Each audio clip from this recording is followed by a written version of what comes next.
Nobody's bigger than the set. Correct. Yeah, you know who it is.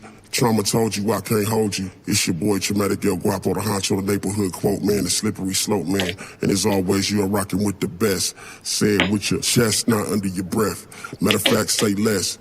Trama told you. Let's get it cracking.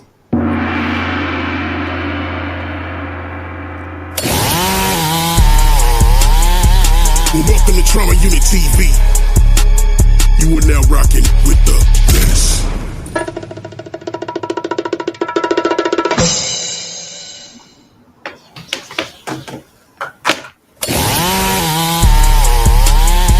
Well, welcome to Trauma Unit TV.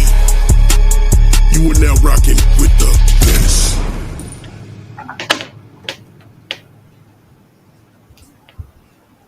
What's up, Trey? Locust song for the two. Well, welcome. Hold up. Hey, woman, you be thinking we soft, we don't play. What's up, Trey? Locust song for the 200. Coming real, it's the next episode. Hold up. Hey, woman, you be thinking we soft, we don't play. What's up, Trey? Locust song for the 200. Coming real, it's the next episode. Hold up. Hey, woman, you be thinking we soft, we don't play. What's up, Trey? Locust song for the.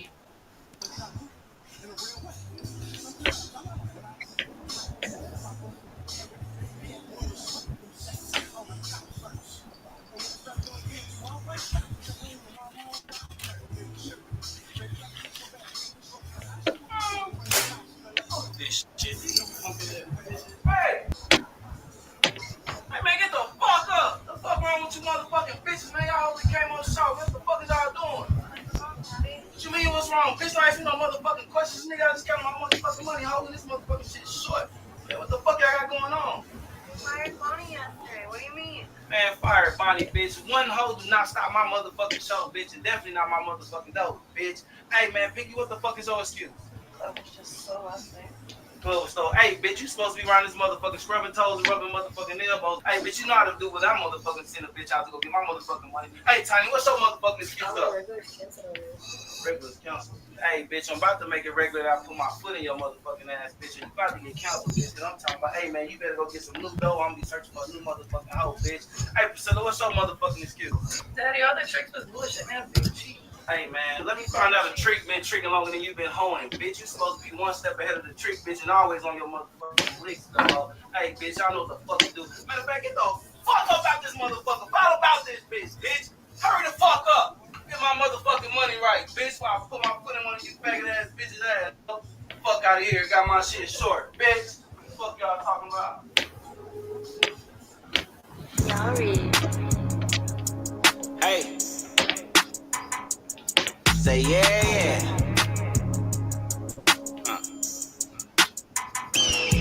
Hey man, say man. I'm open tolerant. And I just press record, man. I don't even listen to beef, you hear me? Hey, bitch, say bitch.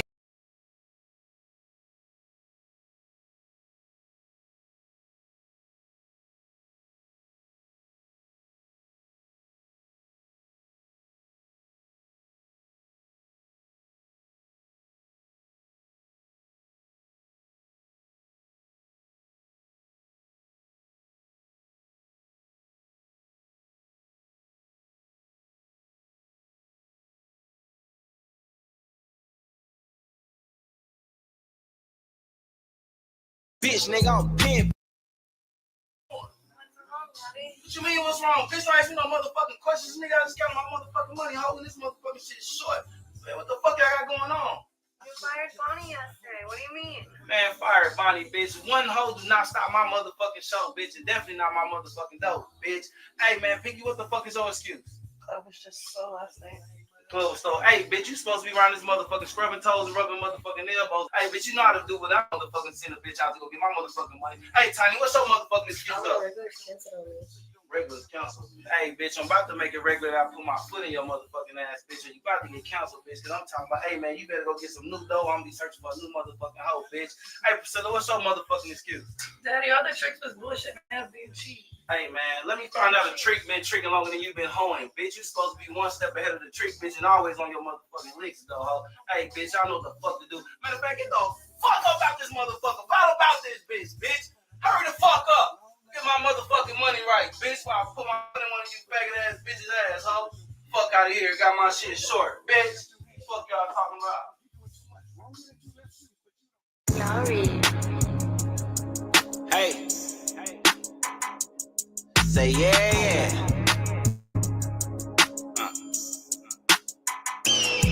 Hey, man, say man. Big old pimp tower. And I just press record, man. I don't even some beef. You hear me? Hey, bitch, say bitch. Fuck with a pimp. That nigga ready to kill over that pussy. He a simp. Hey, bitch, where you going? You working 9 to 5, but you really wanna see about this horn. Hey, bitch, how you working? Lifestyle, dirty nigga, broke, ready to start purging.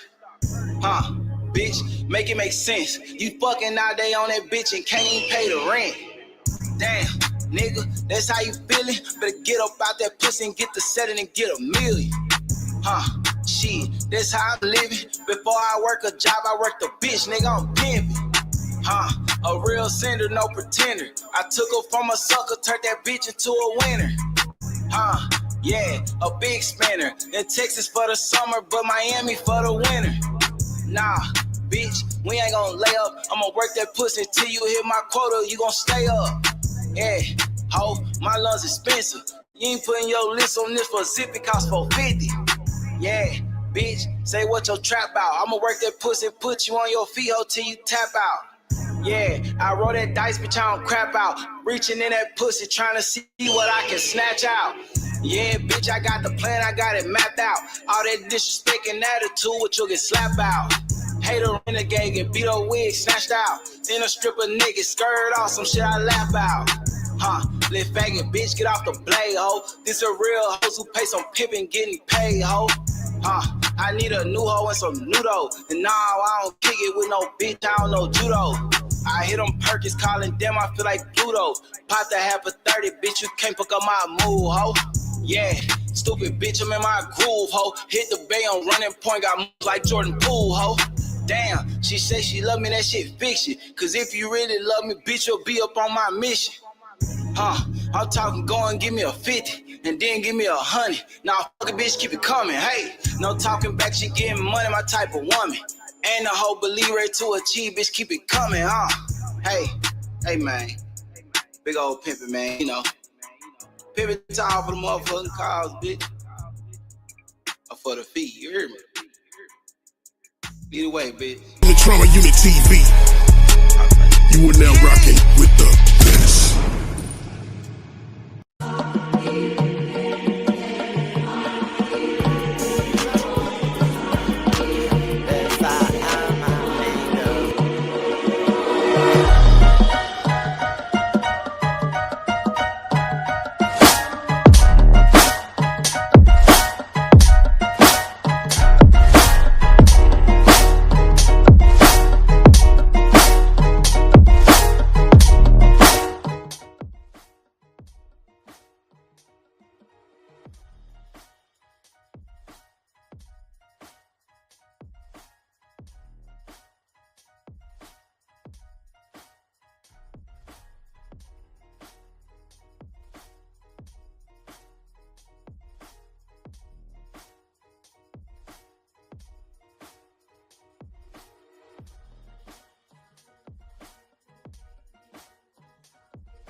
Hey, man, shit, nigga. It's some crazy work right here, man. Y'all couldn't even hear me, huh? Ain't this about a bitch?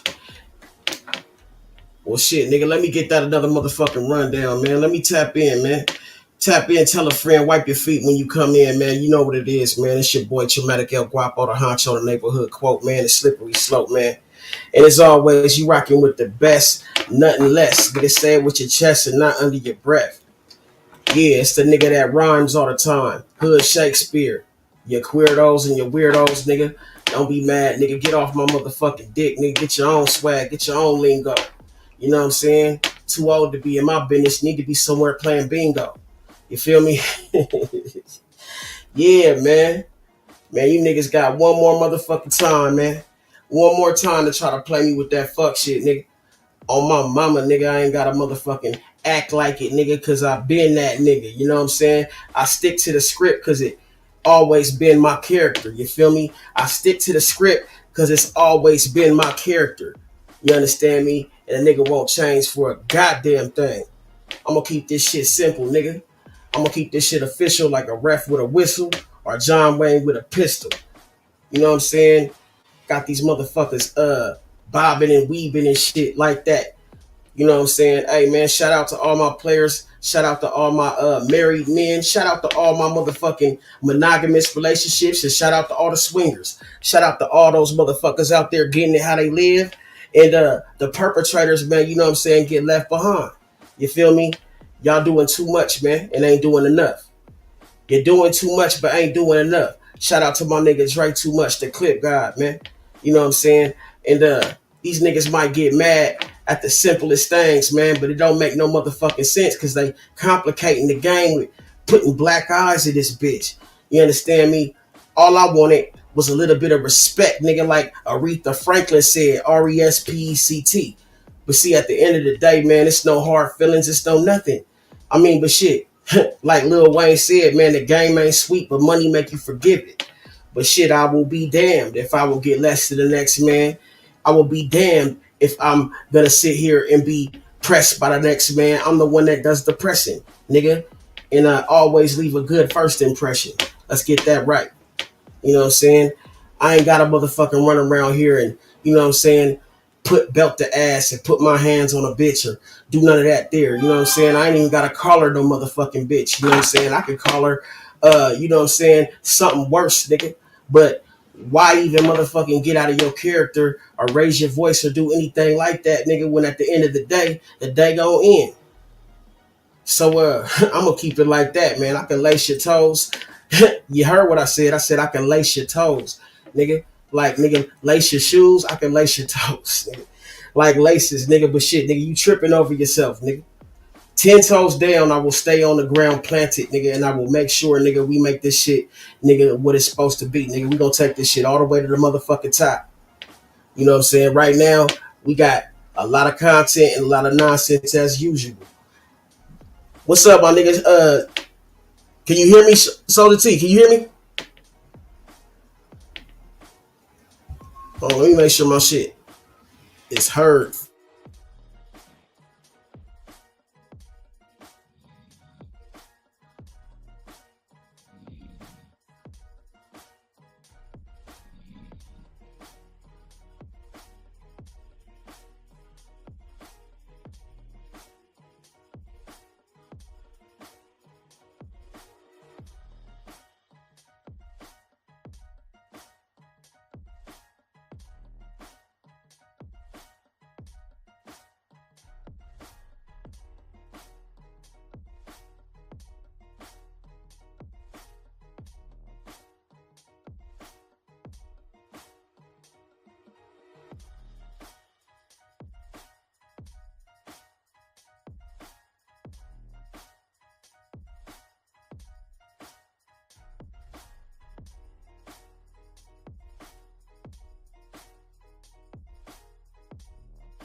Hell, motherfucking yeah, nigga. My shit sounded motherfucking crisp, like it's supposed to, man. Shout out to that nigga Benji Blood, man. You know what I'm saying? You know what I'm saying? It's a cold game, man, out here in this motherfucking in these streets, man. You know what I'm saying? I heard of another nigga that just got, you know what I'm saying, laid to rest. Shit been happening a lot lately, you know what I'm saying? I'm just putting my prayers up, you know what I'm saying? And at the same time, man, you gotta stay out of the way of these motherfuckers that's you know what I'm saying, trying to put you under. You know what I'm saying? Because at the same time, niggas that's headed to the top, you know what I'm saying? There's always these motherfuckers that want to bring you back down or don't want to see you get too high out of their motherfucking reach. You feel me? So keep your eyes on the prize. Nevertheless, though, we gonna switch it up for a moment, man, because I want y'all to understand one thing. You see, on these platforms and shit, this is only motherfucking one side of what it really is. You know what I'm saying? Because in real life, we know shit happens that'll never happen on this internet. Sometimes the two coincide, it can motherfucking cross paths, you know what I'm saying? But at the same time, most of the time, the shit that takes place in this motherfucker is fantasy and it's not reality. It's very rare that you see a nigga that can motherfucking, you know, contrast both and be who he really motherfucking says he is. And at the same time, you know what I'm saying, don't have to compromise who he is or his beliefs for anybody to make his motherfucking self add up to whatever he wants people to think he is. You know what I'm saying? Confucius once said that he who controls images controls the mind. You know what I'm saying? He who controls the mind controls the world. He who controls images controls the mind. He who controls the mind controls the world. See, I look at it like this, man. You know what I'm saying? Like a lot of motherfuckers is trying to live up to an image, trying to live up to a reputation. It's a lot deeper than that with me, nigga. It's a legacy. You understand me? It's not just about motherfucking being here for the time being. It's about being remembered and leaving something for those after me. You know what I'm saying? So we gotta motherfucking abide by the rules that's supposed to be abided by. You dig me? And there's some things that I just will not do. You know, sometimes I gotta motherfucking say what I gotta say, you know what I'm saying? But it ain't no motherfucking shots at nobody. And it ain't no motherfucking kicking dirt on nobody. Because at the same time, if I had something to say to anybody, I'll say it to them. Because there's no motherfucking contradiction. But some of these niggas be doing some simp ass shit.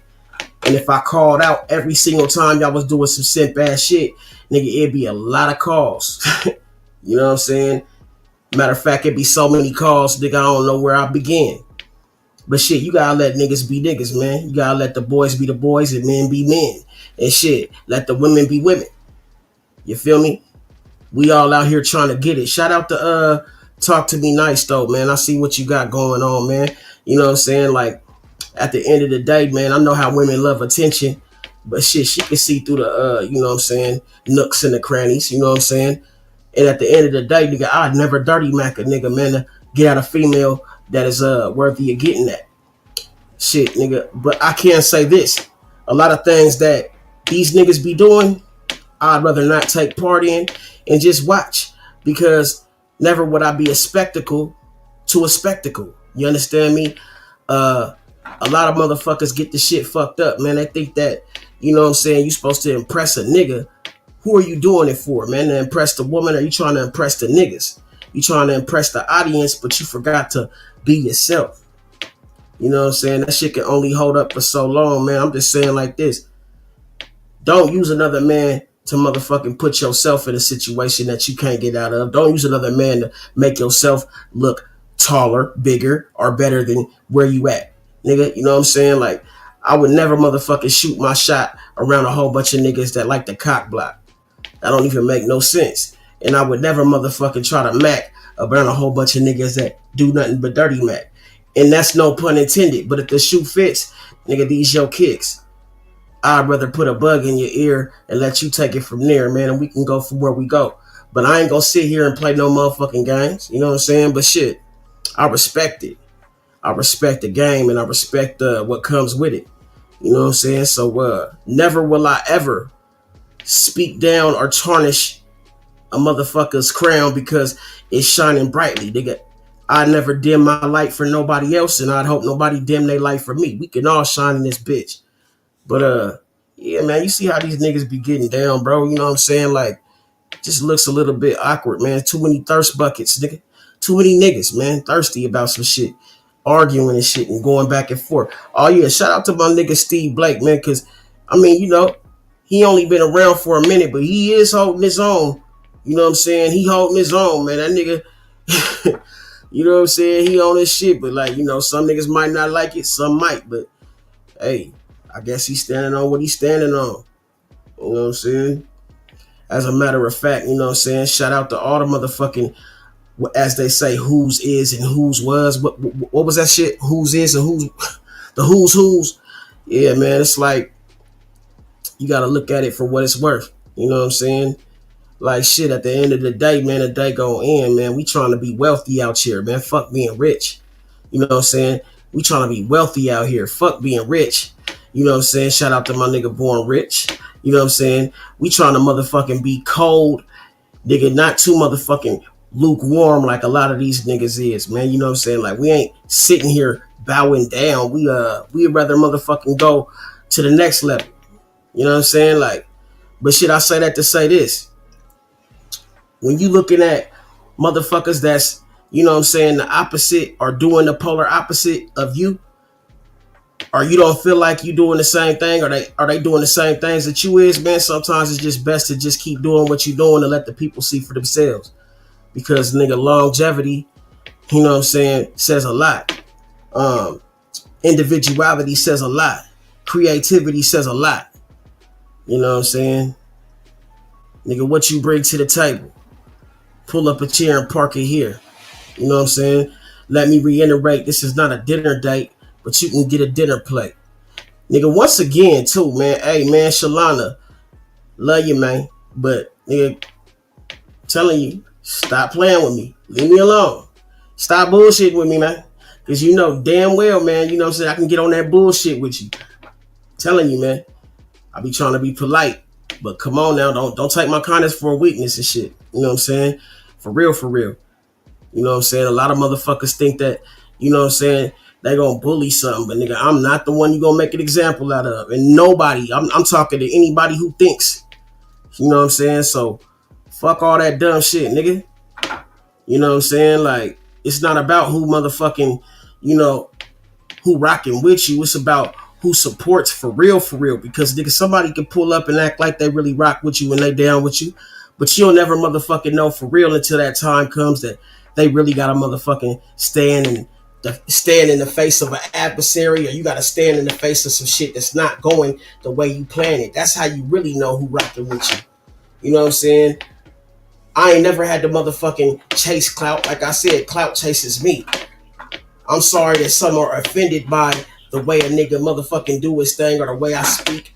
But honestly, nigga, it's just my motherfucking me being myself. I ain't trying to be nobody else. So let me be me. Let me do me. You see what I'm saying? I might be on a different level. I might be elevating or vibrating at a different motherfucking pulse than you are. Or he is. Or she is. You know what I'm saying? My individuality speaks for itself, man. A lot of these clowns and these customers can't believe it. You know what I'm saying? So, like I said, if the shoe fits, these your kicks, and if it don't apply, let it motherfucking fly. You know what I'm saying? That's how I feel about it, nigga.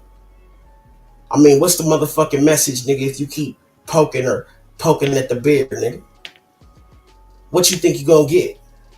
Eventually, nigga, you gonna get an angry ass bear waking up, ready to fuck you up. Ready to take whatever's in the motherfucking, in its eyesight and fuck it up. Period.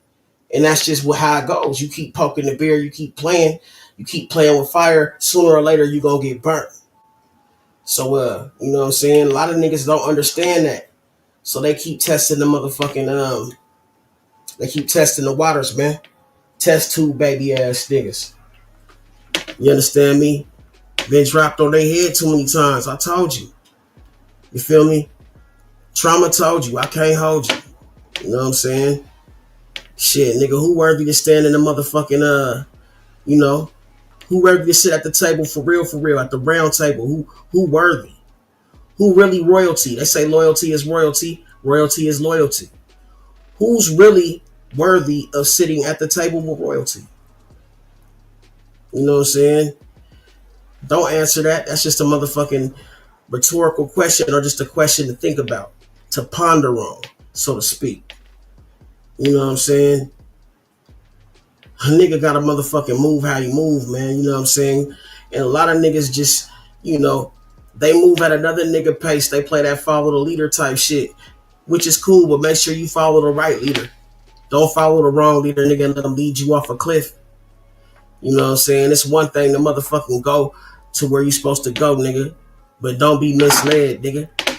Don't be misled, nigga. Make sure, nigga, you still have some say-so over the direction you taking. You know what I'm saying? Some of you niggas, man, so busy riding another nigga nuts, you'll fuck around, nigga, tell you, nigga, turn left, nigga, and go 10 feet, nigga. And you'll see that it's a motherfucking cliff, nigga, 5 feet, nigga, after you turn left, and you'll still go motherfucking take his word for it. Nigga like, hey, man, keep walking. Nigga, but there's a cliff right there. Trust me. Just keep walking. You gonna walk your ass straight off that cliff, nigga. Nigga gonna be sitting at you like, you stupid ass nigga. That's how these niggas be acting. Don't do what the next man doing because you think he doing it right. You know what I'm saying? Like, nigga, do what feels right to you. Shit, nigga. Because any nigga can be pushing up daisies. At the end of the day gonna end.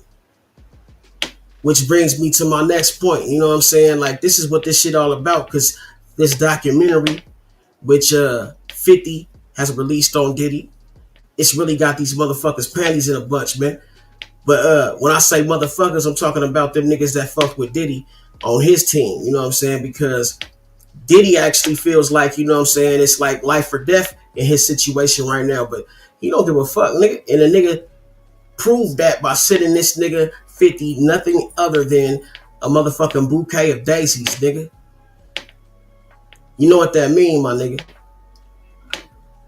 When a nigga say, you gonna be pushing up daisies, that's a death threat, my nigga. That's allegedly a threat on your life. Or a nigga saying stop playing before you end up, you know what I'm saying, under the dirt pushing up flowers.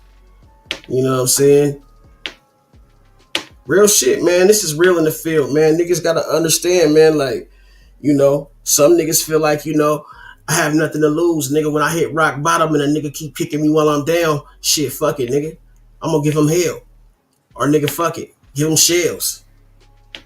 Let him have it. You dig?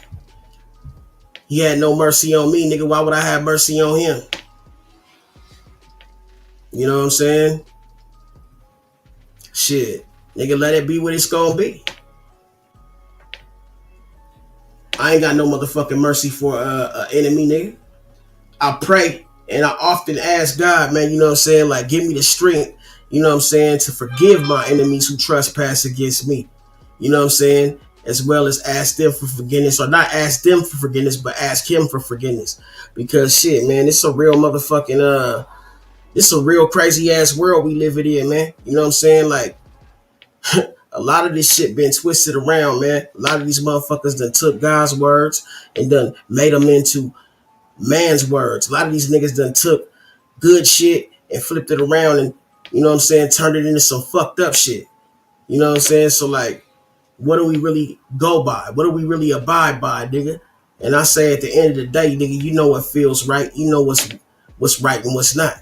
Your conscience gonna tell you that. Your subconscious gonna tell you that. You feel me? You ain't always gotta be told what to do. Sometimes you just do it because it's motherfucking drawn to you, or it's coming out of you, or it's something in your spirit that's leading you to it. You dig what I'm saying? Like, everybody can't have the same dream. Everybody can't have the same aspirations. Everybody can't have the same talent. You feel what I'm saying? They say hard work beats talent when talent doesn't work hard. I'm a strong believer in that. It's a lot of niggas that ain't working hard enough, that ain't going hard enough. You know what I'm saying? I always say I put my motherfucking my best foot forward at all times. You know what I'm saying? Like, at a lot of times, nigga, my worst work or my lackadaisical work is probably better than a lot of these niggas' best. That's why these fuck niggas let her watch me, you know what I'm saying, let a motherfucking watch me, let her jock me, but don't want to, you know what I'm saying, pass a nigga the ball. Why? I don't know. But shit, nigga, I ain't looking for him to pass the ball. Nigga, I get my own rebounds. I just won't be the rebound. You understand me? Snatch that bitch off the glass, nigga. You know what I'm saying? Catch you in the locker room or something like that. No pun intended. We gonna do what we do, nigga, regardless. You know what I'm saying? Anyways, though, I'm feeling juiced up right now, man. You know what I'm saying? I'm good. You know what I'm saying? Just had me a little bit of, you know what I'm saying, something to sip on, man. You know what I'm saying? Took me a nice little shower, you know what I'm saying? You know, did what I did, do what I does, you know what I'm saying? And the rest is self-explanatory, man. I ain't really got to tell you, nigga, all the details. Because, you know what a nigga do. A nigga been doing this shit for so long, man. It's like many moons going into this shit. Many moons, man. Our nigga still bragging about some shit he been getting since he was 10 years old. Huh? Nigga, I mean, come on, man. That's regular shit to me, bro. These niggas think a piece of pussy, nigga, is worth more than motherfucking gold. Well, it is if you sold it. Yeah, man, but shit. What are these niggas doing with their time, nigga? Because at the same time, even if I'm on this bitch, nigga, I'm still living my life. I'm still doing things. It ain't gonna stop me from doing nothing. I'm just gonna make sure I understand that. I mean, make sure niggas understand that, nigga, I ain't them and they ain't me. And I ain't trying to be. You know what I'm saying? It's okay. I ain't trying to be like these niggas. And matter of fact, the best thing you can do sometimes is just not participate to show you ain't nothing like these niggas. You know what I'm saying? Like, as far as it goes, as far as that goes, you know what I'm saying? Because I ain't gonna be bickering and going back and forth with a nigga. You know what I'm saying? Like, what's up, man? How we forget about, I don't understand how niggas can start arguing in front of the females and forget about the women. You know what I'm saying? Like, okay. They sitting right here, nigga. Personally, nigga, we all make ourselves look stupid. I used to tell the homies, nigga, for real shit, man. Like, I'm gonna tell you like this, bro. Whenever you dealing with women, especially like, you know what I'm saying, like, it could be different situations, like single women or, you know, a girl that fucks with one of your homies, but she got another homegirl, and you might already have a situation, but he needs you to play the wing that night. You know what I'm saying? So you be the wingman that night. You might have to, you know what I'm saying, play a different position just to secure your homie's win, or just to make the situation, you know what I'm saying, dealable, you know what I'm saying, so you can handle that shit. But see, nigga, a lot of niggas just don't want to play their motherfucking role, or they do too much. You know what I'm saying? Like, I don't really play along with that. I don't really like to do too much. I think like at the end of the day, I don't have to say too much because a lot of this shit is self-explanatory. But I will speak, and I will, you know what I'm saying, say what I have to say when the time comes. But the mystery leads to most motherfuckers wanting to know your history, you know what I'm saying? Especially women. So I just bag back. I let motherfuckers do what they do. And at the end of the day, man, you know what I'm saying? Like, while you shooting your shot and getting cock blocked, nigga, I'm just on the sideline, nigga. You know what I'm saying? Watching motherfuckers until it's time for me to come in and dunk on a nigga. Because, nigga, my shot is going to be different. A lot of niggas be cock blocking, player hating, pocket watching. I mean, come on, man. All the above. Like I said, I ain't new to this. I'm true to this. I had the 10 reprimandments. So fucked up, man, that shit. Man, I can go through all that, man. And it will be on my Patreon. But best believe, man, a nigga is a wordsmith, a nigga is an analyst, and a nigga really do this shit. I don't need a school's documentation for me to tell you how motherfucking talented or what I qualify in. But nigga, I do qualify, nigga, because nigga, I've been there, done that.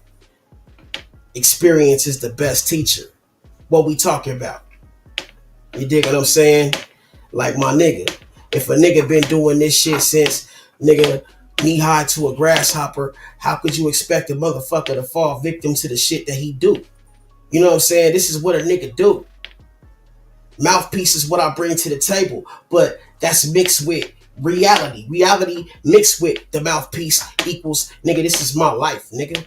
You feel me? And I ain't trying to show a nigga too much because I ain't got nothing to prove. But I got everything to lose. Believe that.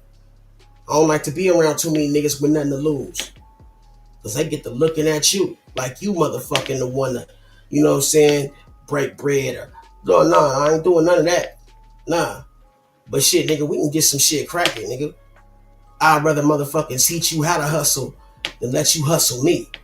You understand me? Like they said, nigga, it's better to motherfucking give a nigga, show a nigga how to fish than give a nigga a fish. Cause you might feed a nigga for one night. But nigga, you show a nigga how to fish, nigga, you can feed a nigga for a lifetime. You know what I'm saying? Some of these niggas just stick their pole in any water, nigga. If they got a pole, that is. You know what I'm saying? Some of these niggas might have, you know, I ain't even gonna go there. But I'm just saying, bro, you know what I'm saying? Like, nigga, hey, cast that bitch, nigga. You know what I'm saying? But see, I feel how these motherfuckers be because, nigga, if you desperate or if you pressed, that means you gonna stress and you gotta take anything that come, nigga. And that's cool, nigga, if that's what you do.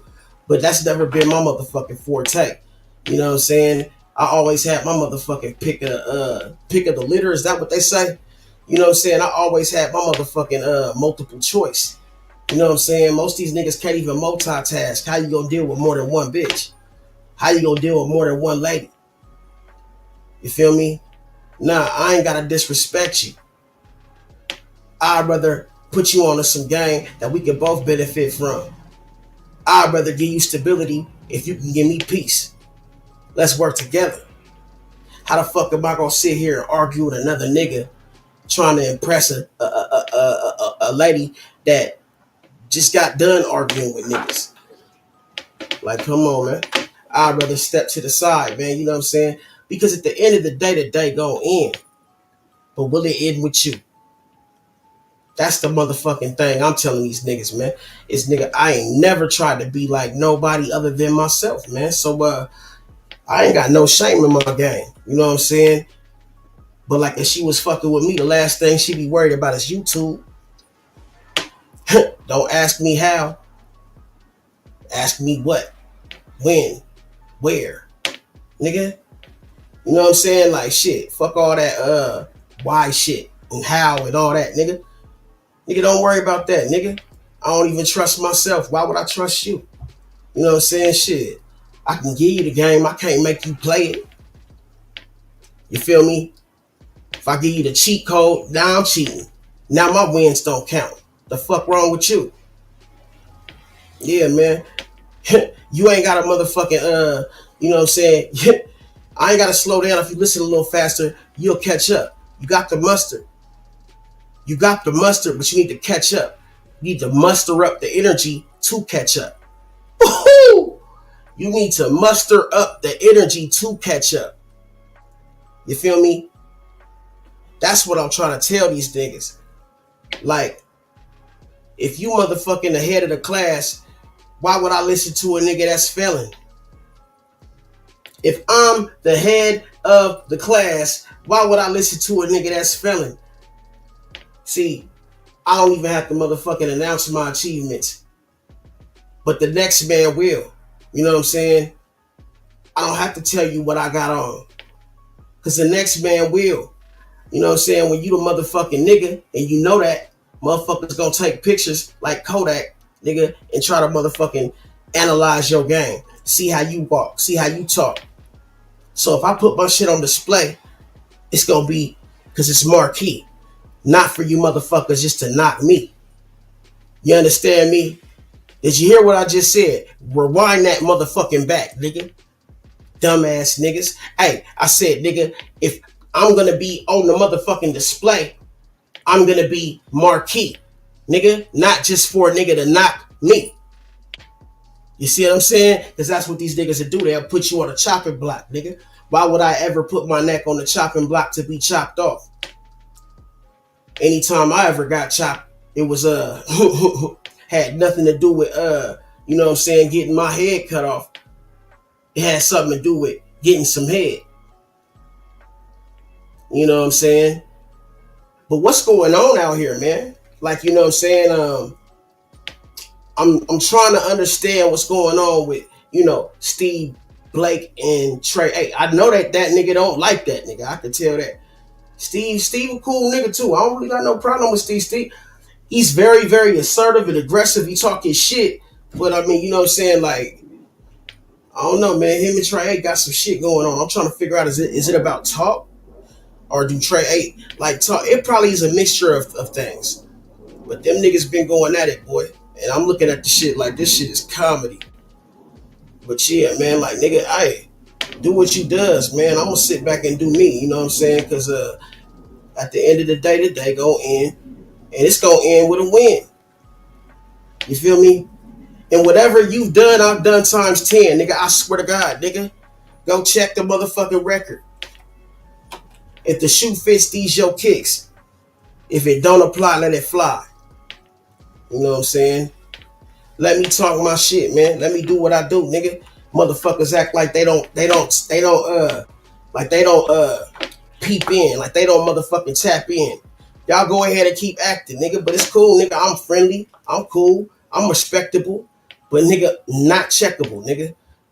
You know what I'm saying? Like I said before, man, I'm gonna tell you some shit that you probably gonna look at like, damn, nigga. Did he write that down? What? Nah, nigga, that came from the top off my dome, nigga. That came from the top of the head. That's just some shit that nigga say because, nigga, that's my rhythmatic.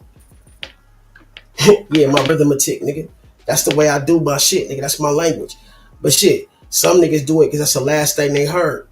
Like, nigga, now, when you ask a nigga if that's his word, you gotta ask twice. You know what I'm saying? Is that really your shit?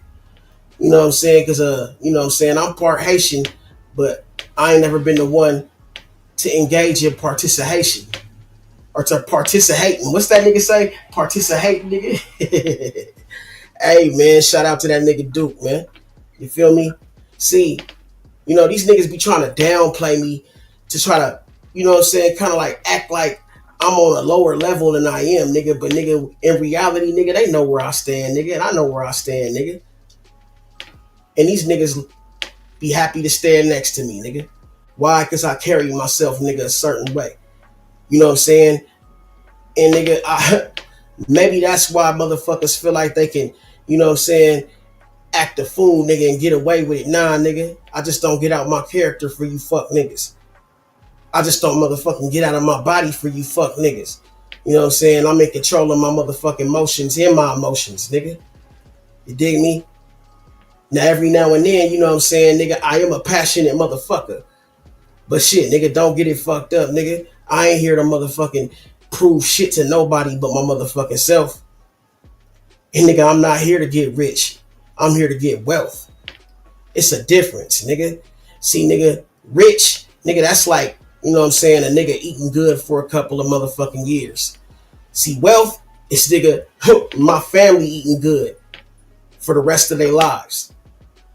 See, nigga, I ain't saying I got it yet, but that's what I'm trying to achieve. Nigga, trying to put myself in position. You know? Let's not talk about it. Let's be about it.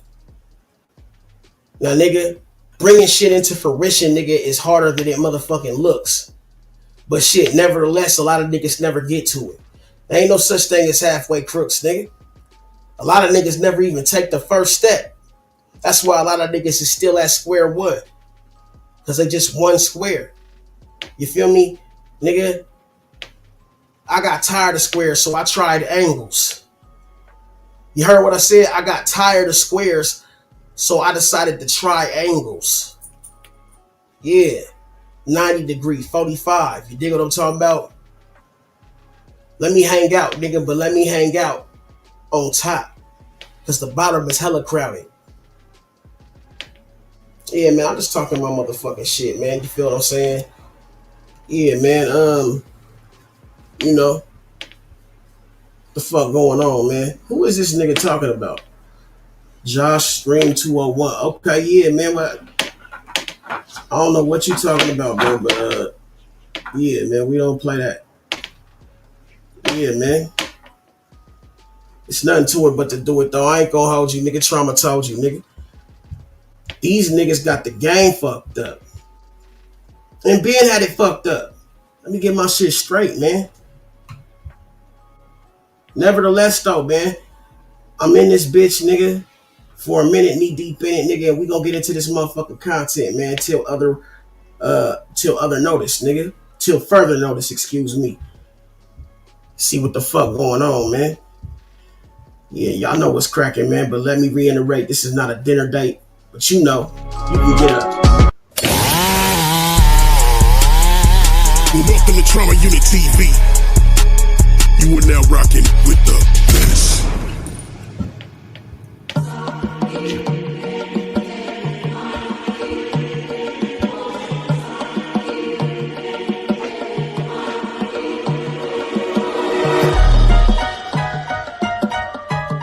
Situation and come back to me with a solution.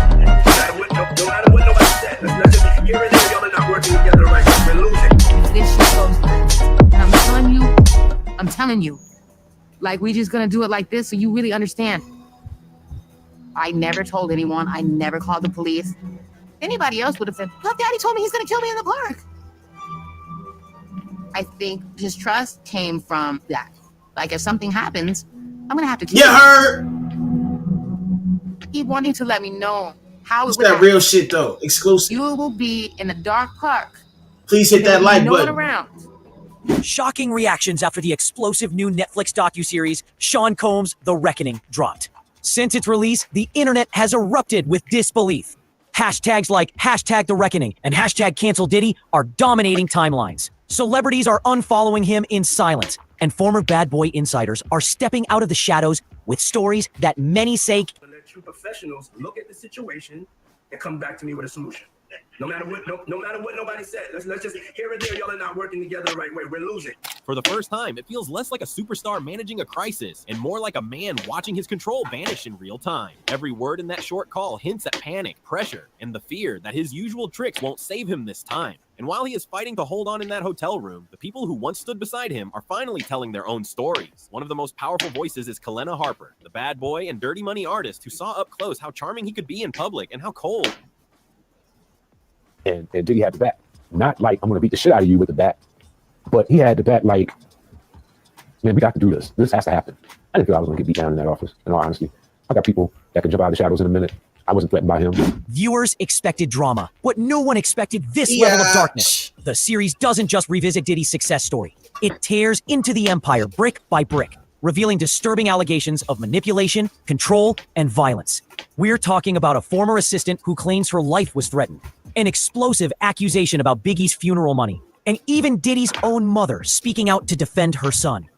When you're a leader in that way, it's admirable until you get to the point where you want to control everyone around you. He got to that point. But the moment that left viewers' jaws on the floor came from a woman who once worked closest to him.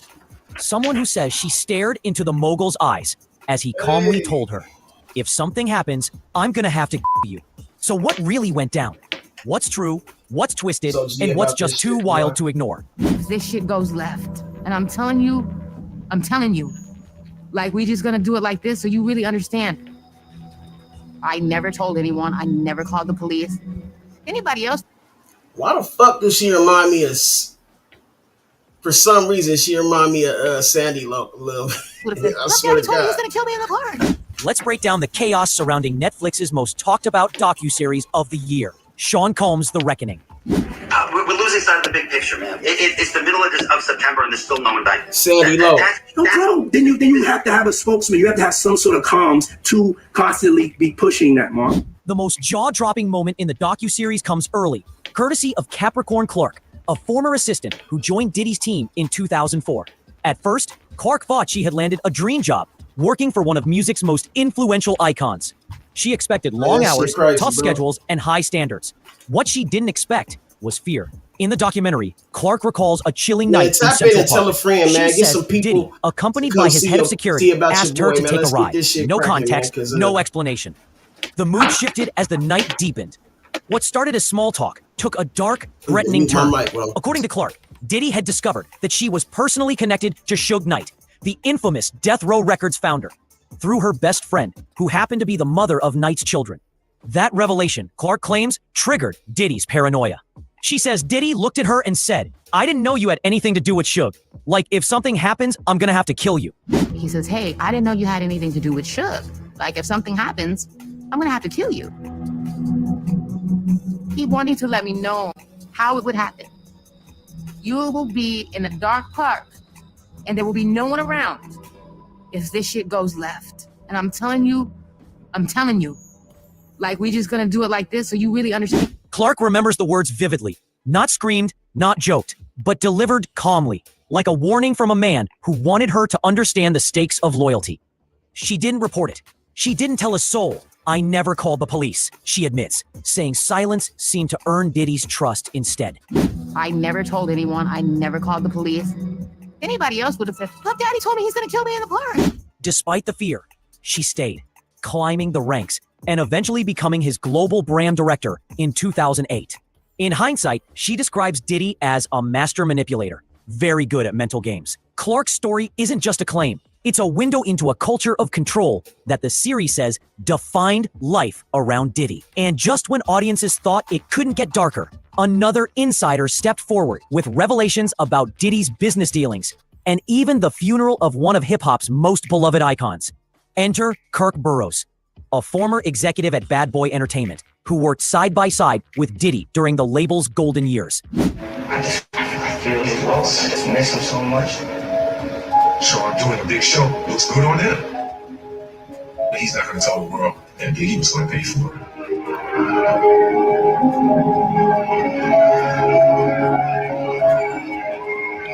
Burroughs' testimony in The Reckoning ignited another firestorm, this time over money, loyalty, and legacy.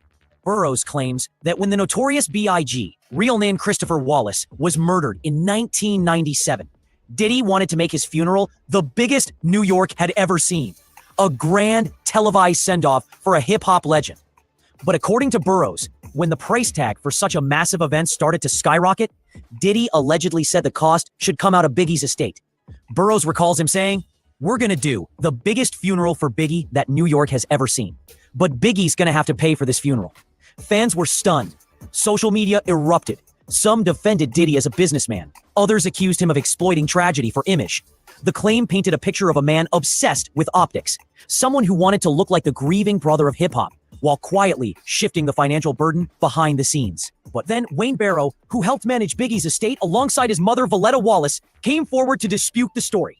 He said no funds from Biggie's estate ever went toward the funeral, that Bad Boy Records covered the entire cost, and that Burroughs' version of events was completely false. Still, Burroughs' words linger. If true, they'd add another layer of manipulation to Diddy's already controversial image. And this isn't where the revelations stopped. There's this allegation from the documentary that Diddy used Biggie's record label deal, or his own money, Biggie's own money, to pay for Biggie's funeral. So Wayne tells me that that is completely not true, that he himself officiated the funeral and planned it along with Kirk Burroughs, who is in the documentary, Bad Boy staff, and that Bad Boy paid for everything. At no point was there any indication that any royalty statement that this would be coming from Biggie's account. So the family never paid for anything in regards to the funeral. He said Bad Boy and Diddy covered everything. Because the docuseries didn't just dig into Diddy's business dealings. It went straight to the heart of his family. One of the most shocking and emotionally charged moments in The Reckoning comes from another Burroughs claim, this time involving Diddy's own mother, Janice Combs. Burroughs alleges that back in 1991, shortly after the infamous City College Stampede, a tragic charity event organized by a young Diddy that ended with 9 deaths, an argument between mother and son turned violent. He claims Diddy, distraught and angry after the tragedy, slapped his mother during an emotional confrontation at a hotel. The accusation immediately became one of the most controversial moments in the entire documentary. But this the same guy that Kirk Burroughs once told me he slapped his mother. And I told everybody, had I known he slapped his mother after I told Kirk Burroughs, Kirk told me after I straightened his out for cussing his mama out. But Janice Combs, now 83, didn't stay silent. She released a powerful statement through Deadline, calling the claim inaccurate and patently false. She said the documentary contained inaccuracies regarding my son's upbringing and family life, and accused the producers, especially 50 Cent, of trying to mislead viewers and further harm our reputation. Janice didn't hold back. For him to use this tragedy and incorporate fake narratives to further his prior failed and current attempt to gain what was never his, Bad Boy Records, is wrong, outrageous, and past offensive. Her defense of her son only intensified the online debate. Was this an attempt to protect her child from media distortion, or part of a decades-long pattern of denial around his alleged behavior? Either way, it set the stage for the next bombshell.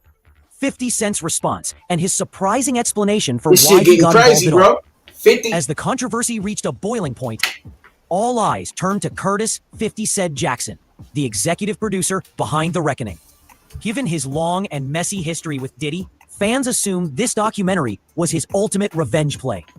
But 50 insists that's not the case. Yeah, man, tap in, tell a friend, wipe your feet when you come in. Please hit that like button, hit that thumb up, keeps us in the algorithm. Appreciate everybody who emailed me, everybody who participates. Hey, man, we need the motherfucking love, man, you know what I'm saying? Because we get enough of the hate, you know what I'm saying?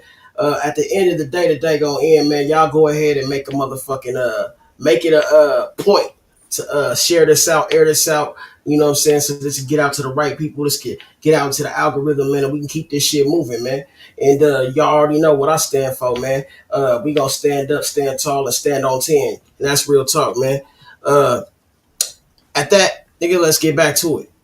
In an interview with GQ, he said the idea for the docuseries came from filmmaker Alexandria Stapleton, and that he joined not to attack Diddy, but to make sure the truth didn't get buried.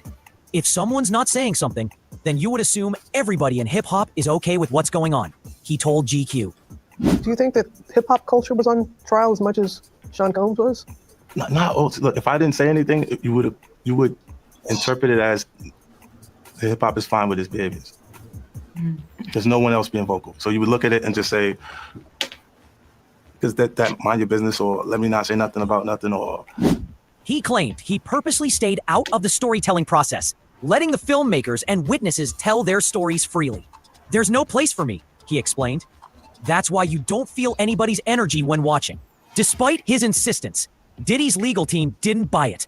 Just days before the documentary premiered, they sent Netflix a cease and desist letter, calling the series a shameful hit piece and accusing 50 Cent of corporate retaliation. The feud between the two men, once hip-hop rivals, now courtroom enemies, has only added gasoline to the fire. And as the dust settles from these first 5 revelations, the internet continues to dig deeper, because the next wave of allegations involving Diddy's family, his past relationships, and explosive rumors about his children might be the most damaging yet. As the docuseries dominates social media and every major gossip site runs wild with speculation, one of the most personal and painful rumors yet has emerged. Former Bad Boy bodyguard Gene Deal, a man who's been vocal about Diddy for years, began circulating an outrageous claim online, suggesting that Justin Combs, Diddy's eldest son with fashion stylist Misa Hilton, might not actually be Diddy's biological child. But I know the difference. I know that he wasn't, because they had a blood test. They had they did that paternity test and shit like that to prove that Justin was his son. Puff was mad the whole 9 yards because he had to pay Misa a large amount of child support. The rumors spread like wildfire across blogs and YouTube commentary channels, feeding the frenzy around The Reckoning. But here's the truth. There's zero credible evidence to back it up. None. It's gossip, not fact. Still, the damage was done. As the whispers grew louder, Misa Hilton, known for her elegance, professionalism, and long-standing silence amid industry chaos, finally broke that silence with a deeply emotional Instagram post. Her words were raw. Anyone who knows me knows I'm a private person, and it pains me that I even have to post this. The harassment my son and I have been dealing with because of things implied by Gene Deal and stated in a recent documentary has been heartbreaking. The truth is, the public is being misled about me and my child.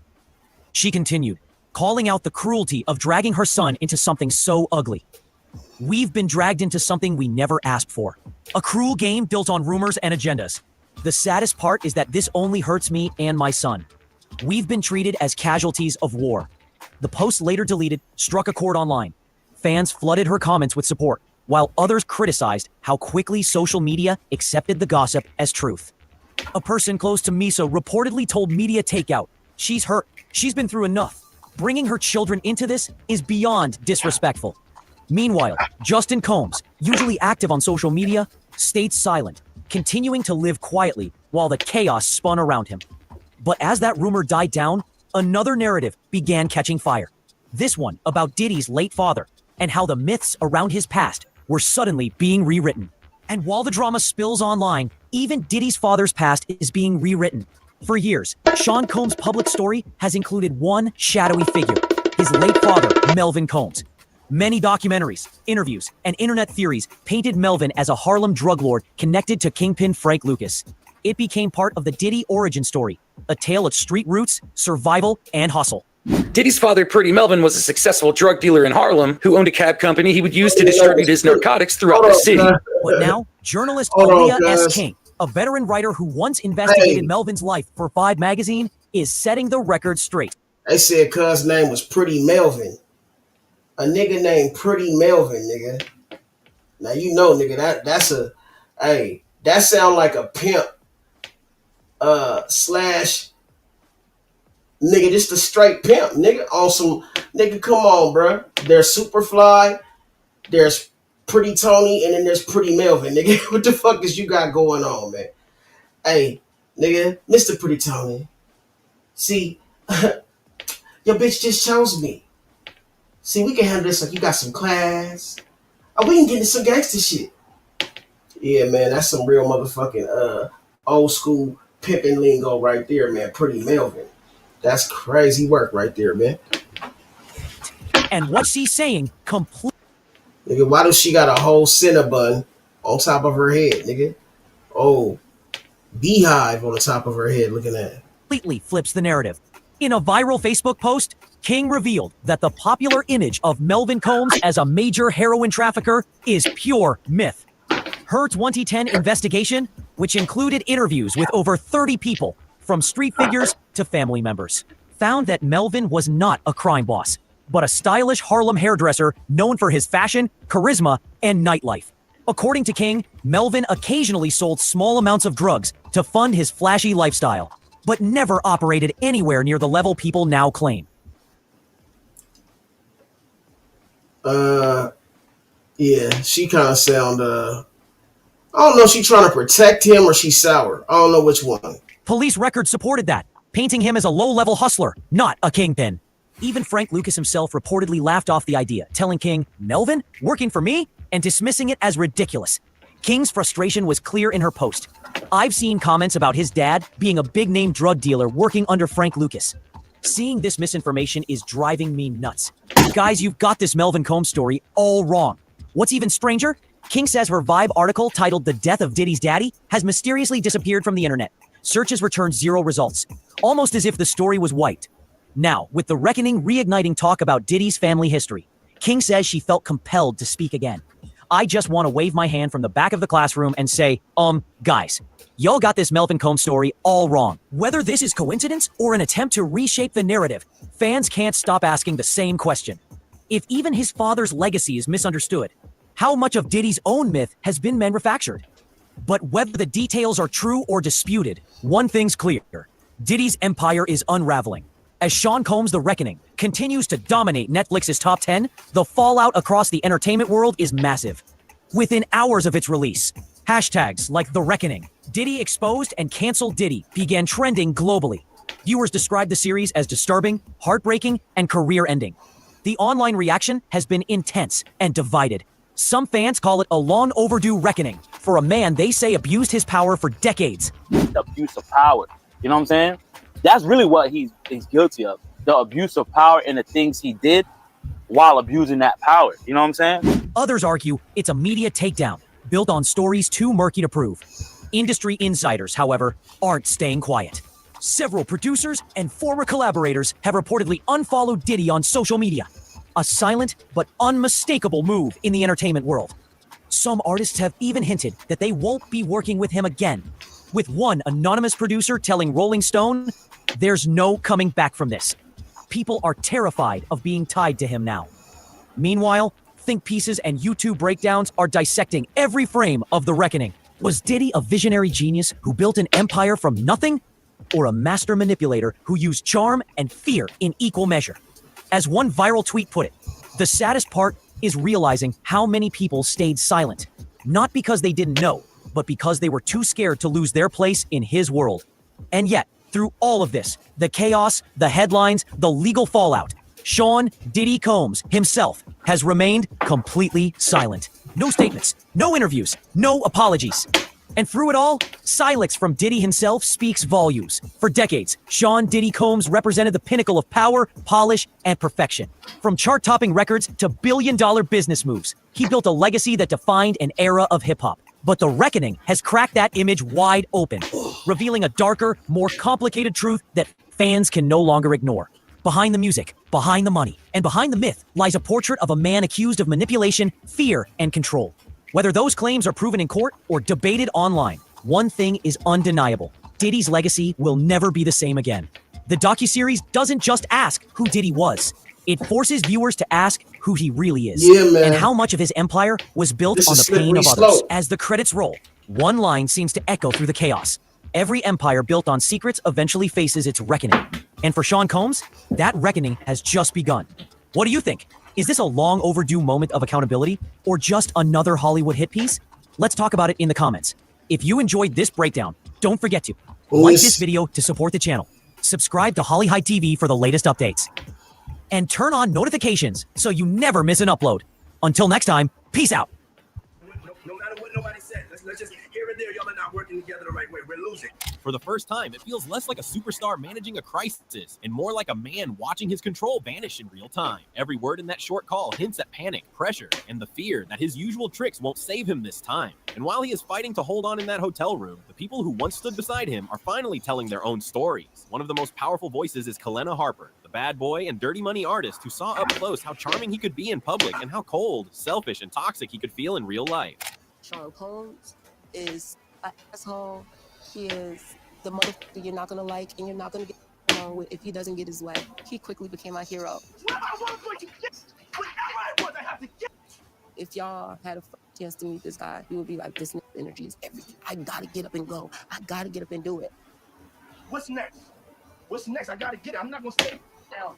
He was presenting this freedom that Black people hadn't had. Like, we hadn't experienced a Black man being able to say, I don't want that. So when I first met him, he quickly became the guy I wanted to be like. Kalena speaks like someone who has lived inside his world, not just watched it from the outside. She talks about how working with him meant dealing with a man who could be Diddy is the definition of a hustler, bro. He's a hustler. That energy slowly wore her down. A slimy hustler. With constant pressure to stay quiet, make money, and accept bad behavior as normal if you wanted to keep your spot. Even when she didn't see every single thing others now describe, she still felt the control, the mood swings, and the way loyalty was used against people. Hearing her call him out after all these years makes his collapse in that hotel room feel even heavier because you're seeing how his need for power damaged the people who once helped build his success. And Kalena isn't the only bad boy artist who says his power came with a heavy price. Aubrey O'Day from Danity Kane goes even further, saying he doesn't just want success, he wants to control everyone around him. When you're a leader in that way, it's admirable until you get to the point where you want to control everyone around you.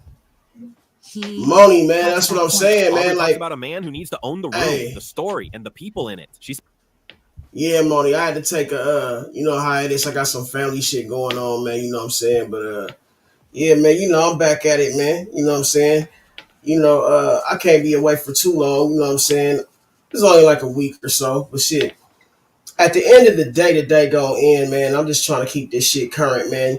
And at the end of the day, I'm not gonna motherfucking just put out some bullshit. So I'll wait until some juicy shit come or I feel like, you know what I'm saying? Oh, okay, this is some motherfucking shit I can motherfucking do some content on.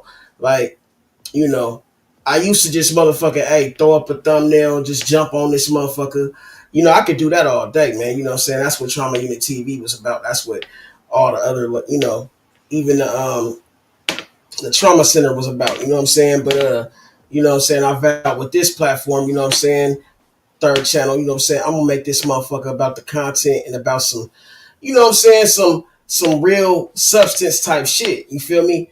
And, you know, I had to sacrifice a little bit of, you know, whatever for that. But at the end of the day, this is far more fulfilling. I feel like, you know what I'm saying, it's better to bring some shit that motherfuckers can actually like get something from, or, you know what I'm saying, something that actually pertains to real like shit that's going on in the world, you know what I'm saying, other than just motherfuckers bickering and going back and forth over nothing, you know what I'm saying? So yeah, man, you know, I ain't gone too far, but I appreciate you pulling up and tapping in. And yeah, man, stick around, you know what I'm saying? You know what I'm saying? Help me build this channel. Let's build this shit up. Let's get this shit cracking because I'm gonna do this shit for real, for real. And I ain't going nowhere, man. But tap in, tell a friend, wipe your feet when you come in, share this out, air this out, all that good shit. Yeah, it is he, it is I, it is that guy. You know what I'm saying? Yeah, man. Whoever don't like it, nigga can eat these nuts. Yeah.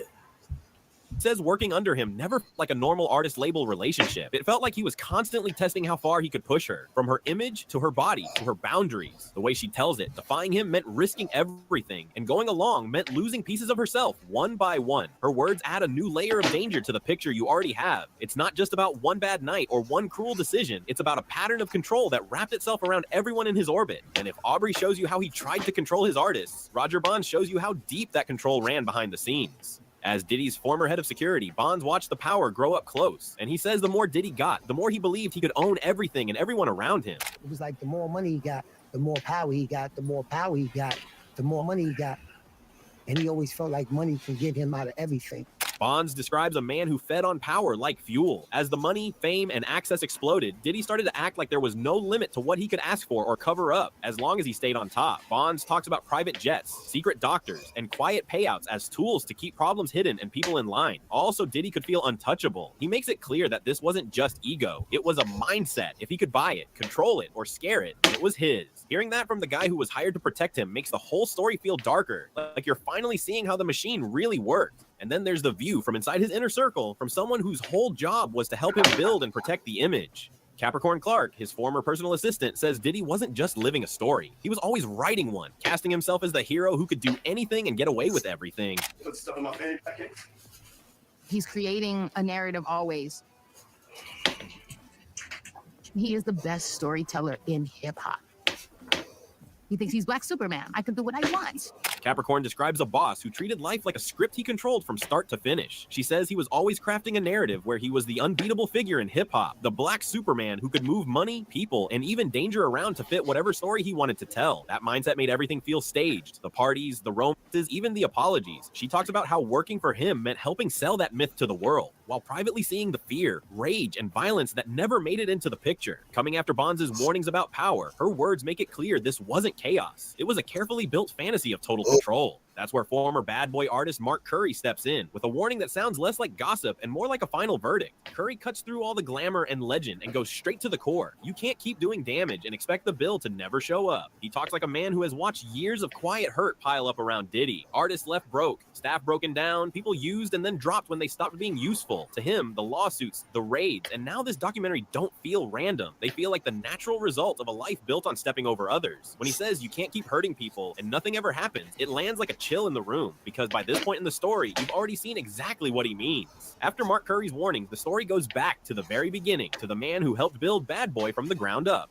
Kirk Burroughs, the co-founder of Bad Boy Entertainment, remembers a teenage Sean Combs who felt like pure raw energy. All ideas and pure ambitions. Raw energy at that. Beginning with the invention of Sean Combs. I co-founded Bad Boy with Sean. I was dazzled the by way he said invention and his unique talent. But the way that nigga said invention is crazy. Sean was 19 when he dropped out of Howard University. He wanted to be in the flashy, swaggy music industry. He started off dancing, wanting to be in videos, wanting to be all in the videos at a time dancing where things were changing. Kirk talks about meeting Sean when he was just a 19-year-old college dropout chasing the music business while hip-hop and R&B were exploding into pop culture. He says he was dazzled by Sean's vision, the way he could see a whole movement before it even existed. Back then, Sean wasn't the global mogul we know now. He was a kid desperate to get inside the industry while the sound of New York was changing. Kirk's words make it clear that Bad Boy didn't start as a villain story. It started as two hungry young men riding a wave that felt bigger than both of them. But Kirk also makes it clear that even the early Sean was different from the wild party image he later sold. What stood out wasn't drugs or alcohol. It was how badly he wanted the money, the access, and the power that came with them. He didn't drink alcohol. He forbade marijuana. He did not like drugs. He had the Gumby and he looked like a scholastic dweeb. But Sean was still determined. I'll be sure. They had all the money and all the power, and I was like, I don't know what they did, but that's what I want to do. I got to Uptown a few months after Sean did, and I saw him being built into cool. we had to go through the Uptown Flavor Camp.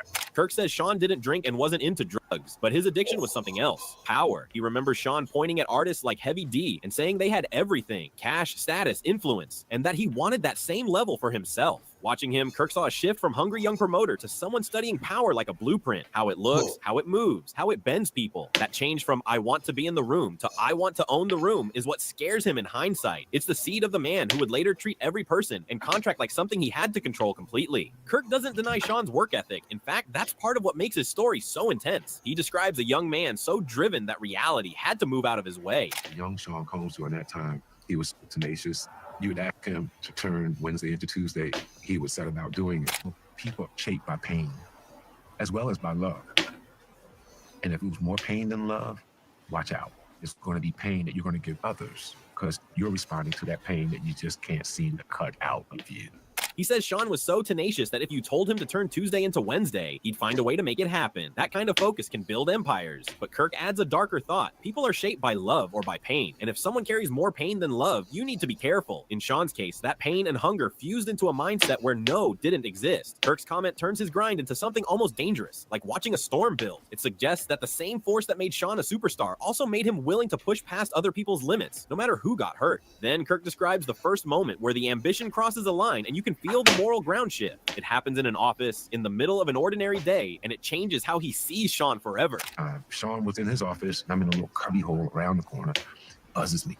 So I get up and I go in with my papers and go. A girl is giving him a job at the desk. He wanted me to see that. He wanted me to see her face. And then he was able to get her to do that right then and there in the office. She leaves. What did you want me for? I didn't want you for anything. That was the beginning for me to see. So the seeds for all of this was early on. And that came from people in the industry co-signing his activity because it brought money in.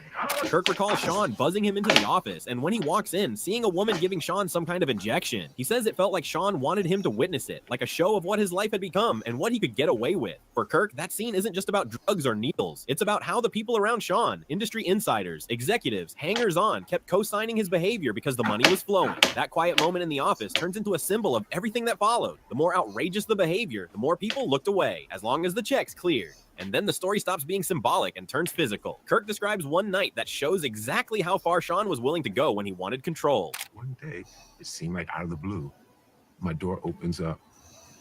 Sean walks in. He had a baseball bat, had a big attaché case suitcase with the snaps on it.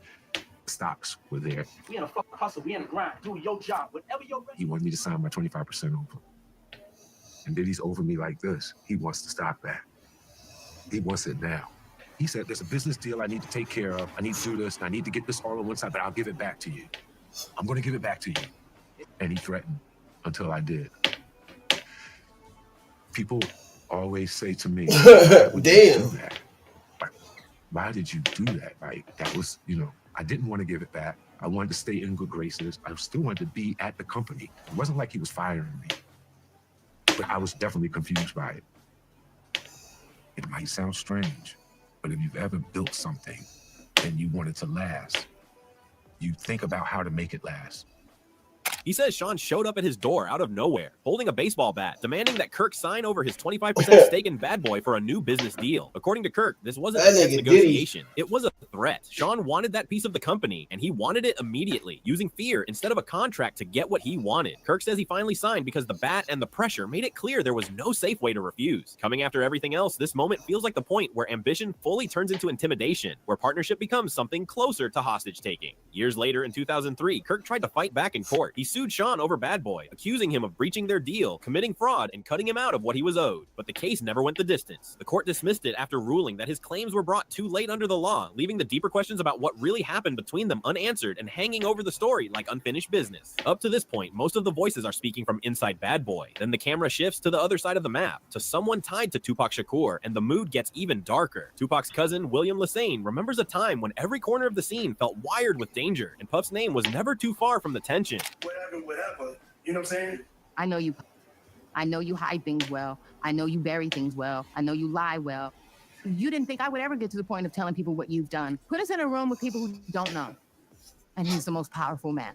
But if you're in a room alone with him... Lesane describes looking around and seeing violence everywhere, like it was part of the air people were breathing back then. He talks about the East Coast, West Coast tension, about how every party, studio, and hallway felt like it could flip into something deadly at any moment. In his view, Puff wasn't just a businessman watching from a distance. He was deeply uneasy about Tupac, feeling threatened by Pac's power, voice, and reach. Why they keep calling that man Pac, man? I hate that small shit. Slights turned into Nigga big name wars, ain't Pac, and rumors nigga. turned into real bloodshed. Fuck His words wrong pull you out of cuz. contracts and offices and drop you into a world where ego, music, and street energy were all on a collision course. William Lesane sets the stage with talk of tension and violence, but the doc doesn't stop there. It zooms in on one night that would change hip-hop forever, starting with something as simple as a studio session. Former Bad Boy artist Mark Curry explains that around that time, Tupac was supposed to record a track with Lil Sean at the now infamous Quad Studios in New York. Curry's comment makes the whole thing feel almost normal at first. Just another late-night recording plan, another artist coming through to lay a verse. But because you already know what happens at Quad, his words land like a countdown. He's talking about Pac walking straight into a place that's about to become a crime scene, with Bad Boy's World and Pac's World crossing in one tight hallway. By putting Pac, Lil Sean, and Quad all in the same sentence, Curry quietly connects the music business schedule to one of the most mysterious and argued about shootings in rap history. It feels like the moment where industry politics turn into something much more dangerous. Then the story shifts from Is he people talking psycho about or Pac just about his to talking money? about himself. In the Well, doc, yeah, he he hears might own be words about psycho. that night and how strange the setup felt even before the first shot was fired.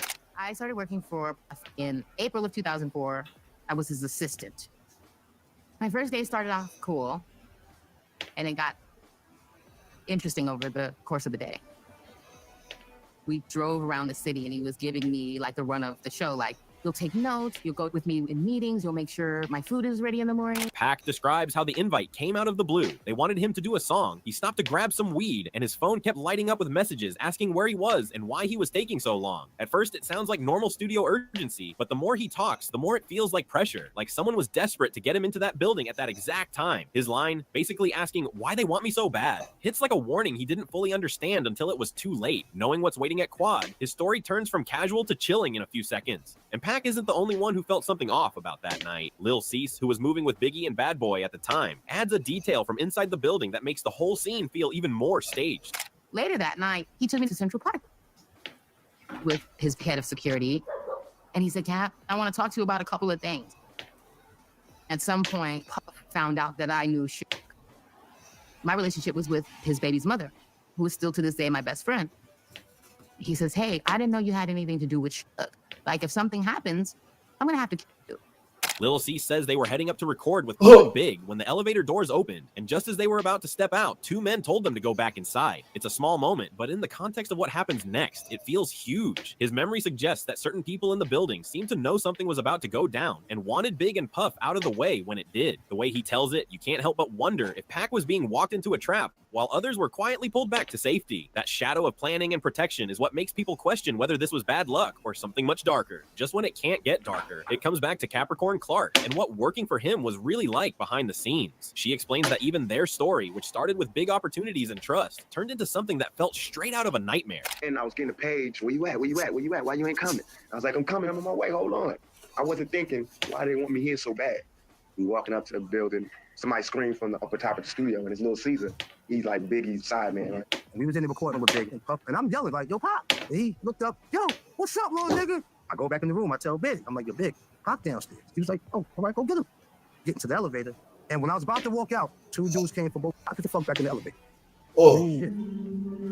Recording artist Tupac Shakur was shot 5 times last night in a robbery After attempt. surgery, his condition was upgraded to satisfactory, and he checked out of the hospital against his doctor's advice. I think they're trying to rub me out, really. Robbers don't leave behind $80,000 Rolexes. You know what I mean? They don't do that, in case nobody knows. Let's look at the facts. Puff is there. Pac has been shot in New York under your watch. Question would be, who knew that he was pulling up? Biggie, knowing myself, had nothing to do whatsoever of Tupac being robbed. That's just a fact. After everything that has unfolded, I have to think twice about. Capricorn says things began normally Why in the movie like any they- high-pressure job in music In until the one movie day he they took her to showed the Central nigga- Park and told her he would kill her. She admits she never told anyone at the time because the fear and the power imbalance were that strong. Hearing it now, you can feel how trapped she felt, alone with a boss who could end her career with a call and, in her mind, maybe her life too. It turns the idea of working for a superstar into something cold and terrifying, as if every favor and every task came with an invisible threat attached. That moment in the park wasn't a one-off either. Capricorn says the years that followed showed her just how deep his control really went. You think Puffy was involved shooting? I believe so. I do believe so. But you can see now why someone like a Puff would want someone like a Pac out the picture. You know, Pac was vilified while he was alive, and Puff was exalted. That's the bigger picture. And that's the story that hasn't been told.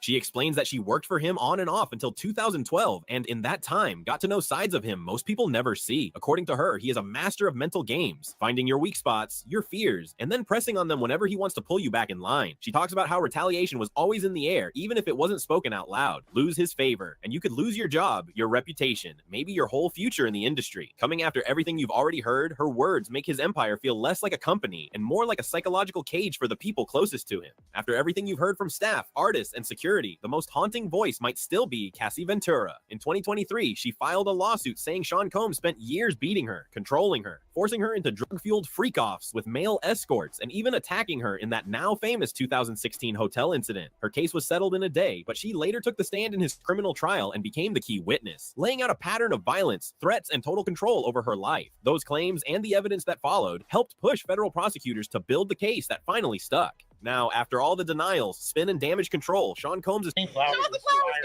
want to hear this nigga too. I know you gonna pop it. What does the note say? You believe he's trying to send him a warning or scare him? You're right, Ralphie. He's coming out on that village shit. I'm telling you. Sending flowers is fire. I want to hear this nigga too. I know you gonna pop it. What does the note say? Did he send those to 50? Or wait, did 50 send this to himself and put from Diddy on it? Listen, very possible. Maybe. He's that type of troll. Yeah. Do that shit. 50 Cent would be like, yeah, look what Diddy just sent me. No, a fan probably did it, and then he was just like, "Let me do this. Gonna be funny. Like, yeah, let me troll some more." That's a bouquet. Yeah, Diddy didn't send him no flowers. That's cap. He said, "Why all the foreplay? Get busy. You know I'm stupid." Yeah, no. 50 Cent sent this to himself. He sent this to himself. That could be an encrypted message though, man. You know, these niggas is weirdos. These niggas be on one. Well, 50 wasn't with it ever since he tried to take him shopping. Yeah, like, he was doing him like he be tripping. Yeah. All right, and then my bad, Lush. We can go to the next topic. I didn't want to skip this. The flowers. No, I'm glad the flowers is crazy. Yeah, flowers like funeral flowers. Don't ever be in 50's bad graces ever in life because he's gonna make you look stupid. Great fucking troll. A warning: I'm 90s grimy. Or is it? Yeah, I'm 90s grimy. You don't.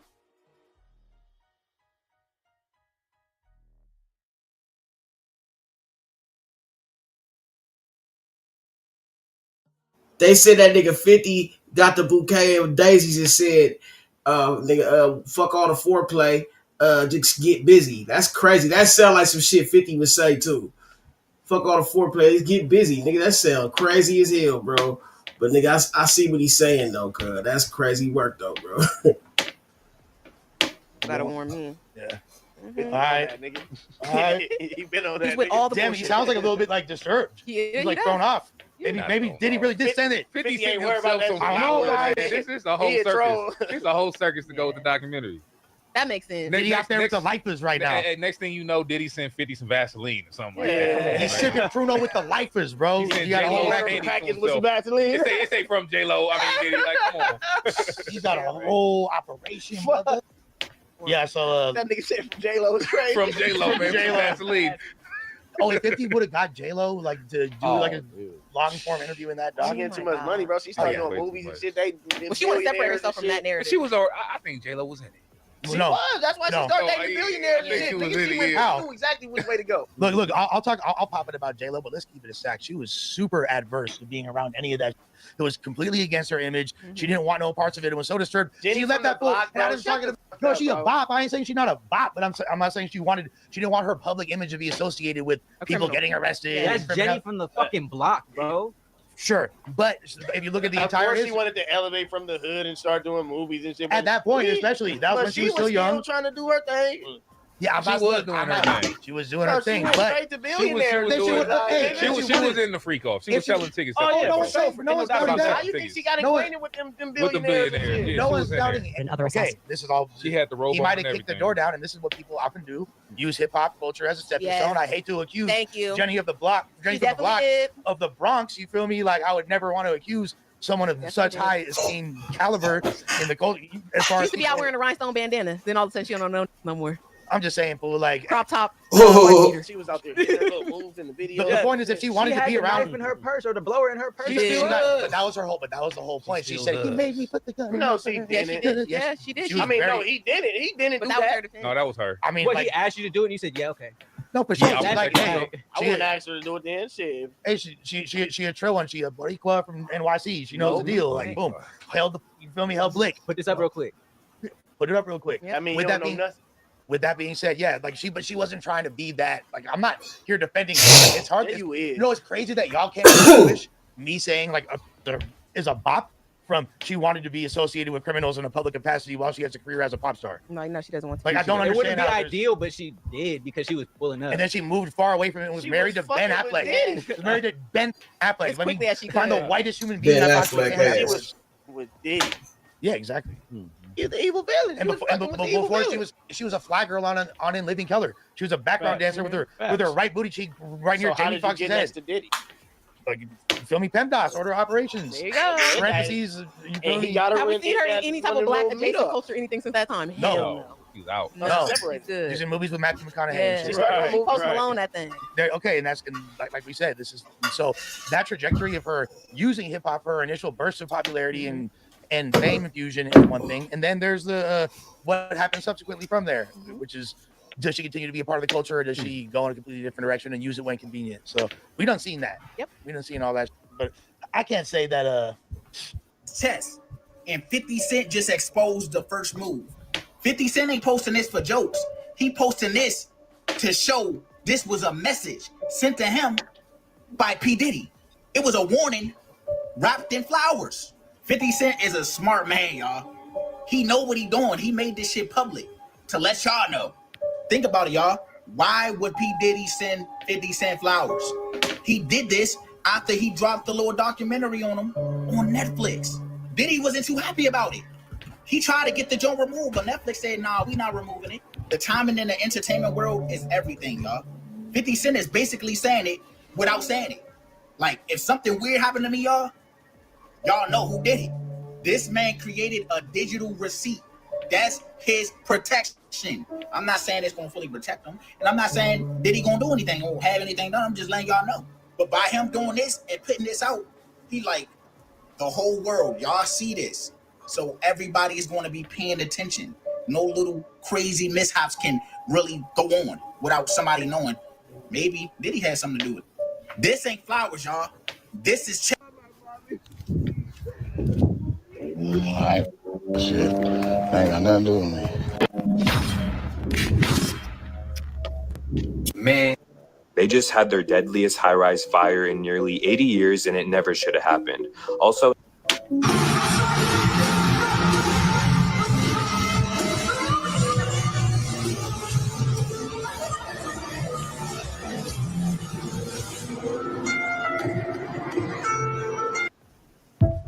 Damn, did she really pass out?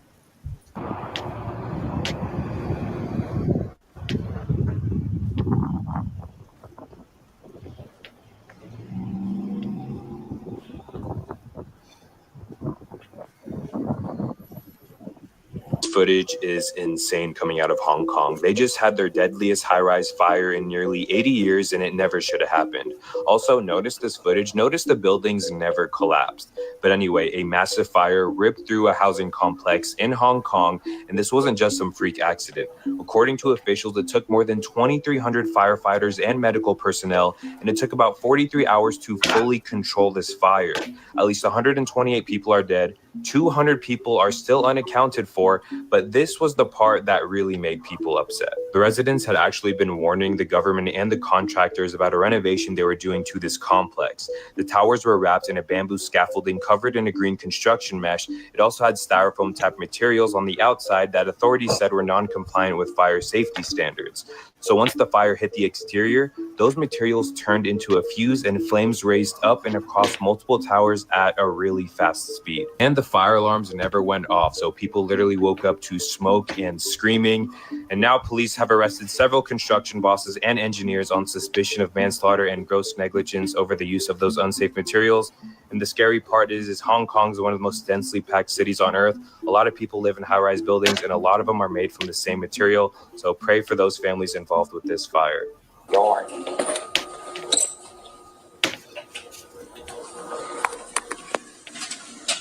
me see if I can flip this bitch around.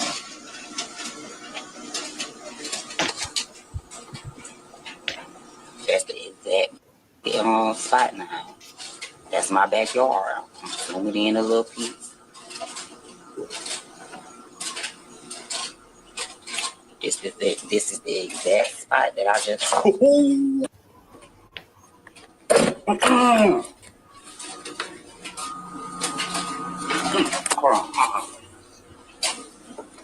This dog. What in is going on around this shit right here? I remember that clip.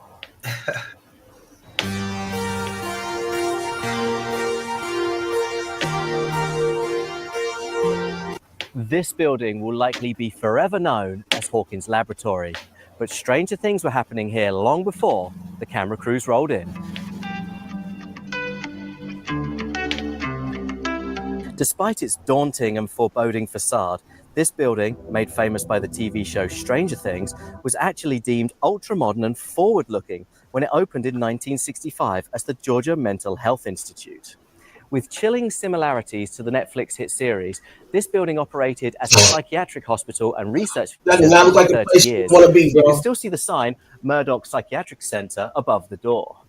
In addition to being a fully functioning hospital with research labs, auditoriums, and a methadone production lab, creepy subterranean tunnels were reportedly used to transport patients around the campus. Research into electric shock therapy, human genetics, and experimental psychopathology all took place in this building, with the 5th floor reportedly dedicated to studying rhesus monkeys. Sadly, this building is now set for demolition, so make sure you come check out this spooky relic and celebrated TV location before it's too late. Everything in Stranger Things is actually based of crazy real-life events. Proof 1. The Montauk Project. This is what Hawkins Lab is based on. It was a government project where they experimented using psychological warfare techniques like in Stranger Things. Proof 2. MKUltra. Sidney Gottlieb is who Martin Brenner is based on. MKUltra was an illegal human experimentation program in the 50s. Their goal was to create mind control with torture methods. MKUltra was a brutal attempt to harness psychokinetic powers. Proof 3. Nina Kulagina. Experimented on for her advanced psychokinesis abilities in Russia. Objects moved around her, and she was angry, which inspired 11. Proof for unexplained red lights in the ocean. Taken by a pilot over the Pacific Ocean, these red lights were a mystery. They look like the underwater upside-down gateway. Last proof, the unidentified Amarillo object. Demogorgon-type creature spotted on CCTV in Texas. Wait, that creature was... Did y'all just see a picture of that shit, bro? That creature's real. I ain't never seen Stranger Things, but I've seen that toy everywhere. That creature too, pictures of it and everything. What's y'all thoughts? Is that a reach or is it not? Is it real? Is it not? I mean, we're looking at the place right now, but y'all think it was all made based off some truth? There's no way. There is no way. It was crazy. There is no It's moving. I can see it. It's closing. Oh! That guy rolling out the window. It completely shut. The car is started. You see it? Oh my god. Oh my god. Oh my god. Look, it's over. Wait, get on video. Get on video. Somebody record this. I am. This is paranormal experience. There's no wind either. Like, you just look at the trees right now. They're not moving at all. Completely abandoned. No wind. There's nothing in there. Like, you look at the plants, the tree, nothing is blowing. It's just opening. There's no explanation for that. It's also so irregular that it can't be. It's opening. It's opening. It's opening. Oh, it's opening. Okay. Oh That's my the god. widest it's open. That fast too. What is that? It's opening and closing. You're gonna need to send me that video. Filming this? Okay, thank God. Yeah. That's crazy. I need to know the history of this place. Is that a purse? Yeah, we're gonna save it. We're gonna save ourselves. Don't worry. What is that? Do you see that? Look at my There's definitely phone. something moving inside. No, I see it. What is that? I see Is it. that a person? Is that a person? That looks like a person. I'm looking at JC's phone. It looks Yeah, like a looks like a person in there. person. I'm looking at his phone. It's literally a figure. I'm scared.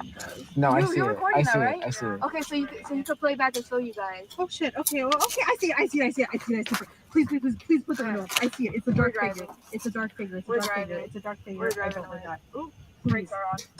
Please. I see a dark figure moving. Oh my god. See, I wouldn't even be that close because if it's opening, that means something is coming your way. So the night before Thanksgiving, and Campbell's Walmart rolls the soup back to $1, or maybe the shit they talk their sales. You be the judge. Yo, quick question, man. Is any other black people watching Welcome to Dairy, man? We trying to have conversations and you feel me, theories and shit like that, but we trying to be in the right conversations, man. So let me know in the comments, man. Anybody else watching the show? This shit is ridiculous, nigga. I just don't understand how it's so okay to touch kids on TV. Oh, I think it's me. I just put my mom. I just put my mom. Are you all right?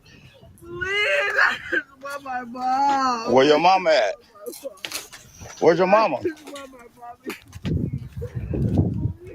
I ain't shit. Ain't got nothing to do with me. Oh shit, that's some shit What I would the have did. fuck is that, You bro? good? I'ma ask you. You ain't answering. Well, I'm gonna let you handle it, bro. I did my part. I asked if you was okay. I wasn't just rude and just let you sit there and go through whatever you're going through. I asked you, and if your ass didn't answer, you didn't want to talk. That's how I'm gonna take it. And it's time for me to go on, but I probably wouldn't even have called her back there anyway.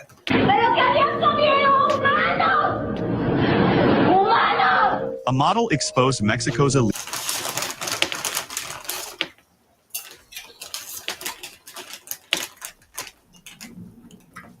What?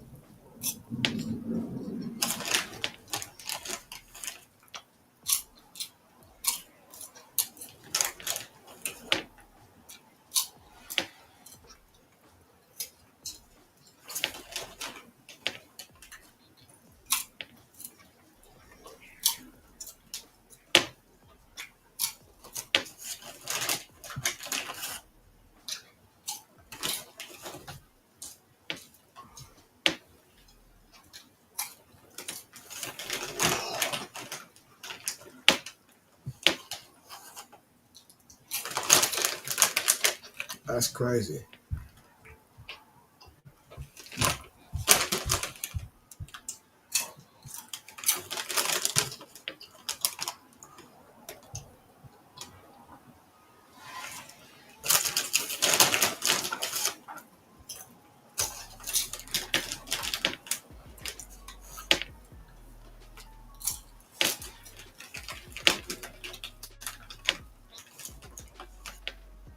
Crazy or silenced for knowing too much? I thought she was gonna be able to take it all, and she couldn't, and they got rid of her. Jerry Seinfeld loves pancakes. This video is for entertainment purposes only. Pancakes have the consistency of young human flesh. It's spongy and life good. You got a guy with brightly colored undergarments, and you got soft human flesh in front of you. You're in a weird place. I'm looking forward to this.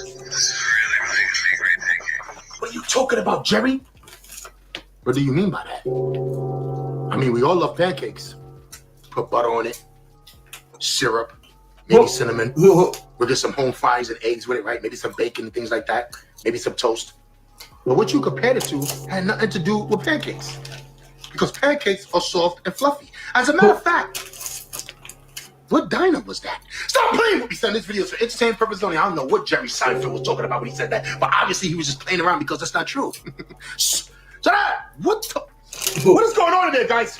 Jimmy Fallon? I don't know about this whole time. Stop playing with me, son. It's not a game. I ain't got to even know what time it is. Shut up! Why didn't you say anything, Jimmy? Why? You know why? Because they were just playing around, guys. They joke around. These are celebrities. These were two celebrities enjoying their breakfast, having a good time, discussing pancakes. Stop playing with me, son. It's not a game. I ain't got to even know what time it is. Shut up! But I'll tell you one thing. If I ever see Jerry Seinfeld and I'm at a diner and I hear him talking like that while I'm eating my pancakes, We just playing around here, guys.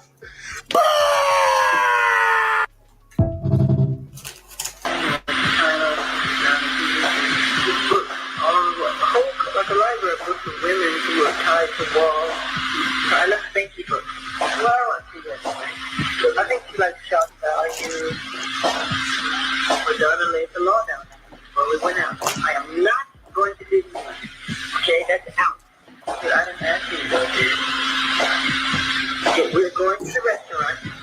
Afterwards, we're going to a strip bar. I am not going to a strip bar. Where they cross guys who are girls who I am not going there. Just afterwards, she wrote some mean things about me to friends, and I said to the man, Jackson does paint Madonna as envious when he talks about jealousy in Hollywood. who admire you and know you're wonderful and great, but they're jealous if they wish they were in your place, wish they were in your shoes. And M is one of them. Madonna, she's not a nice. She hasn't been tired. Absolutely. She's a woman, and I think that's what bothers her. Women don't scream for other women, and men are too cool to scream for women. And I get that. I get the fainting and the adulation and the notoriety that she doesn't. She can't get that. I remember I told you we were at the table eating, and some little kids came up. Oh my God, Michael Jackson and Madonna. So we have the autograph and she said, get out of here, leave us alone. I said, don't you ever talk to children like that. She said, shut up. I said, you shut up. That's how we went. Yeah, that's what I said. And then we went out again and convinced we went to the Academy Awards. And she got a nice thing.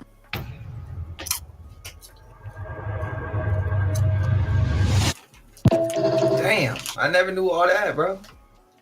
Stop scrolling. This man not only saw hell, but he saw demons that looked like reptiles, and they were cussing, blaspheming the name of God. I want you to take a listen, and then I'm going to give my response. Up and I saw these two enormous creatures in the cell. They were demons, pacing like a vicious, caged animal. Reptilish in appearance, bumps and scales all over the one's body, huge jaws, sunken in eyes, claws about a foot long, and these particular two were about 12 or 13 feet tall. That's not an exaggeration. I could give you scripture for that, but we'll keep moving. And they were blaspheming and cursing God. They had an extreme hatred for God. But we know blasphemy comes from the demonic realm. Revelation 13:6, James 2:7, and some others. Then they directed that hatred they had for God, they directed towards me. I wondered why. What have I done to them? But the one demon picked me up, threw me into the wall. Bones broke. I collapsed on the floor. I couldn't believe this was actually happening to me. Why am I not dead? And the other demon picked me up, dug its claws into my chest, just tore the flesh open. It just hung like ribbons. This is actually happening. I thought this couldn't be happening. But I noticed I had a body. Matthew 10:28 says, fear him who is able to destroy both soul and body in hell. Now, what he's saying is biblically sound. I'll go into a few scriptures in a second. I've had my own hell experience. Not as long as his, but I've had a longer heaven experience. Some of you may remember, if you knew me about that time. And to prove that I really did see, things that I prophesied from these experiences came to pass afterwards. Some of you remember, but I want you to notice he said about a body. A lot of people don't know this. You have a spirit body in hell. You're not just a blob. In fact, even in the future, which it's believed that this is about the time of the New Jerusalem, people will even have resurrected hellish bodies. We will get to see them. Isaiah 66:24 says, as they go out, they will see the dead bodies of those that have rebelled against me. For the worms that devour them will never die, and the fire that burns them will never go out. All who pass by will view them in utter horror. These aren't just normal dead bodies, because notice they're not consumed. They continuously burn.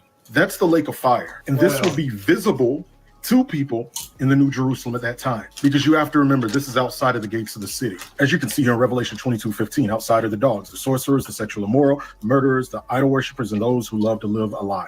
This is in the lake of fire. So yes, you will see their bodies burned. God makes a public example out of them that denied him. And yes, that's the God we serve. He's awesome, isn't he? For some that say that satanic creatures are not in hell currently, there's a satanic creature in the book of Revelation who is called the King of the Bottomless Pit. He's a fallen angel by the name of Apollyon. And notice how they curse and blaspheme God. Cursing is the dialect of demons. I've done videos on that before. You don't want to go here. Christ paid for our sins, so we don't have to. Go to Romans 10:9 to get saved. Follow for more. Now, if you want to learn more about near-death experiences, understanding how some can be unbiblical, if you struggle with interpreting God's voice in your daily life and want to learn more how to, we're doing a 3-day class on these things at the end of the month. The deadline's less than 2 weeks away, though it's possible for registration to end sooner. To join, inbox me the word join on Instagram or click the Eventbrite link in my bio or story. Click the link in my bio on TikTok as well. It's pre-recorded class and it's yours once you get it, though there is a Q&A included that's live. They're watching this thing and I can see beings moving around on the ground. There's multiple beings there. Like one of them looked like an insect, something I would, maybe a mantis or something like that. That was my first encounter with Famous that. mantis beings. Famous mantis beings. And there was a little greenish gray guy, and then there was a taller gray guy, about 5 feet tall, and they're all around. Saw the whole team. Saw the whole team, yeah. And I got this inclination like these were familiar beings. I felt some sort of connection to them because like this experience was for me, and I still believe like they're, even in this video here, they're trying to show me something and show the world something now that I bring it out that we still need to get to the bottom of, because as crazy as that footage looks like that's what it looked like in real life. That's what it looked like. It looked ethereal. But, cameras make things seem further away than they actually are. I imagine in person it was a lot more dramatic for you. It's like right there. Right, and it was lighting up the area around it. Like its source of light was coming from the center of the craft. Was there an Oz effect going on? What I mean by that, was it dead quiet? Was there a weird atmosphere? The only thing you could hear, like sometimes, like I have chickens surrounding my property, and like before these crafts will come in, like these chickens will go off almost like an early warning detection system. Really? But when it landed, things got quiet. Like no bugs, no birds were going off. The only thing you could hear really is me walking around and like you could hear the leaves crunching. But the only thing I knew is I had to take my phone out and document this. Real fast, there was something that I just experienced like 2 nights ago. I'm laying down, I'm playing 2K, right? And then all of a sudden, I feel like in my back on the bed, I feel like a tremor. And I'm like, did I feel an earthquake? So I go through the whole house. I'm like, y'all feel that? Y'all feel that? Bro, I just felt the tremor. I feel like it was an earthquake. Nobody felt nothing. Nothing's on Google. Nothing popped up, right? Something I'm tripping. I'm like, damn, am I tripping, bro? I know I felt that. Next day, if I'm not mistaken, somewhere around Humboldt, California, it had like a 2.6 seismic something. I don't know. Tremors. I don't think it was an earthquake. It was like tremors or something. But the crazy thing is, I felt it the night before it happened. I thought that was so weird, bro. I thought that was so weird, and nobody was talking about it. How the hell did I ask everybody if that shit happened the night before, and then the next day that shit happens? I don't know. That one blew my mind, and it still kind of bothers me. But I thought I'd let y'all know. I wasn't gonna say nothing until he kind of said what he said. I'm like, bro, I could relate to that, but shit crazy. And don't the mantis always pop up with the grays? That's what I thought. Remind me of Jim Carrey, man. You always making that praying fast. Well, he did, R.I.P.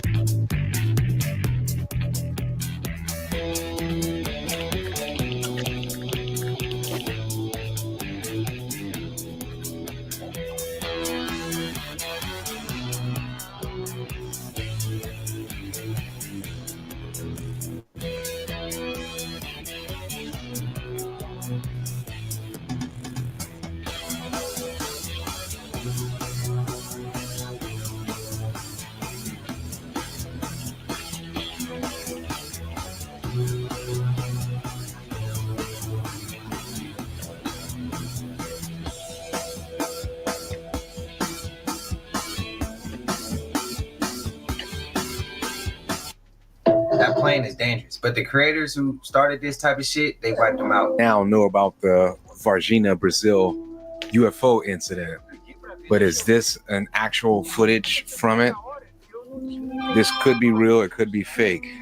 The footage looks old, and you see like a soldier step in front of this alien. And if you remember the story, anyone who even got near this thing had a bad fate. This was a very interesting capture because the Brazilian military did everything they could to round these small red aliens up and capture them. And then I believe they handed them over to the U.S. military. But if you don't know anything about it, look up Varginha, Brazil UFO incident. It's an amazing story. A UFO cover-up that's now embedded into the town's history. They even have a statue of it. Unanswered universe. I don't know, man. I don't know. Y'all let me know. Oh my god. This really just happened and no one else is talking about this video. And I understand why, because 99% of you aren't going to be able to stomach it. So if you're under 18, go ask your parents before you watch. Now, first and foremost, everyone noticed Ice Spice at the same time, almost as if she came out of nowhere. But when she got it, she held it. To where even currently, she is still famous. Made it over that barricade of being a one-hit wonder. Then something happened. Started slowly seeing her appearance change, lyrics change, cadence, flow, delivery. Now what might seem like minuscule details, you won't think that after what you're about to see. Now everybody has their own opinion on her. Whether she's good, whether she's bad, it doesn't really matter. The reason why it doesn't matter is because she's not who you think she is. And here's what I mean. Those small minuscule details that I was talking about earlier, you've all noticed it. Yeah, industry plan. Normal. Spice is literally never beating the allegations. When she released her album, fans began to point out that almost every song has a lyric in it about poop. It doesn't really make sense why she keeps doing this, and fans are wondering if something is wrong with her. I'm the shit, I'm that bitch, I'm as poopy. I'm as poopy like I need a diaper. Fuck you the shit, bitch. You not Selena Gomez, because who the heck is this, y'all? Who is that? Is this what they mean by time is speeding up? Because these celebrities are aging. And why is she so stiff? She can barely move her head. Y'all, this is not Selena Gomez. Who is this? Look at this. Which one of your songs gets you moving and grooving when you're on your own? That is not something I do often. You know, I will say when I'm with my sister or we're in the car, sometimes like Who Says is one of the songs but I was 16 and that's more of a nostalgic feeling. But no. Why does she sound like she's speaking through a speaker box, right? It That sounds shit like she's sound crazy, speaking through bro. a speaker box, and look at her eyes. I don't know about y'all, but something's Bro, not making right. Something's not adding up. that man. bitch Look look at like this. a What is fucking going robot, on here? Look bruh. at the eyes. It looks put together. Y'all see this? What is Hollywood doing to these people? She looks completely robotic. Oh my goodness. Oh my mama, So what's that's happening here? Is time crazy work, accelerating? bro. Is that why all these so-called celebrities looking different? I mean, every single one of them is looking different.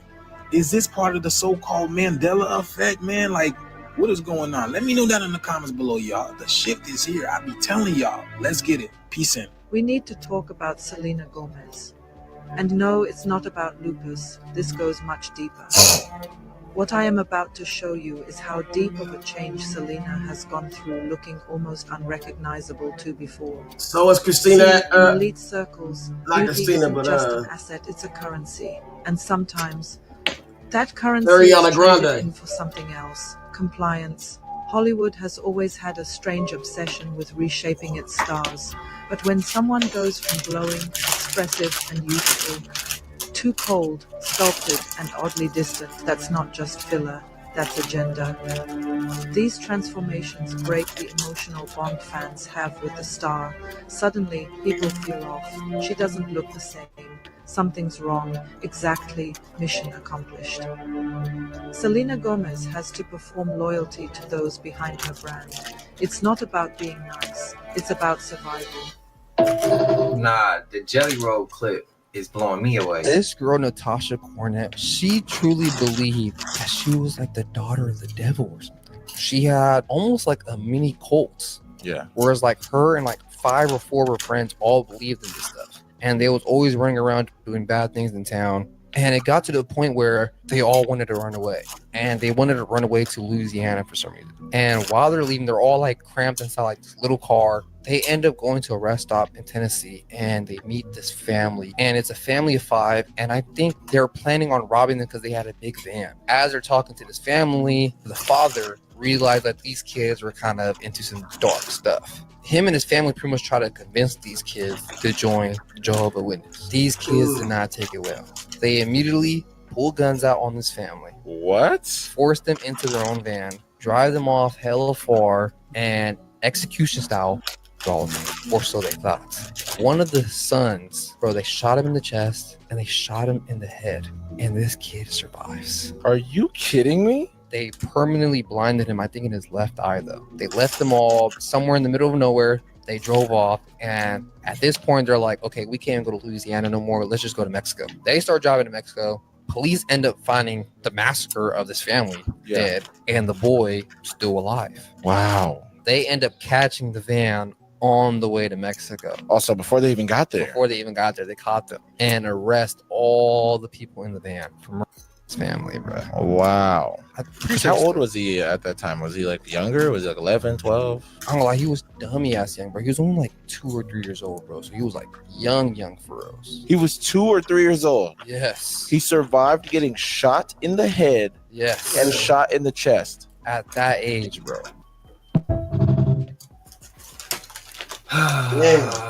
Look, to some people, I know a lot of people would be scared if you had if somebody catch you slipping like that, right?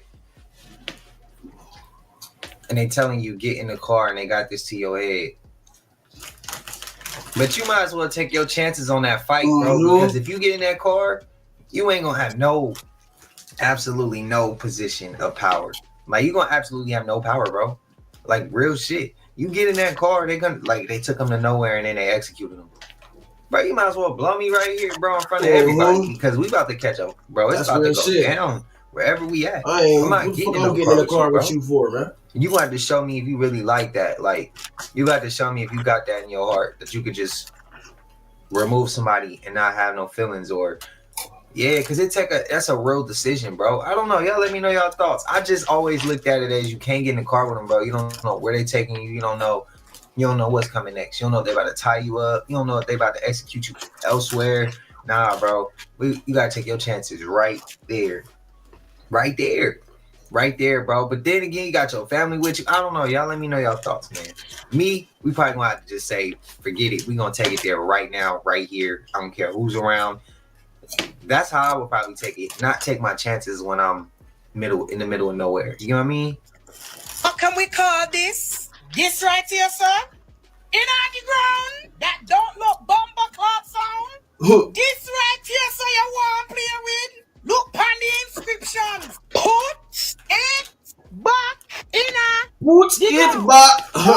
Too fast. Go sit down, pan your ass. I'm tired of gonna keep touching up things that don't concern you. You keep coming and doing it again and again. You be slapping the shit out. What makes you want to dig it touch the ground, yeah? What possess you? Say come up and dig out this thing out to the ground. You don't think say you could get possessed yourself, you know? No, man, it's not gonna can't see me. You can't just let things be. You don't think say we are in trouble already. I'm trying to live my life steady. Go home, leave things alone before I lick you with that big piece of stone. Sure, I'm tired of you, man. I'm tired. I love the way Jamaican women talk, man. I already know. Just a reminder, Columbus didn't discover shit. Indigenous people are still here. What they do to the land, they do to the people. We must protect our women, children, and two-spirit relatives. Nobody is illegal on stolen native land. ICE, Columbus, and colonialism. Hey, man, tap in, man. Tell it. Hey, air this out, share this out, all that good shit, man. Hit the fucking like button, man. Becomes Don't be a fucking very, lame. very, very thin. And you can see the demons within people. Let's talk about the time when I seen demons literally crawling up to the mayor's office. It's story time. It's story time. Story time. Paranormal Chicago activity. With Big Catchy. We had this mayor when I was in high school. He was a bad man. Bad man. Started off good though. Became very, very bad. My grandma Minnie, may she rest in peace, met this man while he was on his campaign the first time around. He came to our church. And when she shook his hand, she stepped away from him. By the time he got around to where the little kids was, her and a couple of the other elders, all who were ladies of Peter and Clay. It's Freemasonry through Catholicism. If you want to know more about it, don't ask me, ask Google. I'm not getting into that. Anywho, they stood in front of us. Like, they really didn't let him get too close to us. And I noticed that. Like, I noticed it instantly. Certain things you just don't bring up outside of your house because there are monitoring spirits everywhere and they hear everything. But something that my grandma said loud and clear was, don't touch that man. I looked at her, she looked at me, and I was like, a talk for when we get home. She said, yes, ma'am. Enough said, Granny. Thank you. When we get home, my granny told me, go on to the grocery store and get some collard greens because we got to eat something clean tonight. So boom, now I'm back at home, right? And me and my grandma is cleaning these collard greens. And as she cutting the stem off these collard greens, she says, you know why I told you not to touch him? And I was like, yeah, because the shadow man was standing on his left side. My granny stopped cutting and instantly made eye contact with me. She said, what you say, little girl? I said, yeah, I don't know what he got on him, but it's definitely a shadow that stands over his left shoulder at all times. I can see it. I wasn't gonna let him touch me, no way. She said, okay, good. Okay, you seeing correctly. My granny said, that's pure greed. Literally, greed personified. It need a host. Don't touch nobody if you see them with that on their shoulder. Fast forward a couple of months later, I had to go to the city building because I had to go get birth certificates and stuff. Right? As soon as I come upstairs from the red line on Monroe, it felt wrong. Like it felt like and gloom. Like, you know how it feels when you walk outside and it's real hazy and it's kind of rainy and like it just feel kind of heavy. Take away the haze and the rain, and we have to add in the sun feels filtered, like it's shining a grayish blue light down on the ground, and it doesn't feel warm, it doesn't feel cool, there's absolutely no breeze, there's no smell in the air, but like it feels wrong.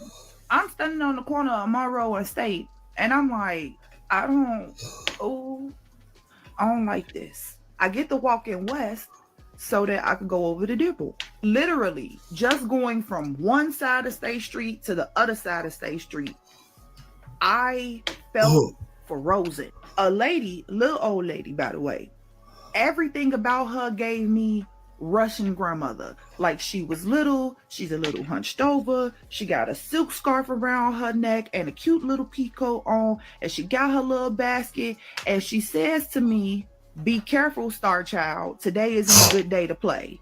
In Russian, she says, stay in the light. That's deep.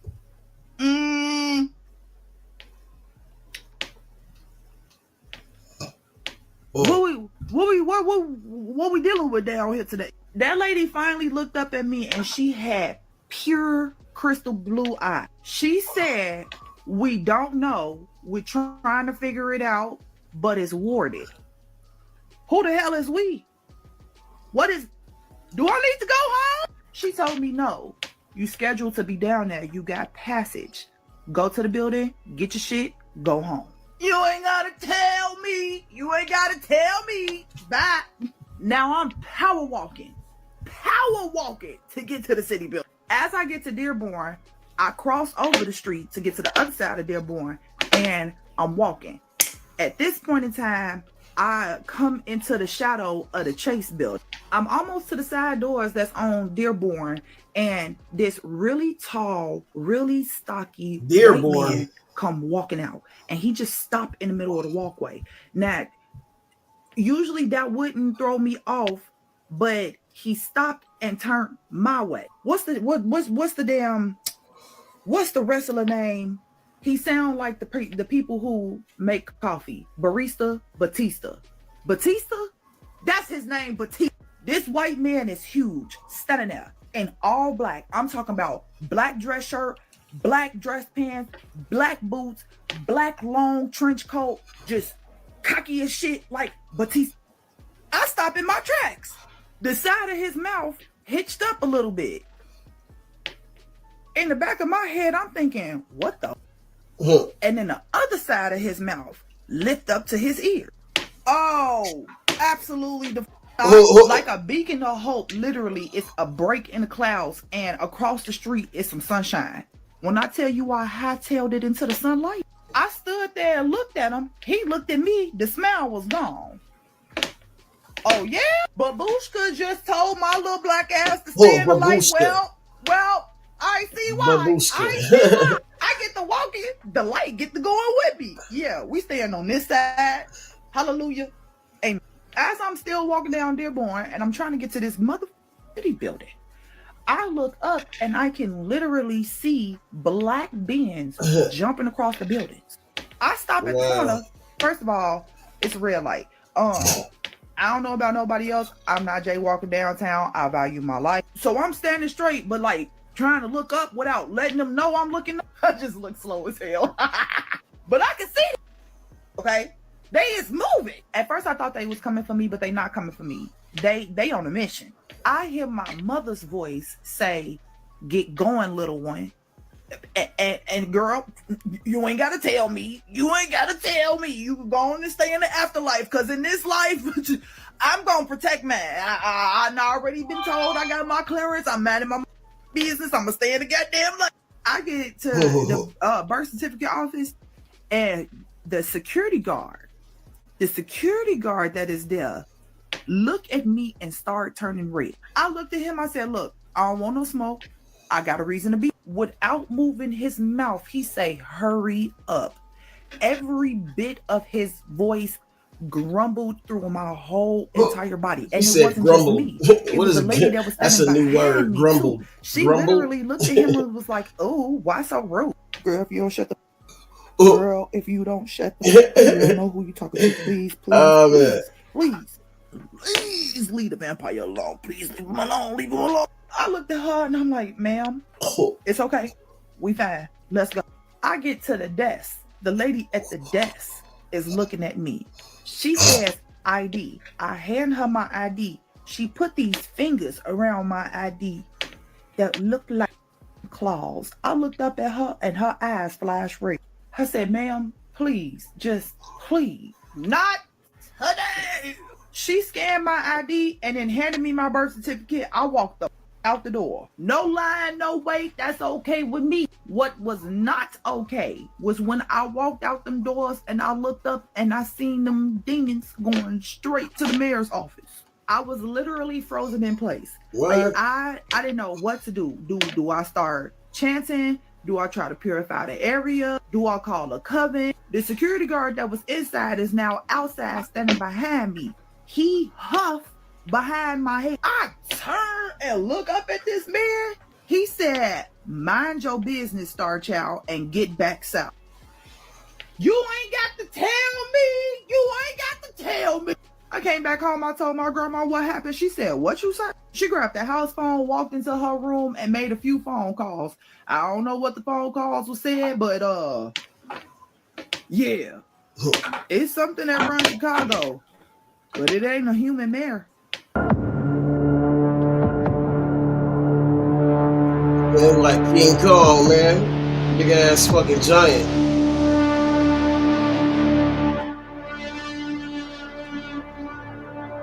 Oh.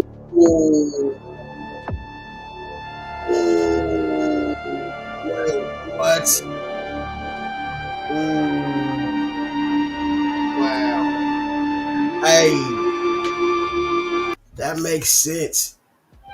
I'm starting to really believe, nigga, the Grand Canyon is really ancient. It's Egypt, bro. Like, they just motherfucking, nigga, switched around a lot of shit on the map. Let shit grow over shit, foliage and all types of shit. Man, yeah, bro. That's why they don't like motherfuckers to really like explore the terrain and shit. Nigga, I'm telling you, bro, a lot of this shit, man, bro, we starting to see the light, man. Starting to see that a lot of this shit, man, has been covered up, man. So we won't know our history. We won't know who the fuck we are.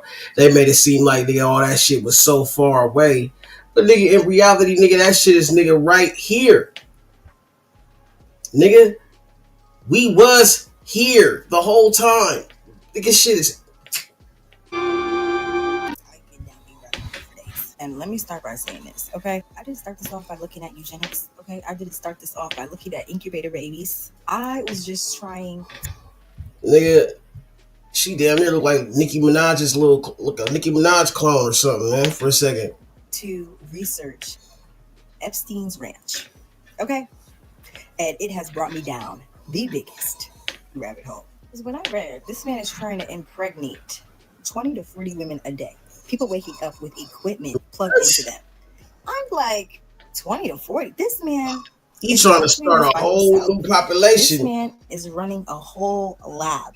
And remember, Yeah, this man. man was getting funding from billionaires. No wonder. And I realized this is the same script. This was the same thing that they were. No wonder so many women are going fucking missing. They need eggs. Yeah, they need fertility. Yeah, man. Real shit, bro. They need eggs. They need fertility, bro. And they need artificial inseminations. So they're trying to motherfucking get as many eggs stored up as possible. As many sperms stored up as possible. And best believe, nigga, these organs. Oh, yeah. I live in Oregon. Better yet, nigga, what the fuck? I'm a Portlandian. Ain't that some shit, nigga?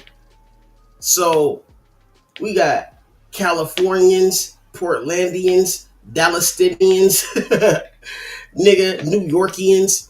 Man, we got all types of, man, this shit crazy as fuck, nigga.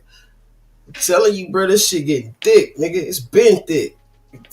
And it wasn't just funded by scientists and random eccentrics. This was funded by billionaires, the Rockefellers. Okay, there goes that name. The Carnegie Institution, the Harrington family, they funded a eugenics program. Okay, and Harvard took their money, just like they took Epstein's.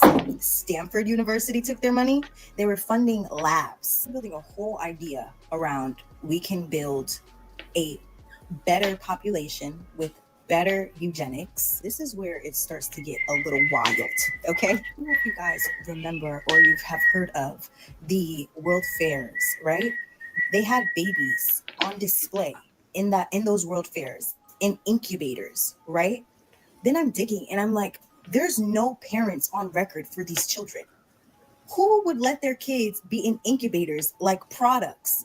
Whose babies were those? Whose babies were those? And this is back in the 1900s. And then you get the era of the Cabbage Patch Kids, right? So these are a whole bunch of children. It came out of nowhere, okay? No parent, no records, no origins, same pattern, same era, same investors sitting in the background. These are the richest families in the country, families whose institutions still influence government, medicine, and public policy today. Okay? Stay with me here. Those families were not just historical players, okay? Some of them, Rockefeller, was still orbiting Epstein. Meetings, financial ties, and this is a century apart, okay? So when I look back at Epstein, the ranch equipment, the population talk, the obsession and the interest, it hit me. These are not new talks or new things that are trying to be done. He is following the same exact thing that they were doing in the 1900s. They were obsessed with eugenics in the 1900s. There's the same names floating around over again, just in the background now, from the 1900s, a century apart. This is just the beginning, okay? I can't even fit everything in one video. We're gonna get into some things this week. Oh, the rabbit hole. See, some of that we already didn't heard about, but some of it, I'm not. Oh shit! They didn't fucked up! They didn't fucked up! Let me see this shit! Now I'm about to break this shit down! What is he talking about? I don't want to hear no toys. I don't want to hear you thankful for your friends. I don't want to hear you thankful for your teacher. It's not about that right now. You're going to say what you really thankful for. I want y'all to pay attention to this full video because what you about to witness are kids being indoctrinated, kids being programmed. This same shit happened to you. You just can't admit it yet. Hold on, y'all hear that old hoe in the background talking about some, you gotta train them up. That is what you call, you gotta program them. That he can save my life. That he did save your life. And that he gave his own son for me to be here. So this first girl, she don't even know how to answer the question if you just listen to the response, right? But however, her responses are responses that she has learned. It's called learned behavior. This is not something that she truly believes. This is not something that she truly knows. This is something that she is being forced to. I'm thankful for my stepmom because I can't say that. Hold on, you see that little hoe on the right side shake her head in disappointment like no, trying to stop shit? Bitch, sit down. Sit your ass down. We're gonna start again. And it ain't gonna be just that. You gonna get it together. Amen. In the name of Jesus. Because I'm done. Backside. Enough is enough. Amen. So get it together. You be mad? Okay. This Bro, little I girl used to is get not slapped possessed. She and was all types of expressing shit. how she felt. Nigga for not So knowing instead the of listening to her, they shut her down, made her start over, and tried to force a reaction that fit their script. This is programming at its finest. And did you hear the threat? You didn't hear the threat, did you? You better get it together. Whose mama is this? I'm thankful for my stepmom because she listens to me better than my aunt. Thank you. So the little girl expresses how the he felt, and this is their reaction. Just stay tuned. Look at this shit. This shit is wild. Right now, in the name of Jesus, I speak to the enemy that's trying to rule and reign in you. Right now, open the door. What enemy is in this little girl right now? You just made that shit up. What? And then on top of that, you put it in the name of Jesus. That's your little favorite shit to do. The word of God says we wrestle not with flesh and blood, but against the principalities of the darkness that try to do stronghold. And what we will not have right now in the name of Jesus is that. So the enemy that's trying to live in you, making you think that, we cast that out right now in the mighty name of Jesus. Whether you like it or not, because you will bow down to the Most High God. Whether you like it or not, because you will bow down. Why is you talking to that little child like that? Look at that little girl face. Little girl can't even express herself. Imagine how many kids right now can't express themselves. I used to be one of them kids. Yeah, I was that, one of that them. wasn't deliverance. That was dismissal. A child shouldn't have to choose between pleasing the crowd and honoring her mother or her stepmother. Stop rebuking these kids and start listening to them. That is where healing starts. That is where healing starts. That's real. What's your thoughts?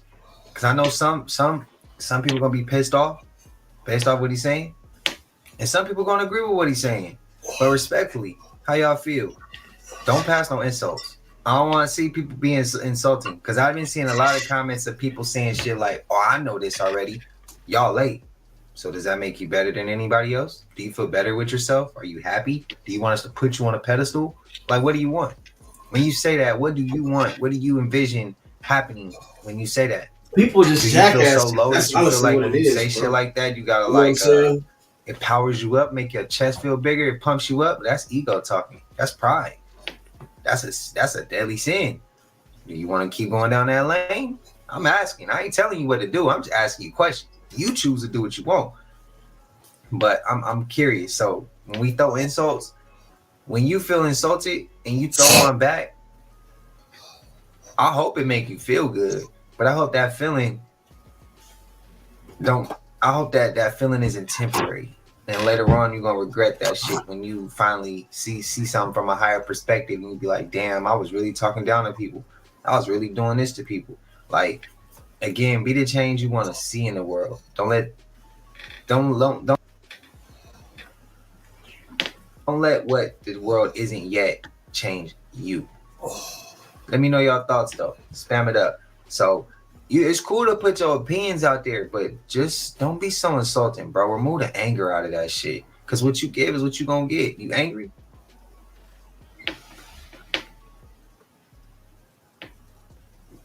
You insulting? You gonna receive that shit too, somewhere down the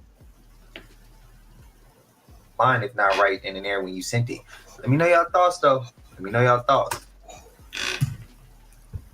Yes, sir. Yes, Finally made it to sir. St. Louis. This is where the 1904 World's Fair Exposition was, also known as the Louisiana Purchase Exposition. Now check this out, man.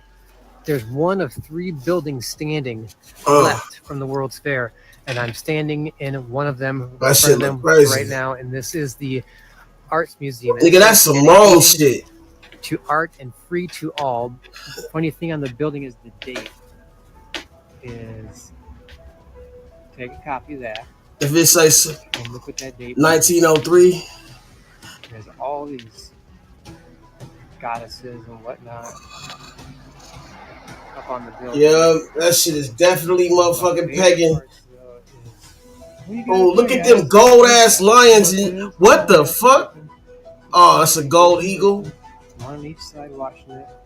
And this thing right here, dude, like just the stone alone is at least 20 feet tall. That statue of some king actually looks like Looks like right there would be what's that little symbol? Man, I be feeling like nigga, like someday nigga these statues gonna come real. To the president Like the city gonna come to life and shit and start moving and shit. These giant columns. Are you trying to make it? Things are Because why would they have all these damn statues, bro? I gotta do a little bit more research. I came out here because my daughter was sick and we had to go to the Children's Museum, and I was not gonna pass up the chance to finally get to St. Louis to see where the 1904 World's Fair exposition was and the only standing buildings that are still here. Now those suckers right there are also here. And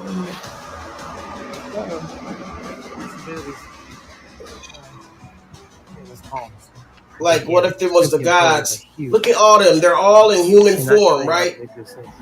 What if they trying to make all them motherfuckers come to life? Some of things that are left from the 1904 World Fair. That shit crazy, bro. That's so long to come here. That's a lot of work that goes into these motherfuckers, man. Now I got the chance to see this building and a few other buildings, actually a bunch of other buildings here. Let me watch me open this one. Okay? Yeah, make a video. You headed you too. Make a video, cause I'm sure finna to that open. Yeah, don't fuck with Campbell's soup. Don't fuck with none of they. No. Ooh-wee. All them like that. Ooh. The fuck is this? Bro, what in the flying fuck? That is sold us cans of water as cranberry sauce. We gonna get some focus out. Bro, that shit is foul, bro. No, we need to take that shit back. Look at that. Water. Bruh. Whatever substance they had in that shit. Okay, so lately there's been turned this to only water, conversation bro. about how we should stop looking at the sky and start looking into the water because that's what holds a lot of secrets. But what if I told The you water guys that holds there's memory. proof that living under the water has so many benefits, and that's why some of it could be hidden from us? There's a man who recently did an experiment. He decided to go live underwater for 100 days, 30 feet deep in a pod in Florida, and when he came back up, he showed signs of reversing aging. So Joseph Vittori, a biomedical engineer, decided to go live in a pod underwater, and when he came back up, he ran some tests, and not only did he have better cholesterol, he had an improved immune Dr. system. CD said that. Nigga, that's why he had all the people go get in those tanks. Of the time, because of the fact that he was not exposed to toxins, he had reduced stress and noise because of the fact that he was under the water and not dealing with the life that we live up here. His medical tests even showed signs of cellular regeneration, meaning that as we get older, our telomeres are supposed to shrink as we age, but his actually got 20% longer, meaning that he was quite literally aging Jeff, what's backwards. good with it? Now, even though beauty's in the eye of the beholder, man. we can't determine if this is fact. They did say that when he came back up, he actually My looked chat about is 10 gone. years younger than when he went Ain't down. nobody His in my medical tests chat. actually proved that being under that constant pressure and breathing in high quality oxygen not only helped in reversing his aging, it also helped in improving his health immensely.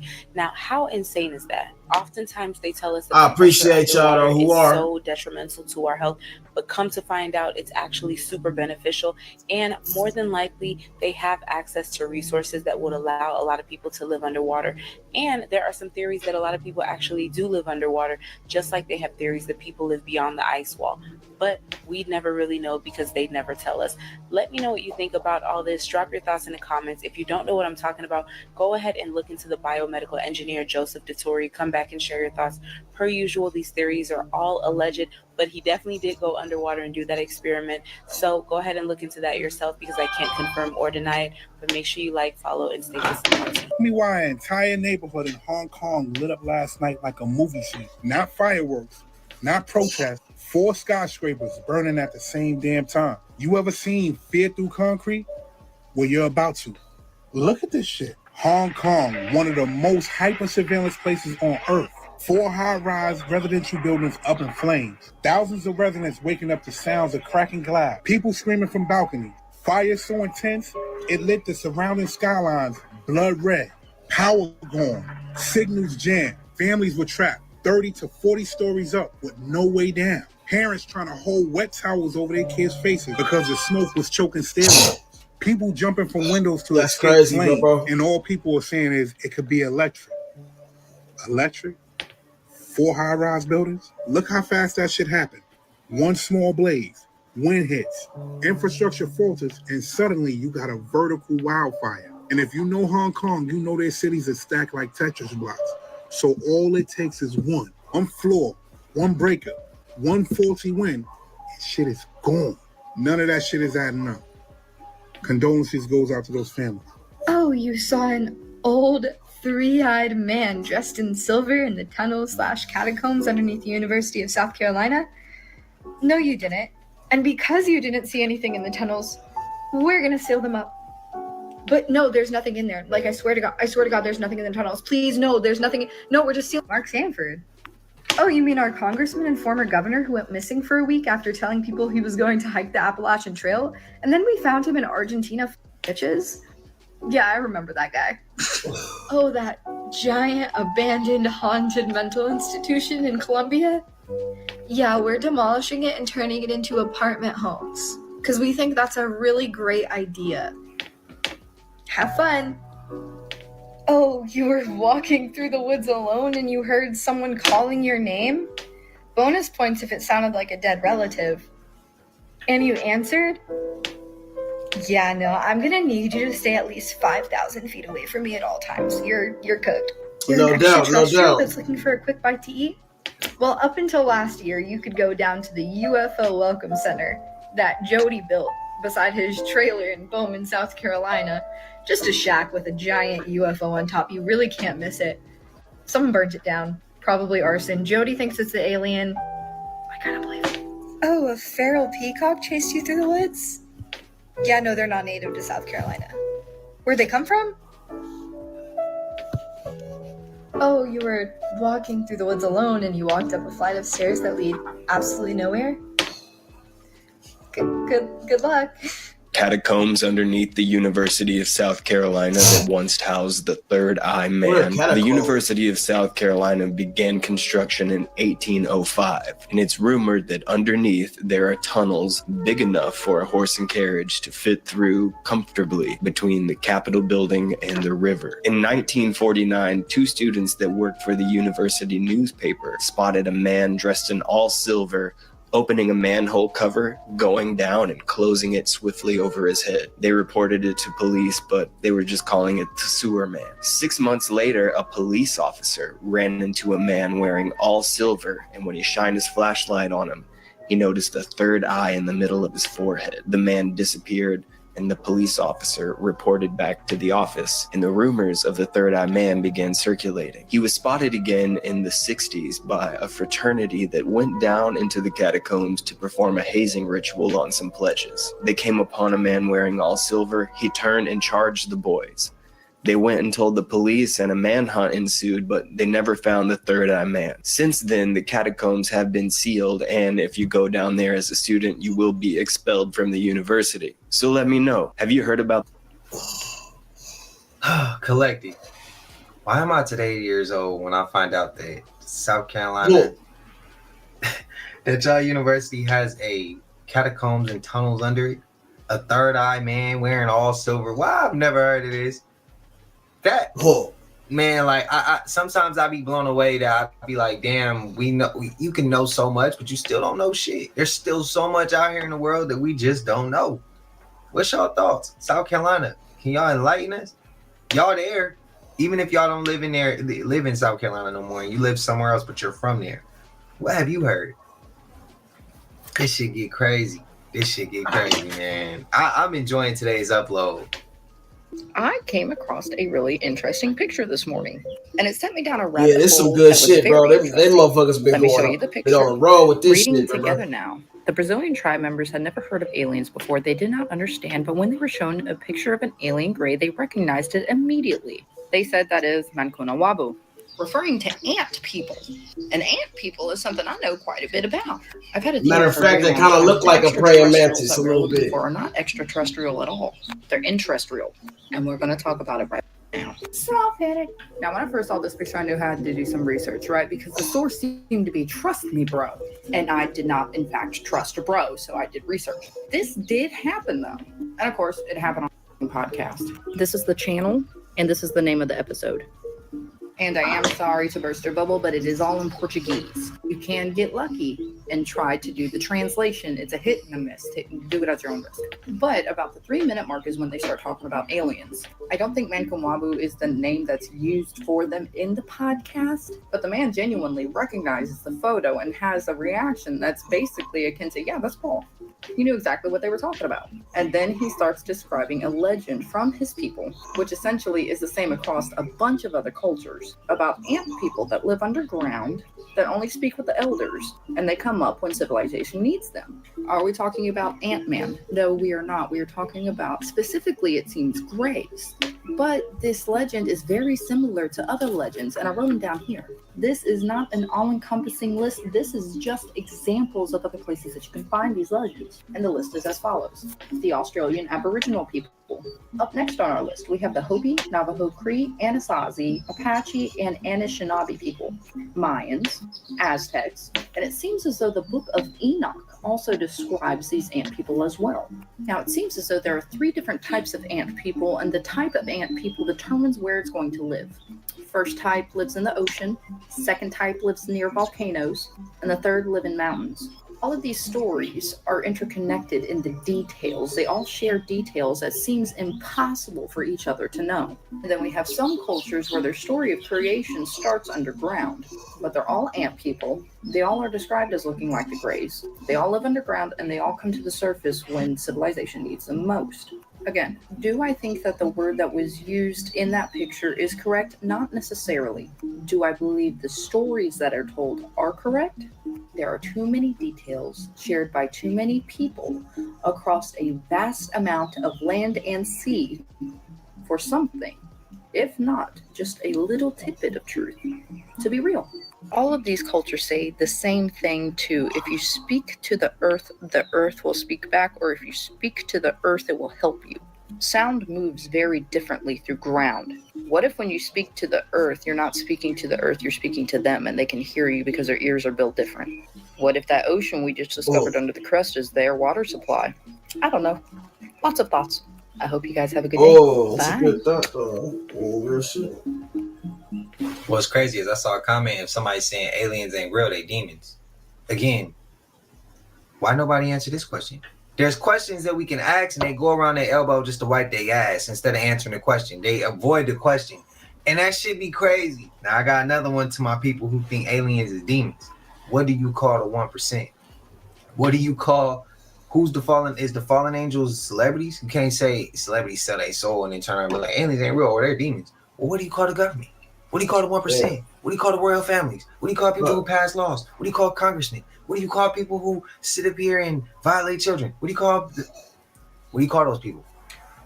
Don't go around your elbow to wipe your ass. I just want to know what you think as far as who are those people. Are they not demons? Who are they? But you quick to put it on some shit you ain't never seen or know nothing about like that, but you letting these people off the hook. Well, if somebody come and take your child and violate them, don't call that person a demon. Don't call that person a fallen angel and turn around and try to switch it up then. Nah, you could. I'm just saying. I'm curious. Like, I could see somebody doing that. I can see somebody flip-flopping that shit. Like, I just want to know. I just want to know what y'all would feel. What type of nigga would do that, though? Look at these doors. These are doors. Come on, bro. They're gonna keep on trying to play in our face. Hey Siri, turn the music off. Bruh. Okay. Ruben Stutter. Now, bro, this nigga don't. I know for a fact. Well, I ain't gonna say for a fact. But come on, man. This nigga been gone. This nigga still alive? Ruben Stutter. Come on, man. Nigga, you was making music and shit, so you just stopped making music? Nigga, you stopped making music because your ass passed away. What the fuck? Well, I don't know anymore, bro. I don't like this shit could all still be kind of like, you know how Ruben Stutter died? The internet just came about, and I guess I'll believe that. Like there was no type of fact checking going on and shit. So we all could be going through some shit, or this could really be a Mandela effect. But I could have sworn, bro, this nigga Ruben Stutter passed away of a heart attack or some shit. Nigga was too big, too fat. Some shit was going on with his health. He was having health problems and shit. Huh. And this is a while ago. I don't know why, but I kind of believe him. I don't know why, but I kind of believe him, man. Did that nigga Ruben Stutter die, bro? Somebody tell me. That's weird. Don't open that. That's a diary. Huh? Don't open that. Don't open that. I ain't gonna lie, I do look a little. That book looked like some shit. Nigga, that looked like a book that'll hold some magic spells and some more shit, nigga. Oh, my mama's mama. Y'all, I need to show you this reptilian face in my tree. Nigga, I'm that not look like kidding you. shit, This is nigga. definitely for Amber. I'll take her. Let me turn this around. Nigga, that book looked like some book, nigga. Hello? Excuse me? I'm gonna assume that you're a guardian. You see that face in that shit, bro? For you people who think NBA is scripted, I have in my hand the complete script of every single thing that's going to happen this NBA Hold game. up, I did not I'm gonna see prove it that to you nigga right now. until I just looked. All right, so here we go. Hold on, man. Hold on. I gotta look at that real quick one more time. Hold on. I see that face clear as day in that bitch, Y'all, I need to nigga. show you this reptilian face in my tree. I'm not even kidding you. This is definitely for Amber. I'll take her. Let me turn this around. Nigga. Oh my mama. What? The eye, everything, bro. What? That shit look hella fucking weird, bro. And then it even got the motherfucking like it's in a spacesuit or some shit right here, nigga, with the neck and everything. Like, bro, get the fuck out of here, bro. Hell no, man. Excuse me? How does that happen, bro? Oh my mama, nigga. Cuz. I'm gonna assume that you're a guardian. For you people who think NBA is scripted, I have in my hand the complete script of every single thing that's going to happen this NBA game. I'm going to prove it to you right now. All right, so here we go.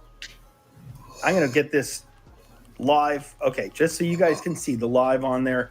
It is 11:57 p.m. Eastern time.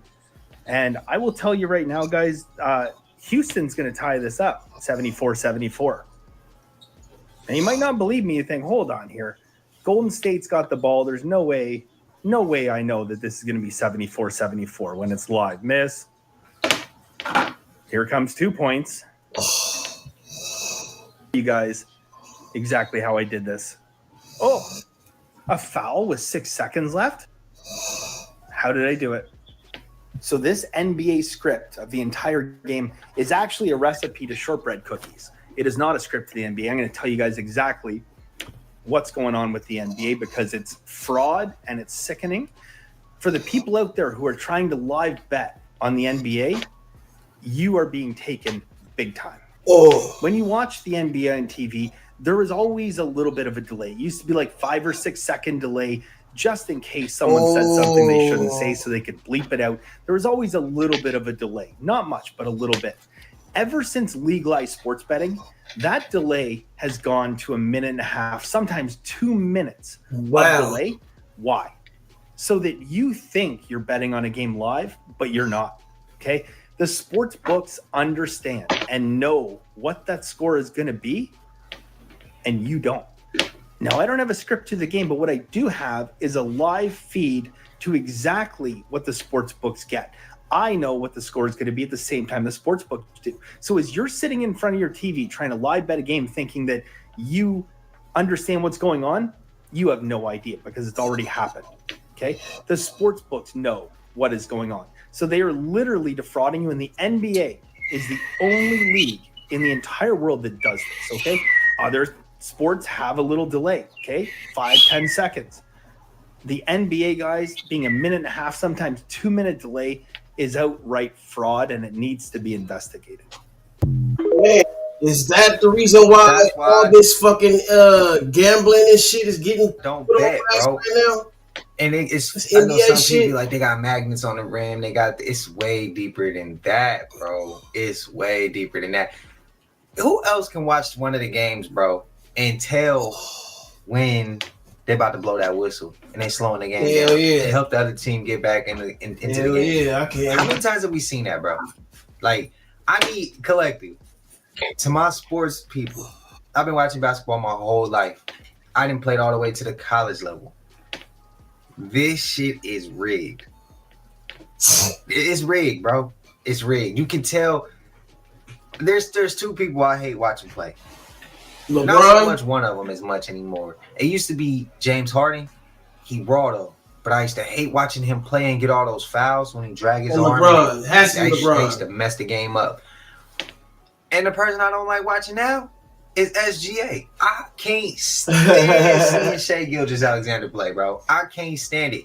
All the calls he get, as slow as he be moving, it's like, bro, you only that nice because you got the refs calling all this bullshit for you. You make some cool plays, bro, but you ain't that cold. Like that's how I be seeing it. I don't know. He's a boring ass player. Jokic was like that too. A boring ass player. It's like, bro, you just getting all these weak ass calls. You throwing this shit up. It's just going in. There's so many weird ass whistles being blown. I don't know. Y'all let me know. I still love watching basketball, but now I get to the understanding of I understand what that level of it is. When you really see it, it's hard to unsee.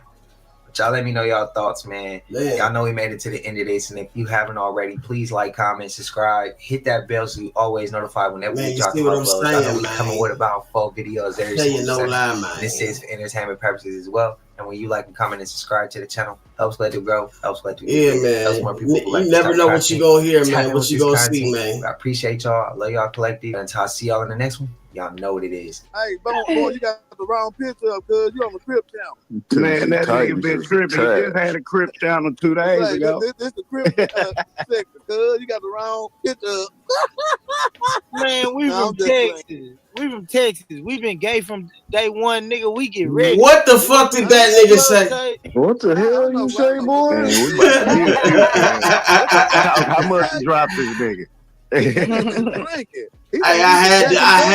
had to clip you on that one, bro. That was crazy, though. That was crazy, bro. Hey, boy, you got the wrong picture up, cuz you on the Crip channel. Man, that nigga been tripping. He just had a Crip channel 2 days ago. This the Crip sector, cuz you got the wrong picture up. Man, we from Texas. We from Texas. We been And gay that from nigga day one, nigga. We down get on ready. it. What big extra plug say? What the hell you say, boy? Man, we about to mute you, Ken. Talk how much you drop this nigga. He think this a Jack and Dunn show, huh? Nah, this ain't a Jack and Dunn show. Hey, boy, you got the wrong picture up, cuz you on the Crip channel. Man, that nigga been tripping. He just had a Crip channel 2 days ago. This the Crip sector, cuz you got the wrong picture up. Man, we from Texas. We from Texas. We been gay from day one, nigga. We get regular. What big extra plug? Uncle Terry out of the house to That come look nigga at out it of with control, me. bro. I said, Terry, get your fat ass off the couch. You can eat your DiGiorno pizza later. But he said, Jerry, go look at yourself. I said, okay. I'd never seen anything like this. State of Michigan, there's about 300,000 million freaking mayflies. The gas pumps are covered. I'm stepping on piles of them, and it sounds like crunking, cracking, popping cracks. But, well, I'm going to go eat some ice cream, and look at this. Come on. Unbelievable. Born, you're done. You're done, bro. Sure they don't bite. You're done for that. Bro, like, some superstars took a different route. I ain't get on here to talk about that much, but some of that shit come with some demonic shit, some dark shit. You feel me? Yeah. This girl on TikTok might have conjured spirits on herself and she didn't realize. I don't know if you've ever seen this girl on TikTok. I'm pretty sure her name on TikTok. That nigga, man. Hey, whole Texas gonna be mad at that nigga for that shit. Texas. I've seen this girl before. Have you heard about this? I haven't heard nothing about what you're about to tell me, but I've seen this girl, bro. I always thought that shit was freaky. So for the longest time, I don't know exactly how long she's been doing this, but she's been doing it for a minute. She will go to cemeteries, clean graves, look at the person's obituary of the grave she's cleaning, kind of talk about them or whatever. But recently, though, some people think that she might have stepped out of line a little bit. Right. She's seen a kid's grave that had teddy bears on the side of it. She moved it. She grabbed the teddy bears, took them home, and cleaned them at her house to make. Well, who does that though? Oh no. Who does that I guess though, on bro? paper or when you first see it, doesn't kind of seem like a good thing. But a lot of people are saying that a lot of spirits would go into objects like that. Yeah. So her taking them to her house was kind of inviting them into her own home. After she did that, a lot of people started noticing weird things started happening in her videos at the cemeteries. Really? And one, while she's talking, there's a flower inside like a flower pot, and it literally looks like the flower almost jumps out of the flower pot or like falls out of the flower pot, which I'm gonna lie, I don't think that could ever just happen on its own. And then there's another one. This one I think is the most like, okay, she has a shovel that's stuck in the dirt, and you see the shovel start to like lean over and move around by itself. I don't think that shovel should be moving like that. 9 times out of 10, when you go and dig a shovel in like that, it usually doesn't fall forward. Yes. I'm just being honest, bro. This one went forward though and stayed. Yes. And like I said, ever since then, she kind of stopped making videos like this. So a lot of people think that she started noticing stuff in her own personal life that was happening to her that made her want to stop making content like this. I mean, I wouldn't say that's a reach.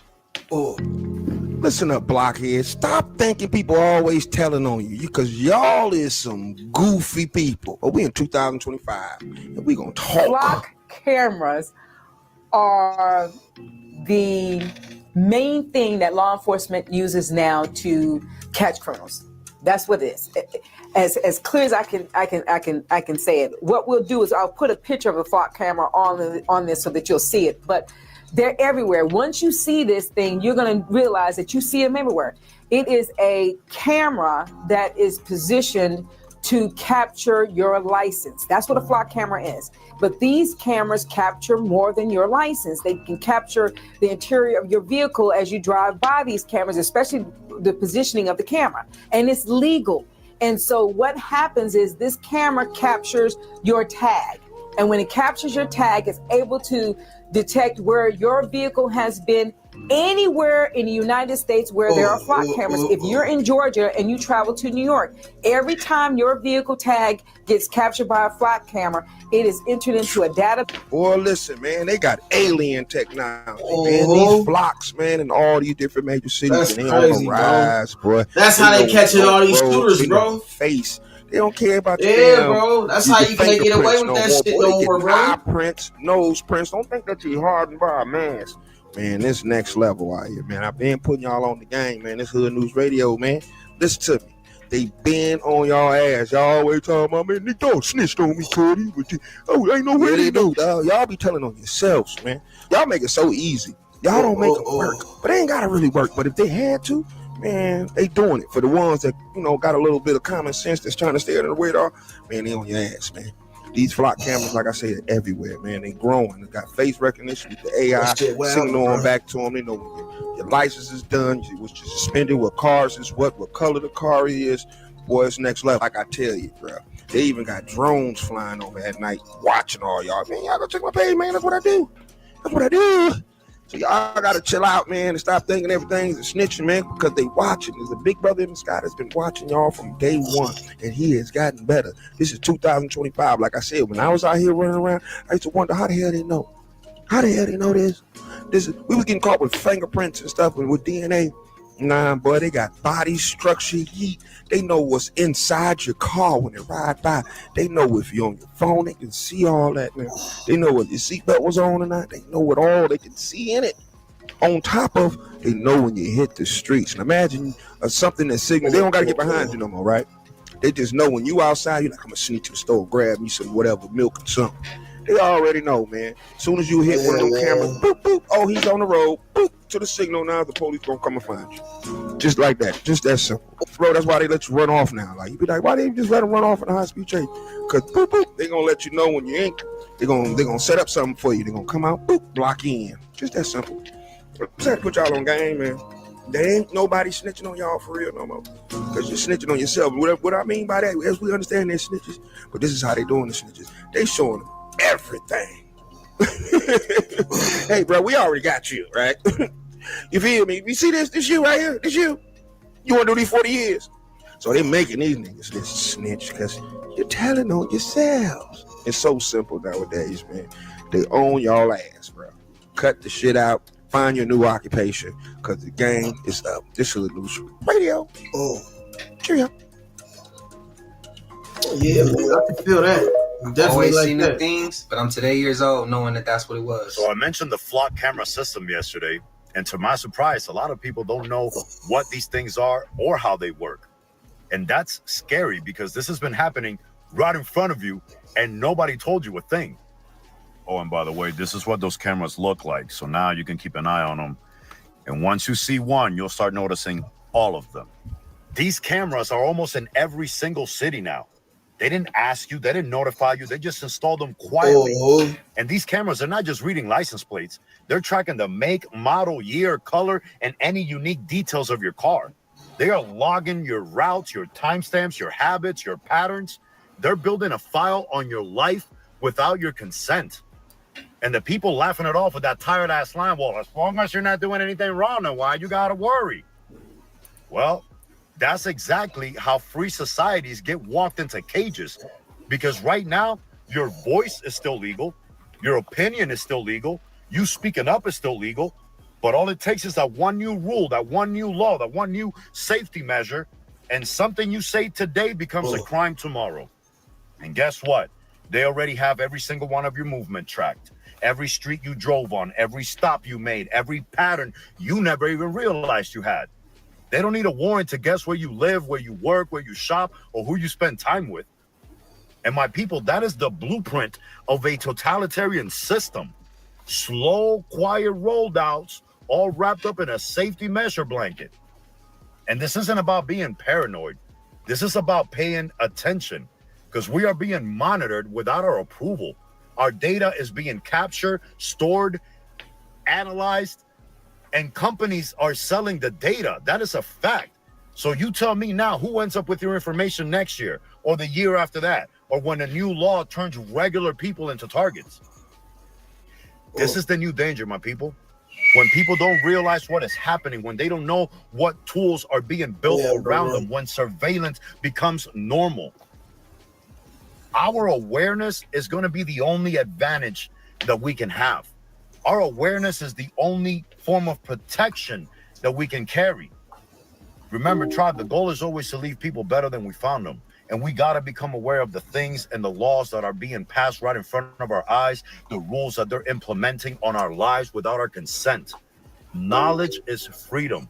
And I'm just trying to leave us a little bit better by exposing you to the harsh reality that we're currently living in. So keep your eyes open, keep your eyes peeled, and you're going to start noticing these cameras all over the place now. My tribe, I love you, and I just want us to live free. Until tomorrow, namaste. Not act like they can't just pop on your phone and just look through your information from the jump. They watching us right now, bro. They probably watch me make this damn video. I got a screen here, I got a screen here, and I got a screen here and a screen here. They're watching through one of those screens, bro.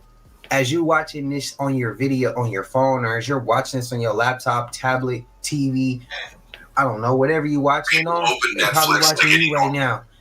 These flock cameras is just another way for them to step on our privacy. But that doesn't mean that the flock cameras is the only way they're watching us. They've been watching us, bro. They've been watching us. They could ping. We just seen a video of the satellite catching a footage of where the person's going at all times. So when they say you got to hit the road for these flock cameras to work, yeah, for the flock cameras to work, that might be the case. What about the satellites up there right now? That if they want to just log into it and check and see where you at, they can see where you at. Your phone pinging, they know the location based off where your phone ping off the towers. Like, come on, bro, they got full control right now when it comes to our privacy or knowing what we doing. And then on top of that, it's gonna get worse with the Ring cameras. Just saying, bro. Y'all let me know y'all thoughts. But I feel like the flock cameras is another tool they're using, because they got more powerful tools. The satellites, they could tap in through your phone. I mean, to me, tapping in through your phone is more losing your privacy than a flock camera. But I see what we all getting at. Just look at, let's just keep it in general terms. They're shutting all of our privacy down. They're shutting that down, bro. We no longer have privacy. They on our ass as far as everything. Y'all let me know y'all thoughts.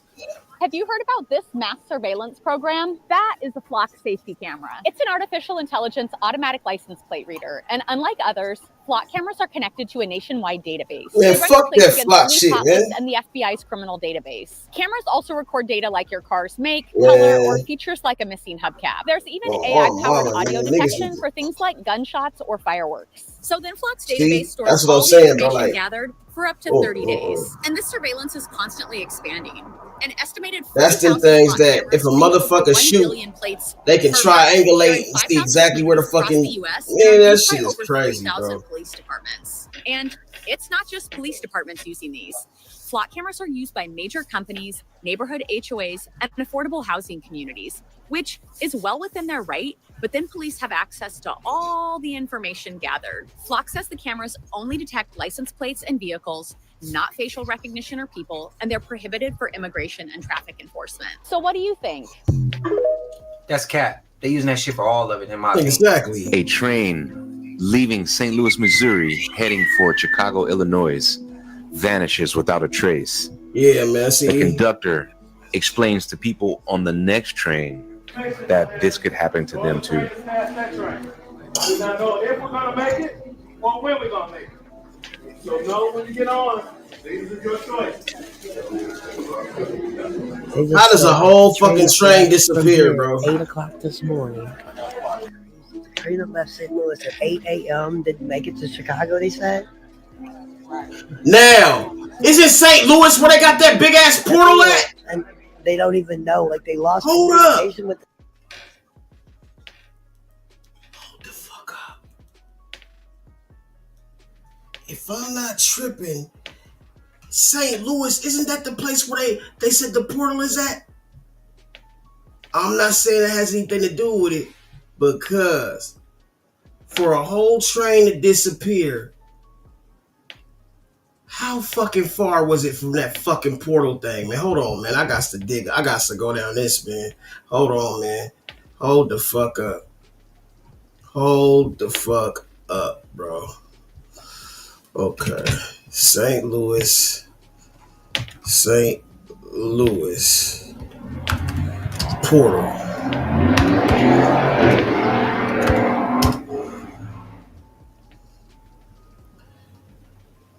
St. Louis portal. Largest portal in the world.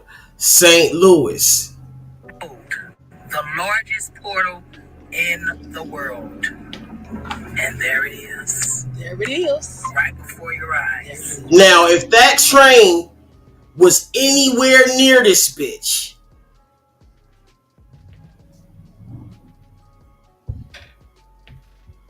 bro, if that train was anywhere near that bitch, I'm about to fucking trip the fuck out. Or nah, I'm not about to trip. They should be tripping. You St. Louisians, or whatever the fuck you want to call it. Nelly, oh, going down, down, baby. Yo, street in the train. Ding, ding, whatever the fuck. Nigga, yo ass got zapped the fuck up out of here, bro. And something tells me this portal got something to do with it. Now, nigga, I don't give a fuck what niggas say. Oh, you tripping, traumatic. How the fuck does a whole train go missing, cuz?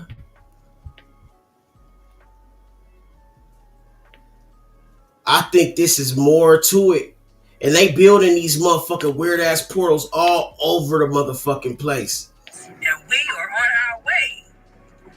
Look at this shit, bro. That motherfucker is huge, cuz.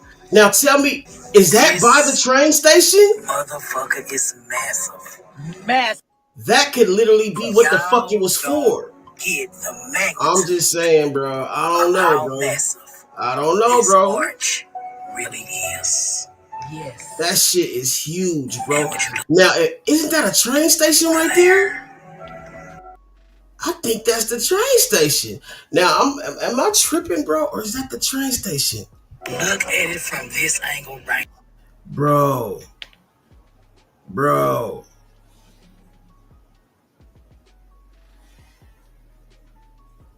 Oh, my fucking goodness. Hold the fuck up, bro. Hold the fuck up, bro. Right here. This is want you to pay attention to this building here. This is the old courthouse. And at the top of the old courthouse, what do we have there? Is that an antenna?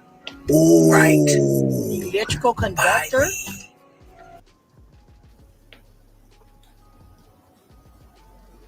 Okay, man. What does that say? North 6th? Okay, let me see about this. Hold the fuck up, man. This shit got me tripping the fuck out, man. Hold on, man. I am not tripping like that. Hold on. Okay, Google. Was there a train that disappeared in St. Louis? Allegedly. The legend of a ghost train light is associated with St. Louis, Saskatchewan, Canada, not street, Louis, Missouri. The light appears along an abandoned rail line and is sometimes attributed to a vanished train or the ghost of a conductor. Nah, nigga. See, y'all trying to cover it up. Nah, fuck that. Fuck that. Nope. Nope. Not good enough. Nope. Okay, Google. What happened to the train in St. Louis? Where was it at? Where was it located? The most recent significant train incident was a BNSF derailment on October 10th, 2025 in Afton, Missouri, near River Road and New Hampshire Avenue, which caused temporary evacuations. Yeah, see, they bullshitting with us, bro. They not even telling us where fuck, nigga, they trying to cover that shit up like a motherfucker, bro. Okay, so we know there is a portal in St. Louis. The biggest portal in the fucking U.S. is in St. Louis. A train disappears in St. Louis. Why the fuck is nobody talking about that? By the portal? Say it ain't so. There it is. So we've made it safely to the portal. That is it right there behind me. We're going to explore this portal. We're even going to go inside of a portal. You may not believe it now, but you will begin to see that this is in fact a portal. This is as much as a portal as this is a portal. Right. See? Ooh. So these portals, why the fuck would they be this big, and why are they building these motherfuckers everywhere?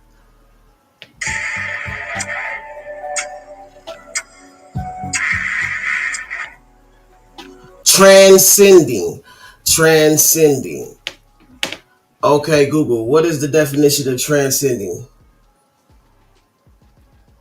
Transcending means to rise above or go beyond the limits of something, or to be greatly superior to it, to surpass or exceed ordinary boundaries.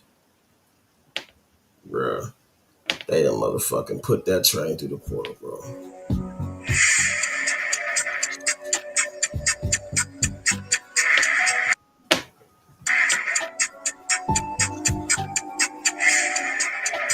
Sterling, wow, cuz. This shit don't make. And so now that we're here, let's go and explore and see what there is to see. What is the big hype about these artworks, sculptures? Well, bitch, you just felt out. Please, y'all, go do y'all research, man, because this is kind of fucking weird, bro. This is creepy as shit, bro. Whole fucking train disappears in St. Louis, and there's a portal in St. Louis, and that ain't the only one. Train lost from St. Louis to Chicago, left at 8 a.m., never arrived. Lord, let them be okay.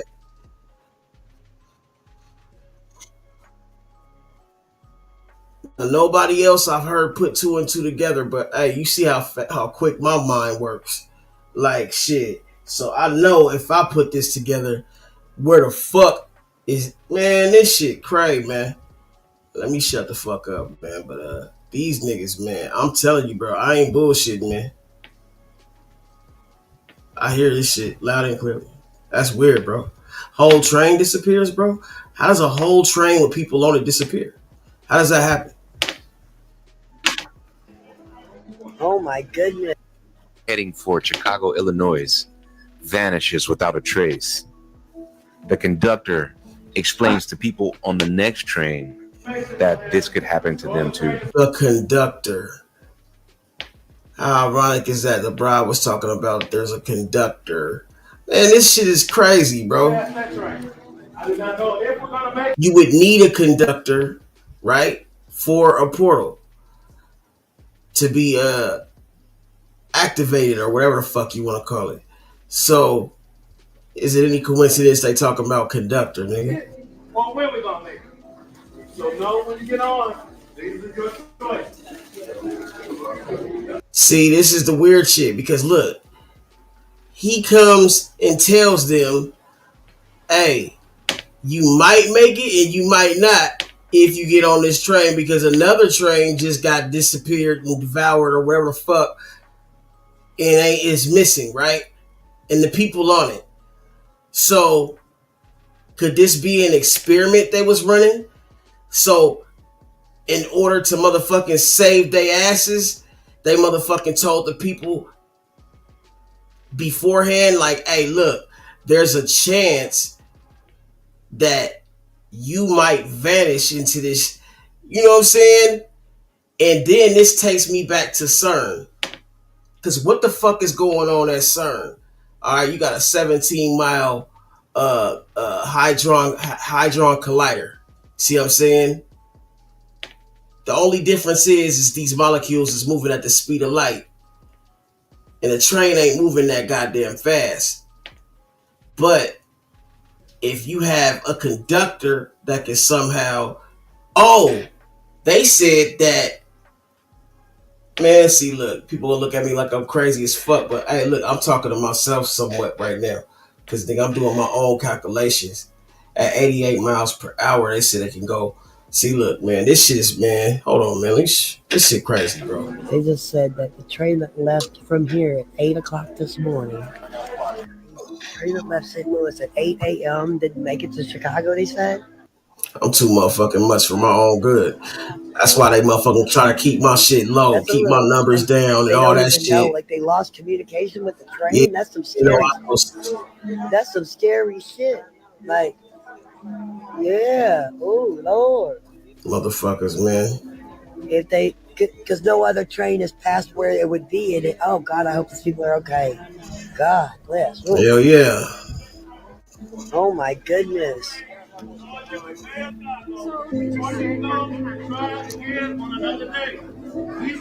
what is that big tall motherfucker over there in the... Who is... Oh, no. You're not on the train saying, why didn't anybody sell them? What? The train that left before. Are y'all going to Chicago? Yeah. Okay, so the one at 8 a.m. went to Chicago and never made... I'm telling you right now, so you're not on the train saying, why didn't anybody tell me? So these people got places to go. Where the fuck is they supposed to do? Stop and not go? You basically just let these people know that they can be sacrificed, that this might be your last stop. And just because you told them, could this be an experiment? See, this right here, bro, makes me feel like this is an experiment, bro. This has to be an experiment, bro. It reminds me of the Hunger Games or some shit like that, right? Because there was a chain. Remember that even Diddy, wow, Diddy had a... Didn't Diddy have an album called Last Train to Paris or some shit like that? Hold on. Okay, Google. Did Diddy have an album called Last Train to Paris or some shit like that? Yes, Diddy released the album Last Train to Paris in 2010. It was the only studio album by the trio Diddy Dirty Money, which consisted of him, Kalena Harper, and Dawn Richard. Wow. What? Okay. Okay. This is crazy, bro. That's crazy, bro. To Chicago. They think it is stuck on somewhere. So from Chicago, St. Louis to Chicago. What's the significance of St. Louis to Chicago? St. Louis, Chicago, St. Louis, Chicago, St. Louis, Chicago. On between here and there. So he said if you get on the train, you may not make it to Chicago tonight. That it's a little bit scary. I love your coat. Now, I think this is an experiment. I think this is an experiment because think about it. Let's see, we conduct this experiment to see how many people would still board a train if they knew it was their that this could be a train to headed to hell or headed nowhere. How many people would still board this train? They could be testing people's balls, testing to see how people act or react, if they go, how they panic or how they would react if they would panic. Like, this could be a whole fucking psyop experiment, bro. Who's to say that train even disappeared? Because who are the people that disappeared with it? And where? This brings about so many questions, bro. So many fucking questions, bro. Yeah, this is a real fucking mind fuck right here, cuz. Would you take this train ride? Leave your thoughts in the comments. This is Unanswered Universe. Wow. I'll be honest, I might have to pass. Unfortunately, we warned you guys what was coming and why it was coming. Nigga, is that DJ Khaled, nigga, with a sword? What the fuck is going on, bro? Now Pam Bondi comes out. No, that ain't DJ Khaled. DJ Khaled way fatter than that.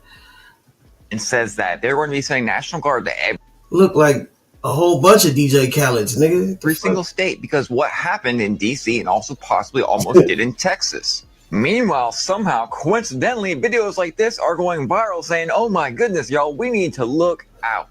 Wow, crazy, right? Like clockwork, and Vietnam Part 2 coming very shortly. You know, I wonder how the news chooses what stories to air and what stories it's not going to air.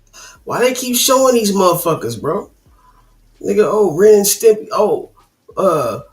fucking Middle Eastern Mario and Luigi looking motherfuckers, man. So yeah, National Guard going to every single city. You know, people would ask me, why are you sharing what these whistleblowers are saying? It's just bullcrap. Well, we understand what those whistleblowers are, and we know why they're blowing the whistle. So when they say something, it's important, even though that whole propaganda bullcrap, we know it still means that something is coming. That's why it's important to stay informed. You know, you post fear. Nah, I post the truth, but I do understand why the truth could be scary. But there is a reason why I specifically do not fear. Hand in hand with Secretary No, Homeland Security. Vietnam. Director Patel has already arrested 500 suspected since January 20th. We're working hand in hand with Pete Hegseth. And yes, we are bringing in our National Guard to every city we possibly can. Who needs our help? So if you're not aware, we had the closure of Venezuelan airspace. Meanwhile, all their commanders are planning right now while they have jets guarding their coastline. Because unfortunately, we have a Vietnam Part 2 situation coming up. Now listen to me closely, this part's very important. They say to never discount your enemy. Americans are being very cocky, saying, oh, we would definitely decimate Venezuela. You wanna know what they also said? They would decimate Vietnam. And guess what? We lost Vietnam. By the way, look into the stats of the Vietnam War, by the way. Just go ahead and do that. It's really foolish to wish for this to happen. This offshore fisherman, the credits are below. I believe he goes by the name of Mini Whaler Adventures, was offshore fishing and captured 3D printing our fish. I'm not sure what type of fish this is, but if you take a good look at it, you see a 3D print on it. Wow, bro. Get the fuck out of here, bro. Tell me we don't live in a simulated matrix. Who's making the fish? Can you see the print on the fish? Unanswered Universe. Bro, I'm so irritated with this shit. Bro, you mean to tell me? I genuinely believe we are watching in real time the development of a play out right in front of our eyes. Do you guys remember the name Brandon O'Quinn Raspberry, the 32-year-old Texas man who was shot dead in his RV at Lazy J RV Park back in 2022? Well, the case went cold, and 2 years later, police were called to the local elementary school to take the report of a 10-year-old boy who threatened to kill another 10-year-old on the school bus. Well, during the interview, the kid said it wouldn't be the first time he had killed someone. Come to find out, the kid's grandpa was neighbors with Brandon Raspberry. Yeah, the kid says one day when he was 7 years old, he decided he wanted to know what it felt like to kill someone. So he grabbed one of his grandpa's guns, sneaked into Brandon's RV, and shot Brandon in the head as he slept. Well, nothing ever happened to this kid because Texas law says you can't be criminally culpable until you're 10 years old. So they did a psychological evaluation on this kid last year, and it says he, quote, displays significant signs of being a sociopath and shows a lack of remorse or guilt. Not only that, since Brandon continues to display violent behavior, he's attacked multiple family members, and recently he started killing animals, including his neighbor's puppies. Now the kid's grandma wants him back in public school. The district is saying, hell no, we do not want him, and filed a temporary restraining order against the boy and his grandmother, saying he would pose a significant threat to the teacher and students. In fact, the district is recommending the kid be placed in a residential treatment facility called Shiloh Treatment Center. God forbid the district loses this case. The kid would be back in school, possibly sitting next to your child in class. I'll keep you posted on the court's decision. Next time you knock on a stranger door, just remember, you could be putting a spell on yourself. Did you ever have a conversation with someone and y'all say the same thing at the same time, and y'all say jinx and you knock on wood 3 times? It seemed like it was fun and games, but it was connected to hexes, curses, and spells. They all have different meanings. This video is about to get a little dark and a little deep. Stay with me. Back in ancient days, our ancestors believed if you ever had a problem, you could knock on a tree 3 times and the spirit will come out. This is the same reason why the elites made all of our front doors made out of wood. And when you knock on it 3 times, a stranger or a spirit will come out. The people that understand magic, they still do this. They go out in the woods and they knock on a tree 3 times and they wait for a spirit to come out. The spirit don't really show itself in physical form. It's a manifestation of spirituality. If you quiet your mind, the spirit will talk to you. And we are doing the same thing right now, just in different forms.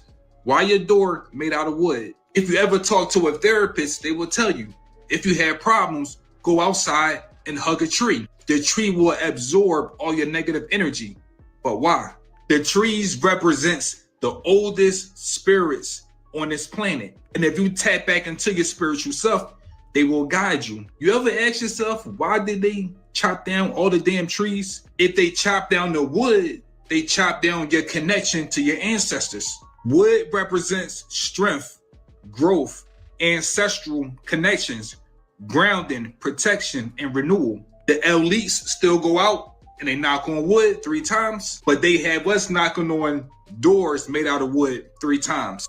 It's a big ass difference. Who do you think created that game? Ding Dong Dixie. They started replacing the wood doors with doorbells because they know witches was actually masters at bells. Not to mention bells is a higher frequency that chase away evil spirits. You are dealing with hexes, curses, and spells. Please learn the different definitions. I hear so many spiritual people speaking about crystals and how it's going to save their life, protect them from the devil.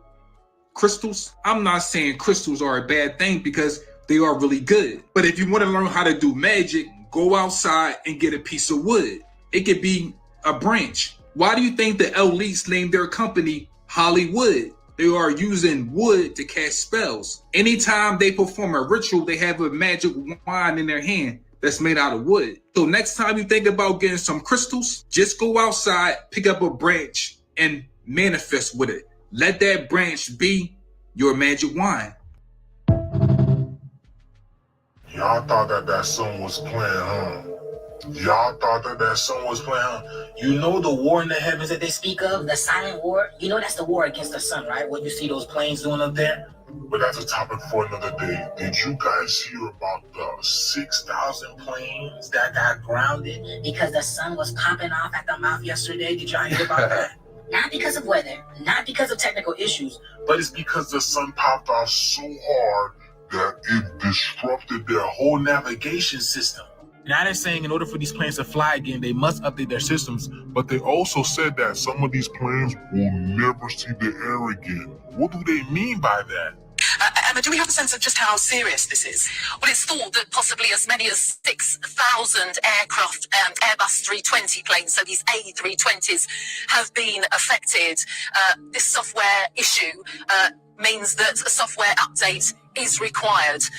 And as a precautionary action, these aircraft will be grounded until that is done. Now, it's believed to relate to an incident which occurred on October the 30th involving a JetBlue flight. You're lying. You're fucking lying, bro. That sounds like an EMP, bro. Of altitude, several Shut the people fuck up. were hurt. Yes, And I think that they're trying to incident cover has it, been man. analysed, and this is what has been found: that there was an intense solar radiation incident which may have corrupted data critical to the functioning of flight control. So the fact is, they clearly don't want to take any chances. Now, the UK Civil Aviation Authority has warned that it's likely there will be disruption and cancellation of flights over the coming days. In a statement, they've said the requirement will mean the airlines flying these aircraft will, in some cases, have to change software over the days ahead or remain on the ground from Sunday onwards until the software has been changed. Only some UK airlines are affected. This action is likely to mean that, unfortunately, there may be some disruption and cancellations to flights. So passengers being warned that they should get in touch with their airline to see if their flight has been affected. See, the sun has been the real reason why these flights have been grounded the past couple of months. It could be the sun, but it also could be.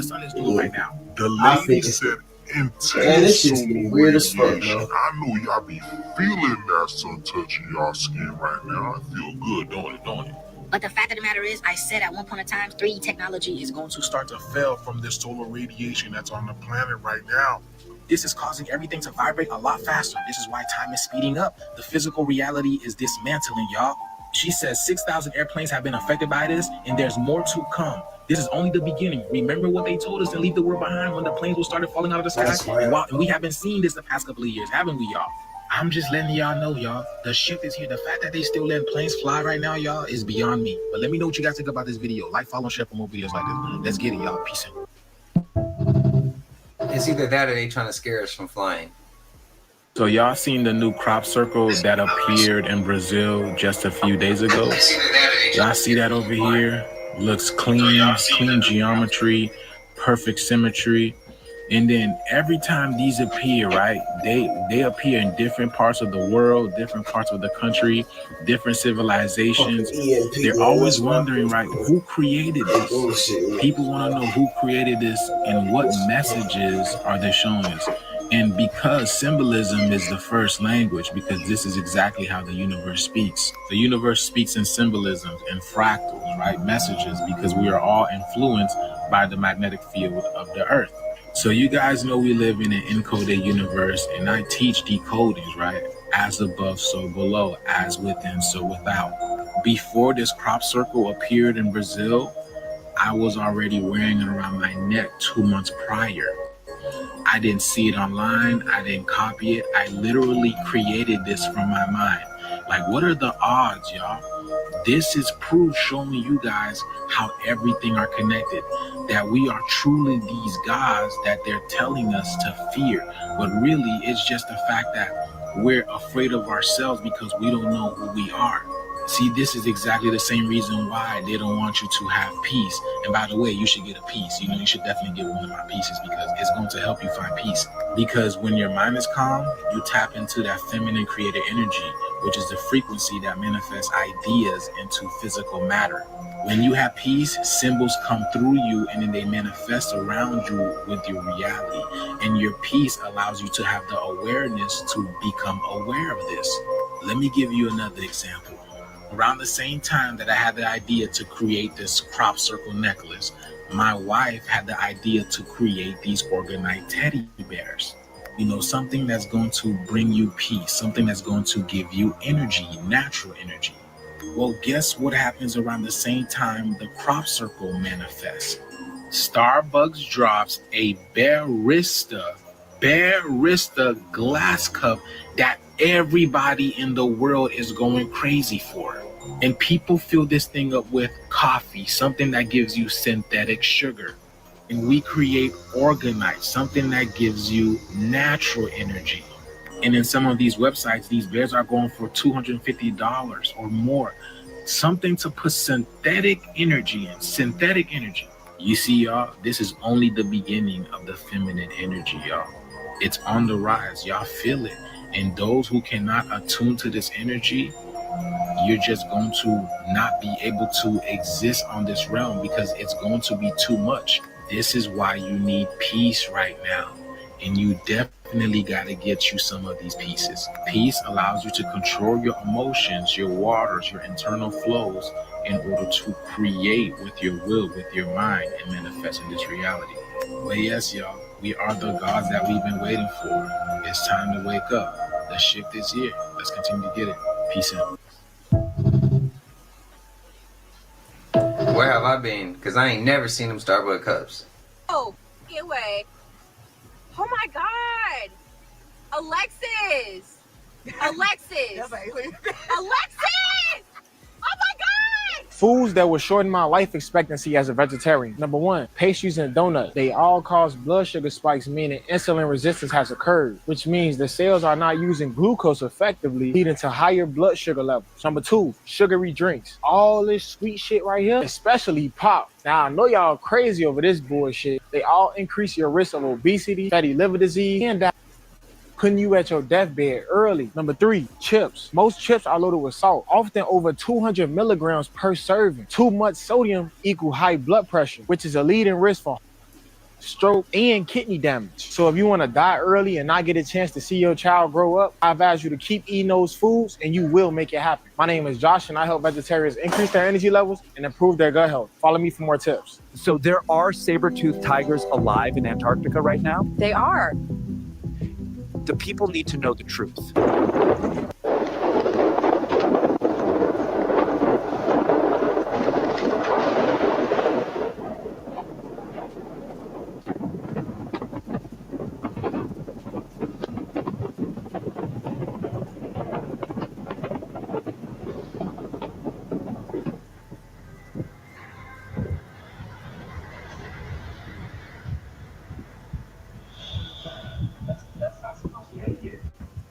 You know, there's about to be some where the AI people at. I know that's AI. That's AI. That's AI. I know it's coming. I know it's coming. Man, look, my sister, she said, you know, I checked one of your videos not too long ago, and there's a certain person who always say AI in your videos, always in the comments, and I think they're a bot. And I said, you know, I don't like calling people that. That's kind of insulting. So we just gonna say they not a real person. I don't know. I think that's possibly that the movements were more real. Wasn't the Sora app. But then again, somebody's gonna say it's fake. And I'm not gonna disagree with you. If you think it's fake, I respect your opinion. Now we sliding you over there. If you think it's real, let me know. Let me know. Spam it up. Why you think it's real? I really want to know. To the AI, the people think it's AI. Hey, I'm over it. It is what it is. You think it's AI? Cool. I disagree. We still family. Now let's move on to the next one. But if you agree, let me know your thoughts for real. Y'all think they're gonna migrate here? Y'all think they can migrate here? Do you think they can only last in that type of habitat, or you think they could evolve in different types of habitats too? Let me know. Black phone forever. This is the crazy story behind how the grabber became the character that we know and love today. So before the Black Phone was a movie, it was a short story by Joe Hill, who's Stephen King's son. And in this book, the grabber was originally inspired by John Wayne Gacy. Yes, the real-life serial killer who literally performed as a killer clown. And that was the starting point. A human predator behind this playful theatrical persona. But here's where everything changed. When the filmmakers were adapting the Black Phone, it was really popular, Terrifier was blowing up, Killer clowns were all the rage. So much so that like adding another scary clown to the mix so soon would have been overkill. Everyone would have looked at it and been like, really? Another Pennywise wannabe? They didn't want him to be overdone or predictable or immediately overshadowed by Pennywise. So that's when Joe Hill came to them and he said, how about this?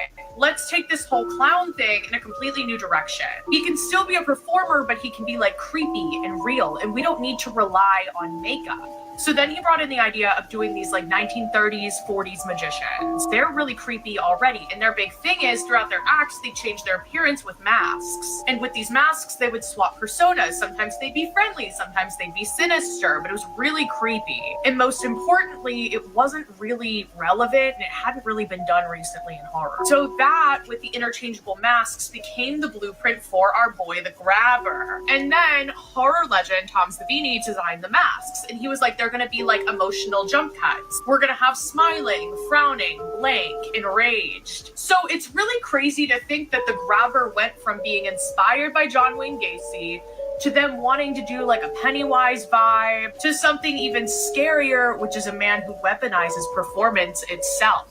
And once you know that, the Black Phone hits just a little different. Follow for more horror. Channeling energies, switching faces. How is it possible for an Amtrak train filled with 253 passengers to just vanish? So get this shit. Allegedly, an Amtrak train leaves St. Louis going to Chicago, and this shit winds up missing. Oh, you don't believe me, right? Look at this shit. Listen to what this man say. No other train has passed that train. I do not know if we're gonna make it or when we're gonna make it. So know when you get on, this is your choice. You hear that shit? The train that left from here at 8 o'clock this morning. The train that left St. Louis at 8 a.m. Listen. Make it to Chicago, they said. That's a little, and they don't even know, like they lost communication with the train. That's some scary. That man basically said, you guys can enter this train if you want to. It's not on us. Whatever is going on with these trains don't got shit to do with us. Y'all can get on this train if you want. But we're not saying that you're going to get to your destination safe. Or basically a train with 253 people was missing. They lost it. No communication, no nothing. Mind you, they're saying that that train could have quote unquote derailed and they didn't even know. Here it is. The train left St. Louis on its way to Chicago and they have no contact with anybody. Nobody at all that was on that train. That shit don't sound right. As soon as I hear more about this shit, I'm gonna let you know what happened. I'm out. Because I forgot to take my meds. But doesn't this Falcon 9 that was launched just the other day look exactly like water trails coming from a boat? Now, how could that be if the rocket is supposedly going up into the void of outer space? People are like, oh, you know, it's the ice and the fractals and all of this fume coming from the rocket and all of these mental gymnastics. But not only does it literally look like it's scraping on the waters above that the Bible speaks of, but it's following an arched trajectory. Every single rocket that has ever been launched in the history of humankind has always followed an arched trajectory. What could it possibly be avoiding? I mean, honestly, if you were SpaceX, wouldn't you just shoot that baby way up into the void of outer space and see how far it could possibly go? But this doesn't happen.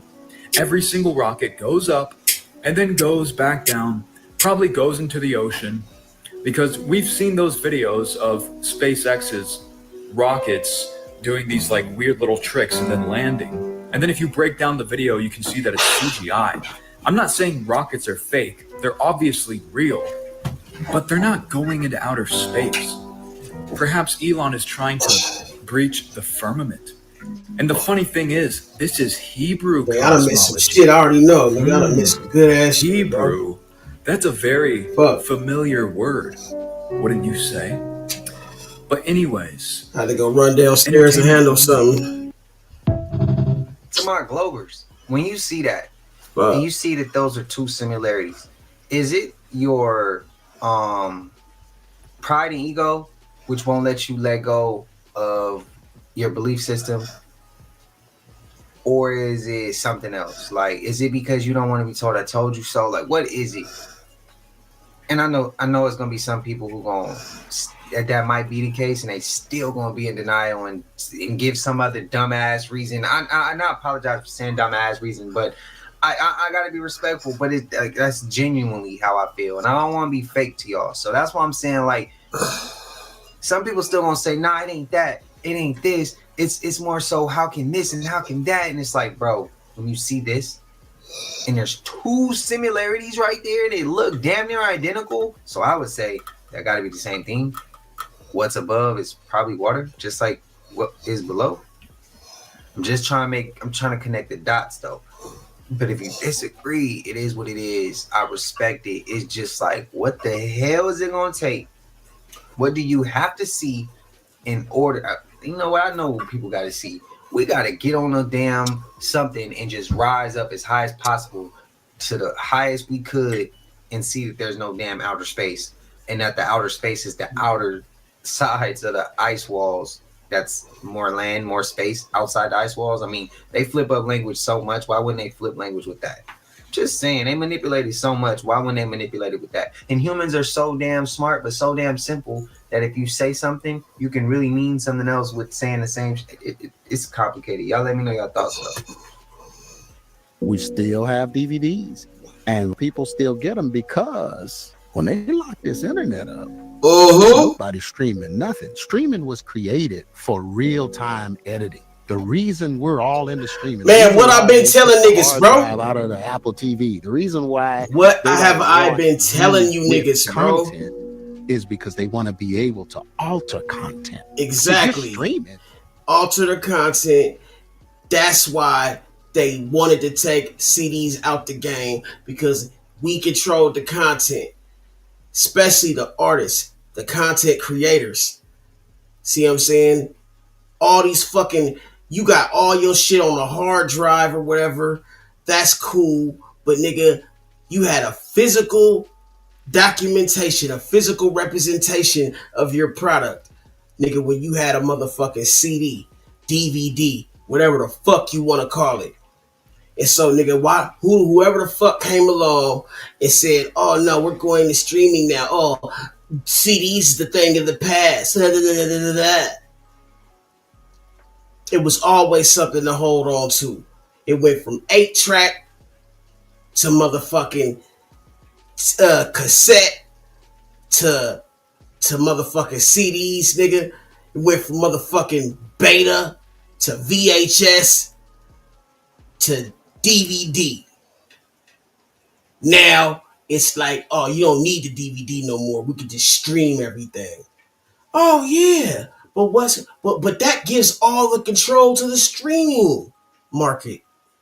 That gives all the money to the streaming market. If they shit crash or if they cut you off, now you have no access to the media. You have no access to this motherfucking shit. They wanted all the control. They wanted everything in the control of their hands.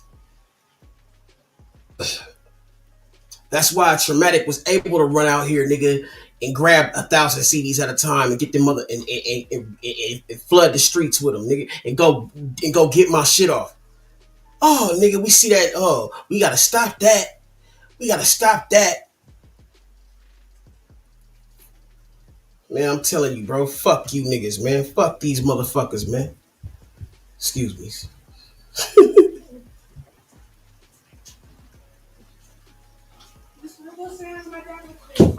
What the fuck? It's on their server, not yours. You don't own it. You don't even have it. That's why they sell a computer now. The fastest computer out right now, and the hard drive is tiny. Why do you only give me 128 gigabytes? And then if you want more, you got to pay thousands of dollars. Absolutely. Why are they doing that? Because they want it in the cloud. Because two things happens if it's in the cloud. One, they have it. And the other thing is, they learn it. Metatron don't know. He's not omniscient. He's not like God or whatever. This demon spirit has to learn. They need our voices, our images, Dude, it's us. We're all cyborgs. There's a digital version of all of us in the hands of the enemy. He's created it from our uploads. He's showing all your birthdays. He's showing everything you do. He's learning. How else would the devil be omnipresent? He wants to be like God. The internet makes him omnipresent. That's crazy. I'm just gonna say it. It shouldn't exist. This place shouldn't be here. Machu Picchu isn't even the only city in the area that's 8,000 feet high. Yana Picchu is even higher.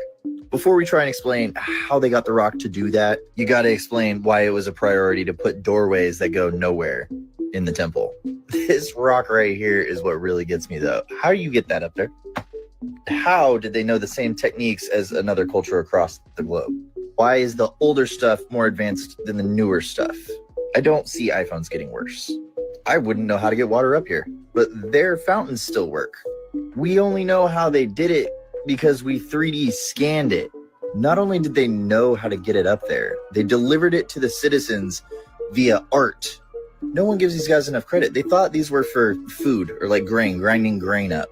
They fill up with water one day and someone notices the angle at which they reflect. Built them to observe sections of the sky during specific times of the year through the windows of the surrounding building. And then we realize the whole place is aligned to the sky, celestial events. Here's the deal. When someone comes in and takes all your stuff, then enslaves your people, they get to write your story and make your people look like idiots. South America, Africa, India.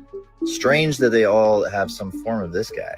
All of them just so happen to have the most unexplainable stuff. Utterly unsatisfactory explanations for what it was, all of which make the natives look inferior. Tell you what doesn't lie. A big old rock. Only thing I can think is it's the same species of people.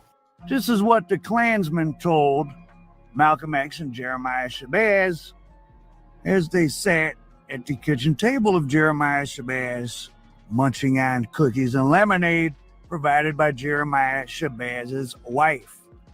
What is this odd story? Well, I know for a fact that there is a conspiracy between the Muslims and the Lincoln Rockwell, and also there is a conspiracy. Well, describe this conspiracy. Well, made a deal, or were trying to make My a deal daughter with just Elijah came through Muhammad with in my niece. 1960 in the So home of cute. Jeremiah X, the minister in Atlanta at that time, who had present as the minister in Philadelphia.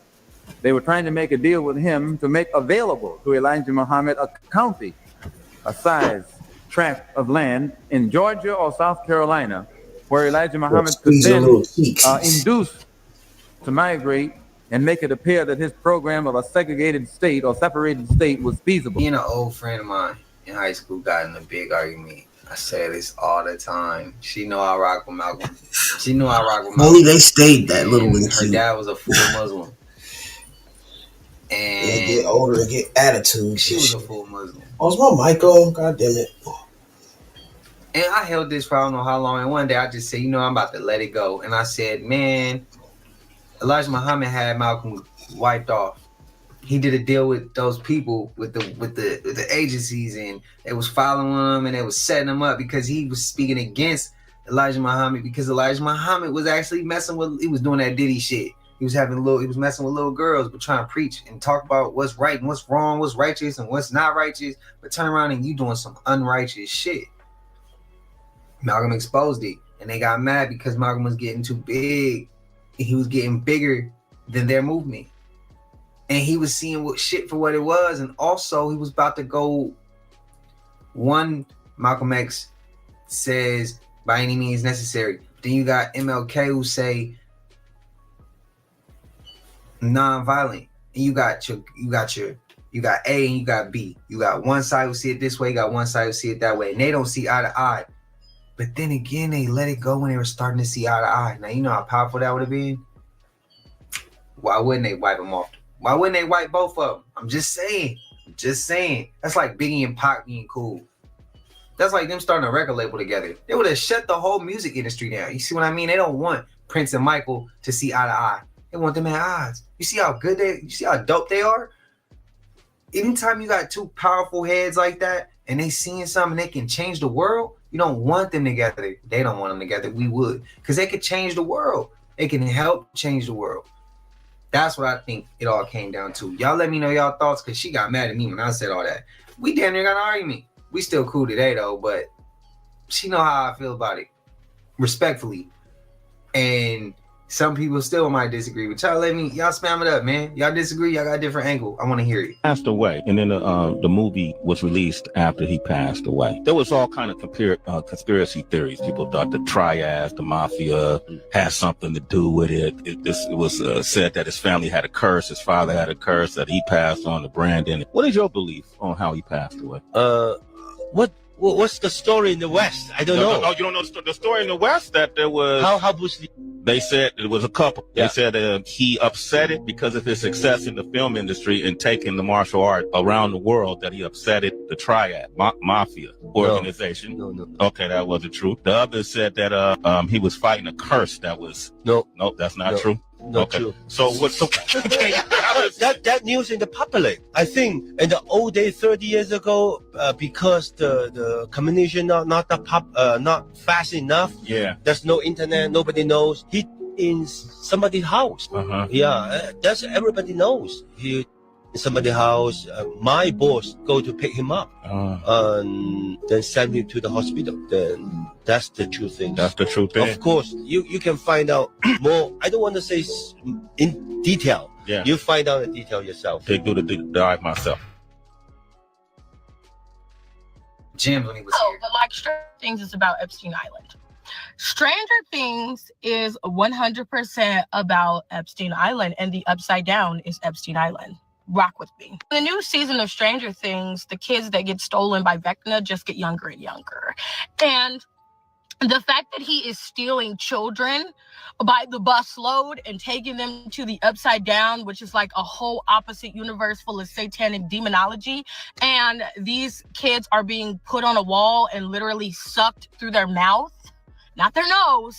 They're hooked up through their mouth. Her hair is like mine. Henry in the Upside Down loop-de-loop scoop-doop-de-poop is actually taking children. He takes Holly. Got the same type of hairstyle. She got the same type of hair I got. Keeps it in the family, takes her to the Upside Down, and turns her ass upside down, in my opinion. Why are you in Vecna's house, Holly? She looked like my daughter down there. Vecna's house. He tells you don't go in the woods, so don't leave the house. And then he tells you check his mailbox where he has gifts of bribery, which is what PDFs do for their victims. That's how PDF get their victims, through mother. It was solidified to me that they were in the Upside Down playground when Henry left, and she was up in there baking him cakes like she was his wife. It didn't give Matilda. It gave, ooh, daddy's coming home. Then Vecna left her there. She's prancing around the house with aprons and dresses on like she's the maid of honor, because that's what you do in your rooms. And she misses her parents, but somehow gets convinced not to go back to her parents. And then we see scenes of them getting sucked, children getting their mouths sucked by Vecna. Yeah, that's Epstein Island. It was a little too satanic for me. And then you have Vecna telling Will, oh, some minds just need to be with me. They don't need to be with you. They're influenceable. That's what he said. I see how easy it is to influence and break their spirits. PDF, he's a PDF. Mind you, his backstory is all about how he was treated wrong as a kid. You know, abusers often are coming from being abused. Epstein Island. Okay, you're looking at the bridge from Terminator 2 Judgment Day when they come flying off of it in the transport truck, boom, lands in the culvert. It was an iconic moment, and many people remember it. But there's something in this clip when it first was released that nobody noticed. We're talking about something hidden in plain sight that your subconscious mind picks up on, but your conscious mind doesn't even notice it. And by the way, Terminator 2, machines try to enslave and destroy humanity. I wonder if this is hiding anything in... What could it be hiding in plain sight?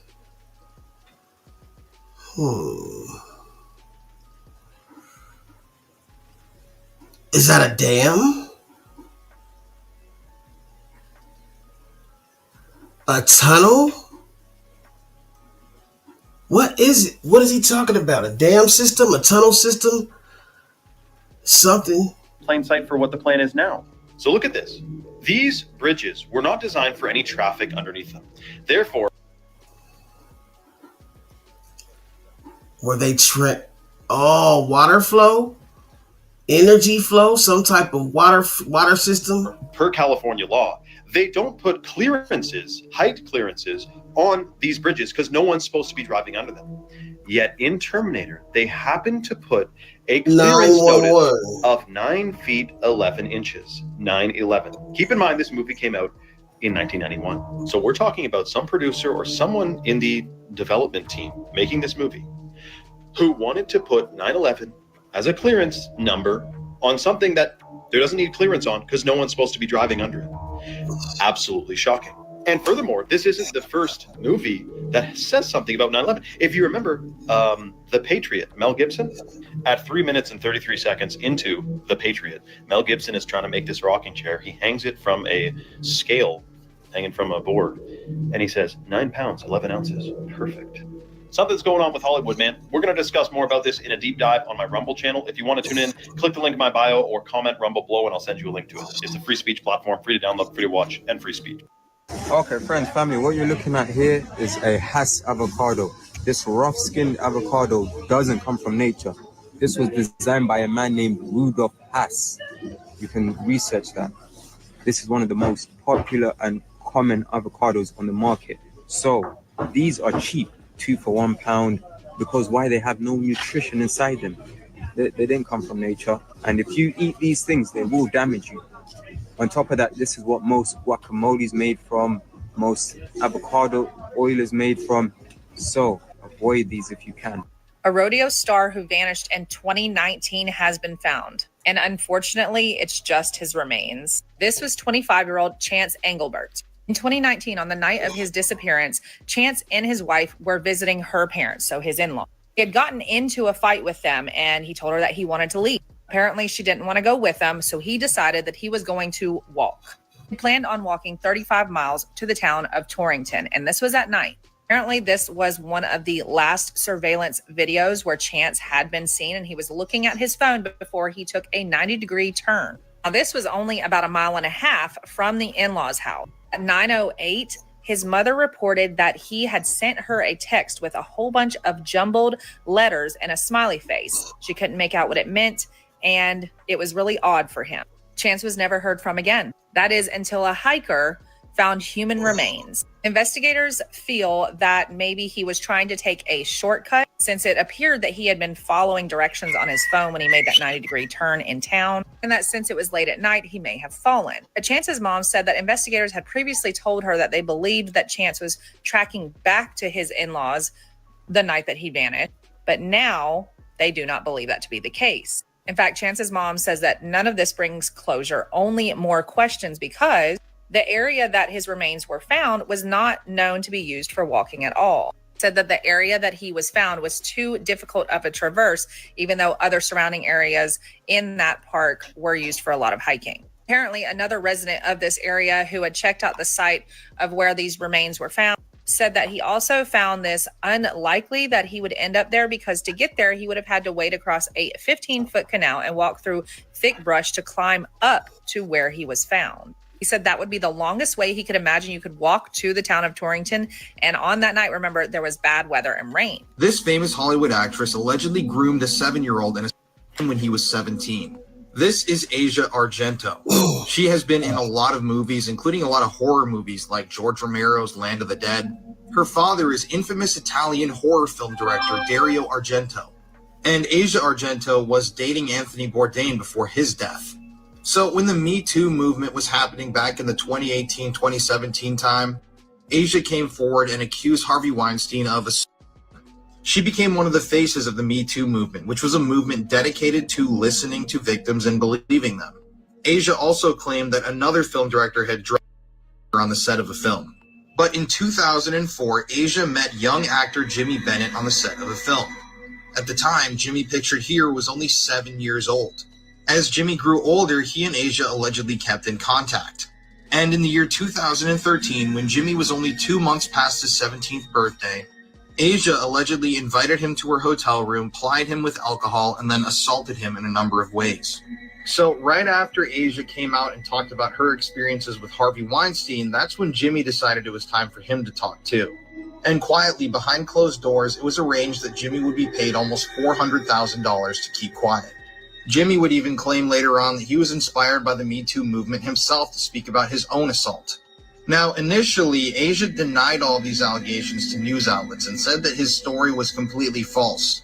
But then, after these denials were made public, evidence came out. A photograph was published of Asia wearing absolutely nothing while in bed with Jimmy, and there were also text messages made public where she admitted to assaulting the minor and said that it felt weird and that she didn't know he was a minor. Now, Rose McGowan actually came out and said, "We don't know the full details of the situation. Show restraint and be gentle to Asia."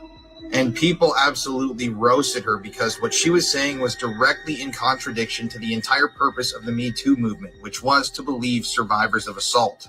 Eventually, Asia's attorney admitted that there was an encounter between her and Jimmy, and she was fired from her position as a judge on the X Factor. Now, there are a lot of conspiracies dealing with Asia Argento and her late boyfriend, Anthony Bourdain. If you guys want me to talk about those, let me know in the comments section below. I think I remember hearing about this lady. That was a while ago, though. We really live in a fake world. The sky is fake. The food is fake. The news is fake. Religion is fake. Shit. Maybe we fake. One of the biggest things we should worry about is the sky being fake and Project Bluebeam. Anytime the elites make reports about the sky being fake, we should really question it because they lie so much. We don't know if they're telling the truth or is it fake news again. This video is about to get a little dark and a little deep. Stay with me. We hear so many stories about Project Bluebeam. Did you hear about it? They said it's coming pretty soon. We need to stop waiting because it's been here. It's really the sky. Why do you think they say sky is the limit? The sky is Project Bluebeam. And it's connected to the blue lights on our cell phone, the blue lights on our laptops, the Bluetooth in our earpiece. Anytime you use these devices, Project Bluebeam use you. Right now, I am using a green screen to put these images in the background. I can add it does say any blue. image I want. I can add the image, I can crop it, I can replace it, I could delete it, I could do anything with this green screen. We use a green screen to project images in the background. Well, the elites, they use the blue screen to project images in the sky. They can use any image they want. UFOs in the sky, Jesus in the sky, anything. Blue screen, the blue screen is similar to the green screen. What is it used for? Movies, special effects, weather, TikTok, virtual backgrounds. CGI. But this is the most important part right here. The blue screen works best when a subject is wearing the color green. And if you look around, you will notice nature is all green. Nature makes the blue screen sky more believable. When they say life is nothing but a stage, they are speaking about the sky. Our life is really a big ass movie. That's why Hollywood say it's movie film, because if you have film in your eye, it becomes blurry and you can't see. And the blue lights from our technology make our eyes blurry and tired so we can't see. When you look at the blue sky, it do the same thing. It play tricks on your eyes. Film. We live in life. The man you saw in that video, Richard Ragland, went on to drown that day. And this GoPro footage actually captured his final moments of life. Before his death, Richard actually served in the National Guard. Everybody remembered him as having the biggest heart and being a very smart guy. However, on June 4th, 2017, a freak accident would cause Richard to drown in the water he was swimming in Georgia.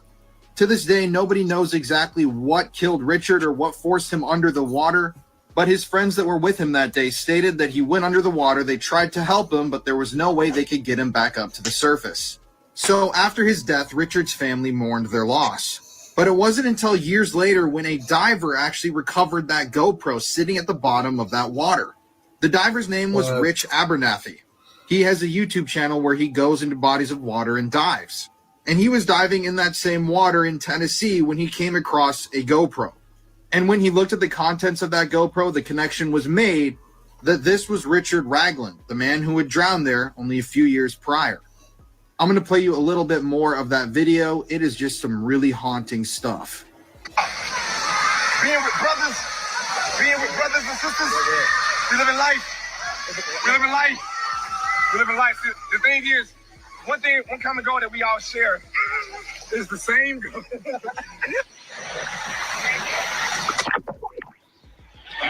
If you want to hear more true crime stories, listen to the podcast Murder in America that I co-host with my wife, Courtney. It's available on all streaming platforms. Prayers, man, prayers. Here we can see Mr. Beast throwing up the devil signs as he announces his partnership with the Rockefeller Foundation. Let's have a little listen here. Hi, I'm Rod Shaw, president of the Rockefeller Foundation. I'm here today with Jimmy Donaldson, better known as Mr. Beast. We're going to take that to the next level together, and we couldn't be more excited. Thank you. All right, look, I'd just like to start out by saying you don't get to the level of fame that Mr. Beast does in this world. You're not trending on YouTube every single day unless you signed on the dotted line, unless you're a part of the globalist satanic agenda. I mean, they must just think that the world is stupid because they're constantly throwing up this symbolism in our faces to let us know who they are and what they represent. I mean, the dude's name is literally Mr. Beast. It's like Monster Energy when it's like Unleash the Beast. These symbols in Hebrew, they're sixes. 666, Monster Energy, Unleash the Beast. These things are done on purpose to let you know, again, who they are. And only the ones with the eyes to see can see. If you guys watch people like this, maybe stop because they're not for humanity. I promise you that. But let me know what you guys think about this in the comments down below. And don't forget to like, share, and follow for more hidden truth. Peace and love. Say this. I'm not going to say people, I'm not going to say in order to get some things that people get, they sold. I'm not going to say that. And the reason why is because, and this is for anybody who is successful, who's watching. When someone says that to you, that's almost like, and especially when they don't know your story, they don't know what you've been through, they don't know what you had to endure. It sounds like people just hating on you at that point. I'll be honest. When somebody say you only got this because you signed yourself over, like it's almost like you hating on that person. Like you wishing you don't know shit about them. You only know what they show you on screen. We only know of Mr. Beast what he has showed on screen. And that's not me just trying to take up for him. It's just, and just looking at it as a creator, y'all only know what I tell y'all. Y'all only know what I show y'all. Y'all don't know nothing I've endured. Y'all haven't heard about half of the shit that I've went through to even get to where I'm at. Now, if I had to take the music route, now I'm going to say, now that, they was grooming me for some shit. Now, and I will say that directly. They was grooming me for some shit, bro, when I was trying to take the music route early on. Now I'm able to control my own shit, but at that point, bro, it was some weird things happening. But I'm not going to say, again, I'm going to stand on this, and I've been saying this since day one. Not every artist signed their life. Not every actor signed their life. Not every whatever who's successful has signed their life over, bro. And if you are struggling or you haven't made it to a certain level, and you say that to the eye of the creator who hasn't sold it, who you don't know shit about, they really like look at that shit as like, bro, they're just a typical person who might not have succeeded yet, how I'm succeeding, and they hating on me. They wishing the worst on my life, or they wishing the worst about me. Damn, they're assassinating my character. You don't even know me, and you just passing a judgment. You just passing your own opinion, which is what the world does. But it's almost like, yeah, I don't know, man. That shit be kind of crazy because I've seen a couple people and I've rubbed shoulders with a couple people. I've even seen their houses and they are up there. They are winning like legends and some shit. And they're some of the most godliest people. And some people are like, which God are you talking about? Bro, chill, relax. Not everybody is like that, especially in that business. There's certain cliques. Some people, man, it's too much. It's too much to even explain to some people, but y'all get what I'm getting at, man. Y'all let me know y'all thoughts. Wait. Huh? So is dreams fake or reality? Now, scientists just confirmed that your dreams might be real moments. It's just happening in another timeline. I'm talking about another reality. Scientists said they working on something one day that we all can replay our dreams. Talking VR simulation. do happen. The darker spots in your subconscious might It's why be do you lit. forget When your you go dreams? lucid, they say that you're dreaming about a whole different version of your life somewhere else. So if you got chased down, your ass was rich, big house, nice car and everything. You fighting demons, talking to people you don't even know. It's saying all that actually happened, just not in this timeline. I don't know what y'all believe. I don't want y'all to be like, y'all believe anything y'all read. I'm just delivering the message to you. Y'all might want to. Y'all take it what y'all want to take it as. Just go down that rabbit hole and y'all can see for yourself. People really out here trying to switch realities. And hear me out now, y'all. If we have dreams every night and our mind leave this world every single day, talking deja vu and everything, who said this the real world? That's why I asked, is reality fake and dreams real? I wonder what myself nigga doing over there now. Like, how we doing, brother? Is we up? Are we down? We got a family? Bitch, we a king? Do we look the same? Do you look like a human? Are you a human? Or you look like some shit gonna scare me if I look in the mirror? I think all of it's real. So they're trying to kill us. Oh, okay, cool. That's what's up. Y'all beat this shit. Y'all can actually look this up your damn self, but the EPA has just approved a forever chemical that is going to be sprayed upon our broccoli and our potatoes. Oh yeah. Let me say this one more time for the people in the back chat. The EPA have just approved a forever chemical that is going to be sprayed onto our potatoes and our broccoli. So that means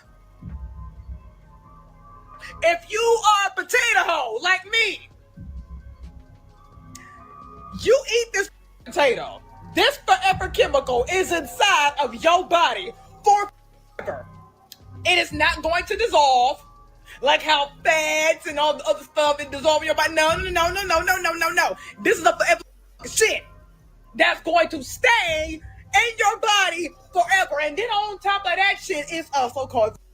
If I was to pick up a potato or a broccoli that was administrated through the farm and they spray that shit and I eat this fucking shit and this shit stays in my goddamn body forever, you mean to tell me somewhere in between there, just by safely eating a potato, these is gonna cost me goddamn.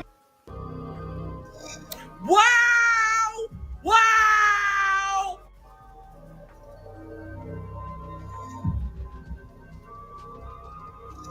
So if I die from this forever ass goddamn chemical, at least you know where the came from. There's gonna be somebody to say they can't do that. Shit, they can. Here's the only edible food in Walmart. TLDR version of this video is really simple. Grab it, flip it around. Every one ingredient is -1 brain cell. Why do French fries, which are supposed to just be potatoes, have vegetable oil, dihydrogen, pyrophosphates, and a bunch of random useless ingredients? So if you're actually shopping in the frozen section, the only real food you're going to come across is going to be your frozen vegetables because they are going to contain nothing more than 2 ingredients. So in the frozen section, there's only fruits and vegetables that are edible. Just pay attention to the ingredient count on the back of each food. Okay, it says 1, 2, 3, 4, 5 ingredients, but then you say, wait a minute, there's a lot more than 5. Whenever you enter the alcohol space, your red wine has the only research behind it. Everything else is just useless. When we enter the sugar water aisle, which that means sugar water mixes or drink, unfortunately, there's nothing in here for humans to consume. I'm sure if need be, you could go for an electrolyte powder of some sort. Fun fact, not always less ingredients is better. On the back of this, you're going to see right here something called potato, vegetable oils, and sea salt. That's a hyper palatable food combination. So when you enter your chip aisle and your gummy sugar random stuff aisle, all of it is hyper palatable at the end of the day. Look up the Microbiome Diet by Raphael Kelm. Kind of like a green is good, yellow maybe think, orange definitely think, the red's not huge. What you will notice are gradual increases. Pistachios, sea salt, pistachios, sugar, sunflower oil, salt, honey, natural flavor. And then we keep going up in ingredients, less ingredients. It's gonna get to a point where one day we all gonna just say, we not getting no food. We just gonna all starve and we ain't gonna eat. And the whole store, it's just gonna be left there and it's gonna be empty and ain't gonna be nobody that came in that whole day. I really believe that, bro. It's gonna come to a point where either we gonna stop. Everything has its limits, bro. Everything has an expiration date. Man, we gonna have to These start people who growing run the world right now, bro. give me their time. I've been saying Everything has that, an we gotta expiration start date. growing our own. Everything. Y'all let me know y'all thoughts. This shit's getting out of hand. You see, my son, Thanksgiving is when the Wampanoag Native Americans saved the Pilgrims' dusty little legs by teaching them how to farm. Because they was useless for real. And they would have starved to death. They should have. Because they did not invite the Native Americans to their feast, contrary to popular belief. And then proceeded to commit one of the most atrocious in the history of humankind. They goof at talking about, we were all sitting at the table together wearing feathers. What you gotta know is, the only way they keep this racket going is to lie about everything they ever did to anyone. Now we're gonna eat sweet potato, turkey, pie, mac and cheese, but we don't believe them. Facts, bro. I love Vic Vincent. He a legend. Do you see this? Look at all those shrooms, You know man. what these is? These toxic mushrooms. These ain't them same goddamn mushrooms that I be cooking up and now when I be cooking food. Do you understand what I'm telling you? Yeah. I'm telling you this shit so you can know this shit. Don't just go to touching this shit. Hold on, no, you need to shut the fuck up. You need to shut the fuck up. Yeah, you need to know it. Whether you touch it or not, you got little brothers and sisters and little cousins and shit. Do you understand what I'm telling you? Yes, sir. These bitches toxic. These motherfuckers toxic. Do you understand what I'm telling you? If they are consumed, you gonna vomit, you gonna get diarrhea, all that shit. If these motherfuckers ever get consumed, nausea, all that's coming. Do you understand what I'm telling you? Yes, sir. Don't you ever eat one of these bitches. These bitches is toxic. I think they like chloroform or something. It's a CHL word, and you're supposed to know it. But at the same time, these bitches deadly. These ain't the same goddamn mushrooms that's inside. Do you hear me talking? Are you hear me talking? Yes, sir. Yes, sir. Yeah. I just want you to know that. Well, you know what, folks? I never thought I'd be saying this, but I don't think you should be trusting the government so much, even if they're on your why the fuck team. would we trust them at Turns all? out that like Shit. trusting the government is actually bad. Big government is especially bad, and I can't believe it, but it's big government in the streets of America right now. So big government that they're tracking your phones. I can't even believe it. We were supposed to be against big government, and Trump said he would be against big, but it turns out he is big government, and he's also big money. And they've been buying up all the houses. You guys, I think there's a conspiracy against us. I think those billionaires are all working together, and then they got into office. They put another billionaire into office, and now they're all just doing things just for billionaires. It's like we have big government being run by billionaires, and they're buying up everything, and we weren't paying attention. It's been there the whole time. Big billionaires and big government are working together. Kentucky Fried Kung Pao chicken, everyone. Check this out. I'm digging underneath a gas line, and behind it, there appears to be what looks like a Chinese giant food pot from the 1880s. I don't know if you can see that. I just see the top, and I'm really hoping it's whole. All right. We're in a 19th century dump. Let's dig it out. Okay, so this was a marsh in the 1880s, and they filled it in with their garbage. And out here in the Old West, there was lots of Chinese people. They came out here from China to mine, make some money. They ended up becoming slaves, building the railroad. Big old Chinese cultural history in this area. And they had their pots imported from China.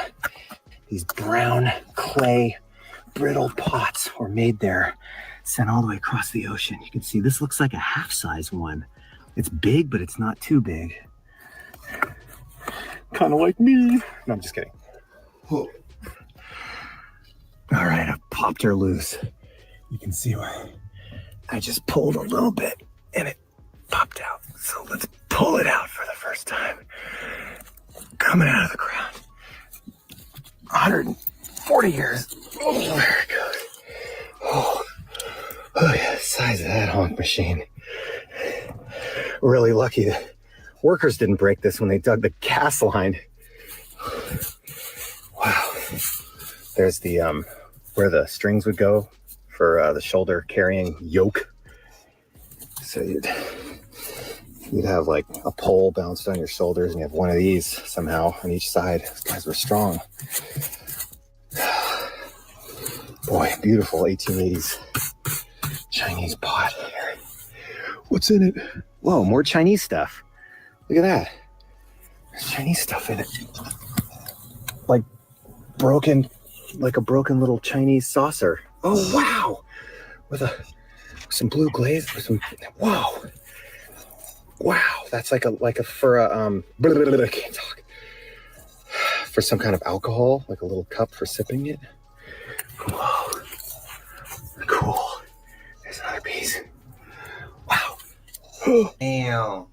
So much underground, we don't even know. Hey guys, I'm in the Florida Everglades and I just found a Florida panther. This is extremely rare. I've seen dozens, but I've never been able to get this close. Hey beautiful, have you seen the 20-footer? Don't be scared, I'm not gonna yoink you. I'm glad you got away from that busy road. Very few people have ever got this close to a wild Florida panther. I definitely feel honored to see this ghost of the Everglades. Back to the main mission. Yoink. Wow. Right here we have a very skinny 10-foot long Burmese python. These invasives got to go. Caught this swamp puppy chowing down on a juvenile black-crowned night heron. Love to see natives doing their thing. A highly venomous cottonmouth. Another non-native. Yoink. It's a veiled chameleon. He's non-native, but I don't think he has much of an impact. When you can speak crocodilian, these American crocodiles will come right over to you to say hi. Ooh. Yoink. It's an Everglades rat snake, and this is honestly a first for me. But it's okay, it doesn't hurt at all. This swamp puppy looks like he's coming right for me, but he's just trying to get in this culvert pipe. And he bumped his snoot. I honestly felt so bad, but they do this all the time. They're a whole lot tougher than us, but I still feel bad. There's not always a need to yoink everything. It's just important to make sure these that motherfucker poisonous. I already know, bro. This guy's not moving fast enough. Yoink. Get out of the road, Saltmarsh. The mosquitoes are crazy out here in the Everglades. Bugs don't bother me, but there is a point where it gets annoying. Yoink. This is a giant green water snake. Found this swamp puppy chilling on the road. You look so comfortable. Ooh, a tropical orb weaver. Boop. Florida, y'all got some shit, man. I don't know if I'm coming. What the hell happened to all the grocery stores? Like, no, seriously, though. Y'all remember when grocery stores used to be simple? Like, it was only like a small assortment of things you could get. Now we have supermarkets. What the f is a supermarket? Like, everything in here, it's real. It's real simple ingredients. Then you go to a place like this, why the f are there so many shelves? Why is there so much shit in here? Then you turn around and read the ingredients of most of this shit, and that shit long as f. Like, what the hell are we eating? You just simply want to get a chocolate bar. It's supposed to be one ingredient, maybe two: chocolate, peanut butter, nuts, milk. You flip that bitch around, it got a long ass. What the f is all that shit in here? It's supposed to say chocolate. That's it. Oh, I'm sick of this shit. Like, people don't understand. This shit is not normal. This ain't normal. And it's crazy because people nowadays prefer all the ingredient filled shit. We just let them keep feeding it to us. We just the average person will walk in a store like this, they be like, this wonder why we got cancer. Here. Let's go to Walmart. All this shit going on, man. Walmart is gonna be supplying. None of it. Another thing about supermarkets, bruh, it's oil everywhere. In everything. You ever notice why a lot of these oils be so cheap? You can get it by the gallon for like $2, $3. That's because this shit is killing you. It's destroying your body and your mind. It's literally frying your nervous system. The vast majority of this shit, bro, this shit is basically just like car lubricant. People don't even understand that. This shit is not consumable. You could literally grease wheels with this shit. You could literally lube up your car with this shit. Yeah. It's almost like they got us all DRUGGED up. I gotta, it's a D word that you, it's almost like they gave us fake foods and the fake foods has got us addicted to the fake foods. So when we have real food, the body doesn't want it. Well, the body wants it, but the mind doesn't understand that this is the same shit as this, but this is better in a higher grade that can help you. We don't feel it until we make it a habit. That's what I feel like. And now it makes me think about when 607 Unc said the first thing that they got us addicted to or hooked to was sugar. First thing, the main thing. One of the things that keep us messed up. Even in Vince Staples' show, he says that. He talks about how he wants to start his own, healthy brand, because he says how sugars are linked to all these different health issues. Anything white. That show be giving gems too. What y'all think? Is that a reach? Or are y'all with me? Anything What do y'all really think is going on with Candace Owens? Because she got them real nervous right now.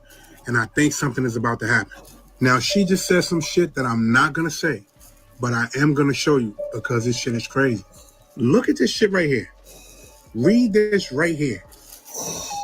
I'm going to say this. I swear, I think they've been after Candace Owens. Was get this lady upset. Once she started going down CK rabbit hole, shit just started coming out. She started saying things. I think they after Candace Owens. News alert, Candace Owens is now claiming that a 9/11 style attack is allegedly being planned for the second week of December 2025. Ooh wee. And this is the second week, isn't it? Yes, this is. Yes, this is. This is the second week of December right here. We are in the second week of December. So that means if she's correct, yeah. Hopefully she's not, but she might be. But I do believe that they're after Candace Owens. I think ever since she said that shit about Elon Musk and all that, which is a known fact about them niggas being aliens. Elon Musk, she said Elon Musk is a fucking. I think she said Elon Musk, Bill Gates. Did she say Bill Gates? I don't know, but I know she said Elon Musk. She said no, Elon Musk and the dude from Facebook that owns what's the nigga's name, Mark Zuckerberg or whatever the fuck. She said they're like not reptilians, but fucking some type. She said there's some type of hybrid, human hybrids or some shit like that. And ever since she said that, I feel like they've been coming after her ass. They trying to get her ass out the way, and they gonna motherfucking keep fucking with her, bro. Things, and people started saying things about her. This lady said she had proof that people were plotting to do something to her. She showed this proof. Still, nobody has addressed it. Now she dropped some information like this. And again, I need you to read this information. Like they ever killed her out. Her saying this shit right here, it might sound crazy to a lot of people. But if you remember a couple of months earlier, they said, and this is for entertainment purposes only, that certain sleeper cells will be activated all over the United States of America. And now this woman is saying that she has this information right there. That don't sound too good. Think about the shit that just happened in DC. And even though that shit seems crazy, I just need you to think about it. Go down on rabbit holes, because none of this shit is adding up, but everything that she's saying is making sense. She better be safe out here, man, because they want her, and they gonna try and make an example out of her. Just for entertainment purposes. What he said and what I say ain't true. It's all entertainment, bro. People be out here chasing money, but the real currency is your time. You should be trying to get money so you can have more time on your hands to do the things that you want to do and not have to slave away for the next man. Because these corporations and these jobs don't give two fucks about you. Once you make one mistake or you hurt or you sick, they just gonna replace you and not have no remorse for you. They don't care about what bills you gotta pay, the kids you gotta raise at home and provide for. They don't care about that. So whenever you do have time on your hands, you gotta think outside the box. Tap in with God for real. Meditate. You have all of the answers within. There's so many ways to get money nowadays. You really just have to think outside the box. It's not even about having to work harder. Most of the people I know that's making money, they're not working harder, they're working smarter. But everybody's path is different. What works for one person might not work for you. It hit different when you go within and you find the answer, rather than just getting it from the next man. Cut out all distractions for 2 to 3 days and just allow the universe to present the information to you. And whatever information you get, you must listen to it, because that is your guidance. Whole time you could have been rich if you just blocked out all the negativity, all the distractions, all the people that surround you, all the chaos, and listen to what God is saying to you. Whether that's you changing up your diet, working on time management, keeping your space clean, whatever it is, you know what you need to It's so easy getting rich, why you trying to do it? That's when you'll start to see the money flow come in effortlessly, and new ideas will start popping up left and right. I'm telling you, spiritual melody. I gotta point this out. Look at these water fountains. Why are the water fountains always attached to the bathrooms? Because that's where the water lines are. I swear y'all be getting on here asking stupid as shit. They're not going to run water lines all the way across the store just for water fountains. That's where the water comes in at, for the toilets and the sinks. It's the same fucking water. Where'd you? I can't. It's fact, bro. Y'all understand how many videos I have to go through? This boy writes something in the sand, and what happens next from the waves is either a very unlikely, shocking coincidence or something divine. Check this out.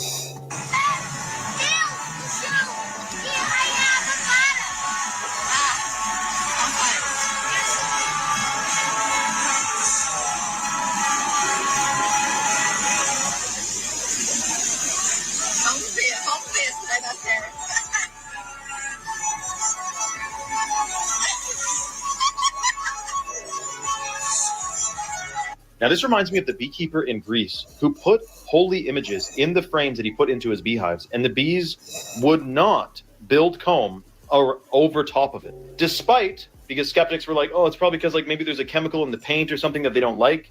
Keep in mind, there's that viral video of the bees who were making blue and red and orange honey, and it's because they were going to a Smarties factory, gathering the sugars from it, and it dyed all their honey blue, which that beekeeper actually sued Smarties for that, by the way, because they tainted his honey. He couldn't sell it. But anyways, it's not that, because the image actually is a lot bigger than what we see. They just don't cover up Christ, which is shocking, unexplainable.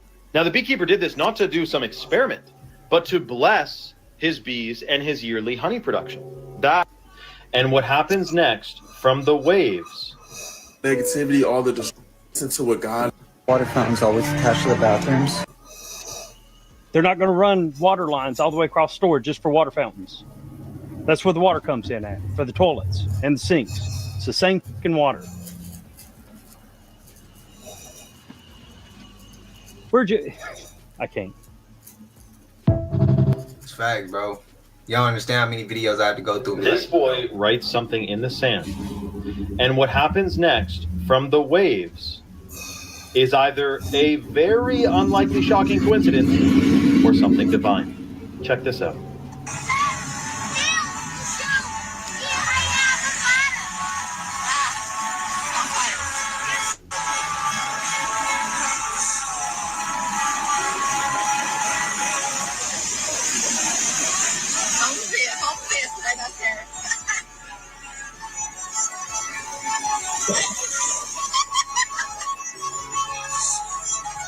Now, this reminds me of the beekeeper in Greece who put holy images in the frames that he put into his beehives, and the bees would not build comb or over top of it, despite, because skeptics were like, oh, it's probably because like maybe there's a chemical in the paint or something that they don't like. Keep in mind, there's that viral video of the bees who were making blue and red and orange honey, and it's because they were going to a Smarties factory, gathering the sugars from it, and it dyed all their honey blue, which that beekeeper actually sued Smarties for that, by the way, because they tainted his honey. He couldn't sell it. But anyways, it's not that, because the image actually is a lot bigger than what we see. They just don't cover up Christ, which is shocking, unexplainable. Now, the beekeeper did this not to Sugar, where the hell have you been, woman? His bees and his yearly honey production. That just gives me shivers, man. It reminds me of the Trama of Guadalupe. It reminds me of the carpenter who showed up to finish that. Sugar, man, where have you been, woman? I had missed you. I was worried about your motherfucking ass. Real shit. I'm glad to see you, man. Good to see Sugar in this motherfucker, man. Yeah, man, please, man. Tap in, tell a friend, and yeah, wipe your feet when you come in, and I appreciate you.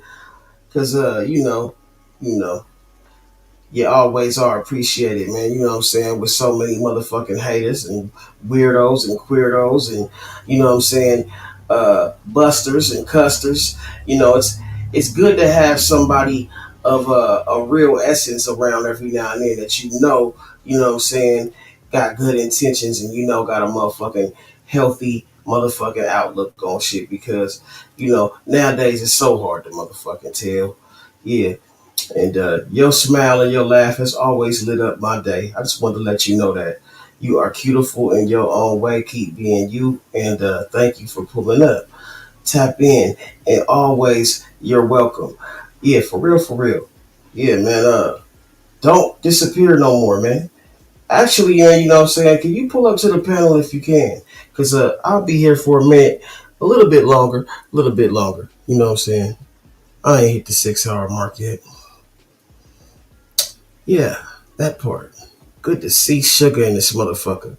You can't make honey. You can't make honey without sugar. You can't make Kool-Aid without sugar. What can you make without sugar? Let me know. Staircase in that one church in Mexico, that crazy story. If you want to hear that one, comment. Let me know your thoughts in the comments below. And owls have strong talons. This fellow here was eating my chickens. I'm not gonna hurt him. I just had to grab him to get him out of this My nigga Tony, man. chicken house. And I can't get my finger out of these talons. This is Oh, since y'all are here late. Oh man. Alright, so did y'all see that a train disappeared in St. Louis? And I immediately went back and recalled that they have the biggest portal in the US in St. Louis. Yes, a train full of people allegedly disappeared in St. Louis. Just disappeared, vanished, vamoose, gone, out of there. With no explanation. And the actual guy that is whatever they call him, the conductor, actually came down to the train station, the underground train station, and alerted everybody that the last train just disappeared.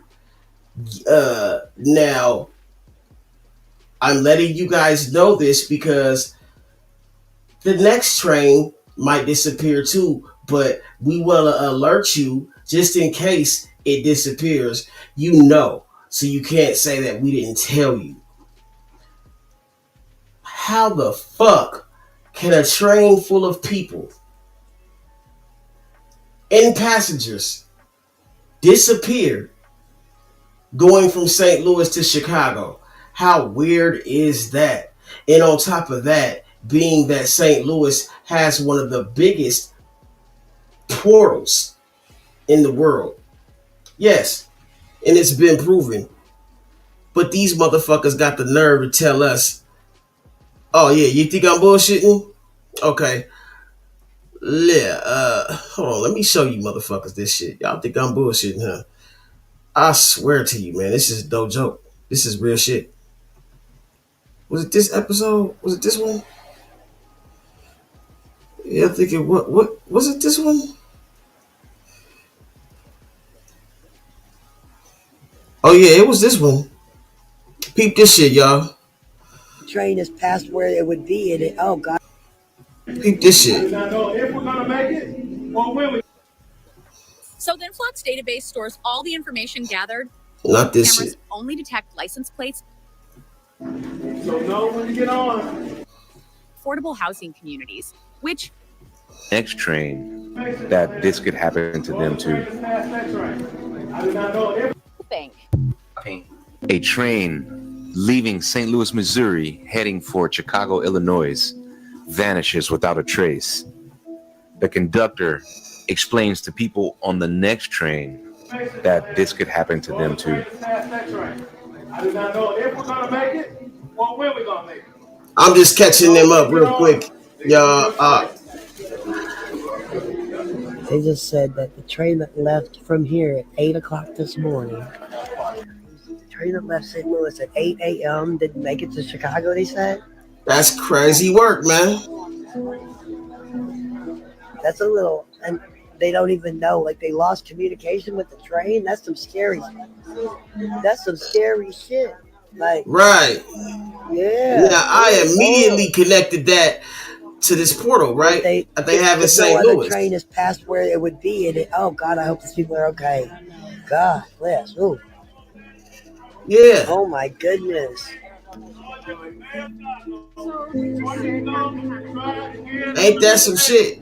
These are your choices. I'm not telling you not to take the train. I'm just giving you the information now so you're not on the Nigga. train saying, why didn't anybody tell me? The train that left before, y'all going to Chicago? Yeah. Okay, so the one at 8 a.m. went to Chicago and never made it to Chicago. They think it is stuck on somewhere on between here and there. So he said if you get on the train, you may not make it to Chicago tonight. That it's a little bit scary. I love your coat. Would you take this train ride?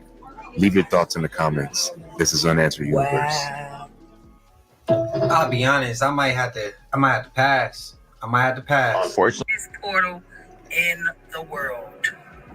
And there it is. There it is. Right before your eyes. There it is. And we are on our way to this portal. Oh my God. This motherfucker is massive. Massive. Y'all don't get the magnitude of how massive this arch really is. Yes. And would you look at there? Look at it from this angle right here. This is massive. And I want you to pay attention to this building here. This is the old courthouse.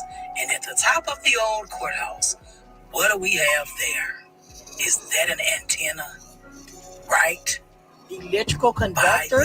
Conductor, right? By the portal? And what they say to that nigga, they said it was a conductor. There it is. Now, if that train was anywhere near that motherfucking portal, I'm telling you right now, this shit is fucking out of a fucking movie, but it's real life, my nigga.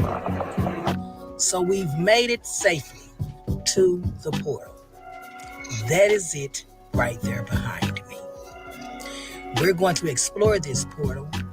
We're even just wanted to put y'all up on game, man. If y'all at any time try to ride the or planning to ride trains, begin to see that this is in fact a portal. This is as much as a portal as this is a portal. See?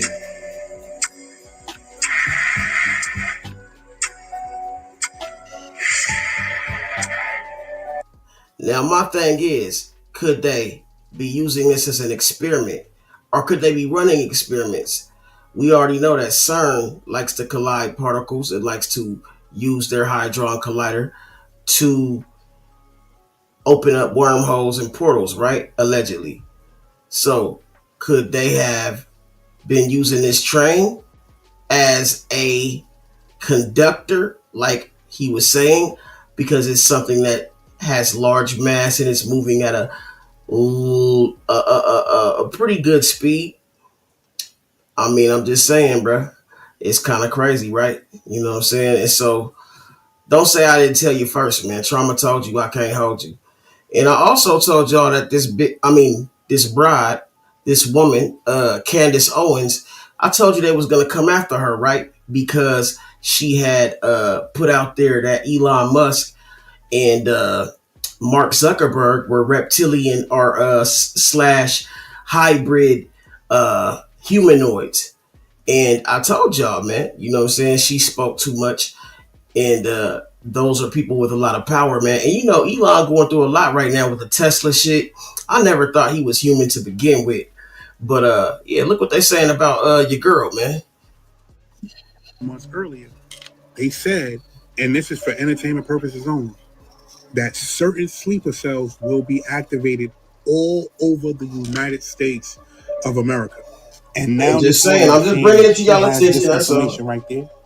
Damn, man, I don't get no love. Think about the shit that just happened in DC.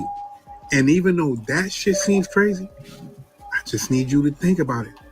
Go down on rabbit holes, because none of this shit is adding up, but everything that she's saying is making sense.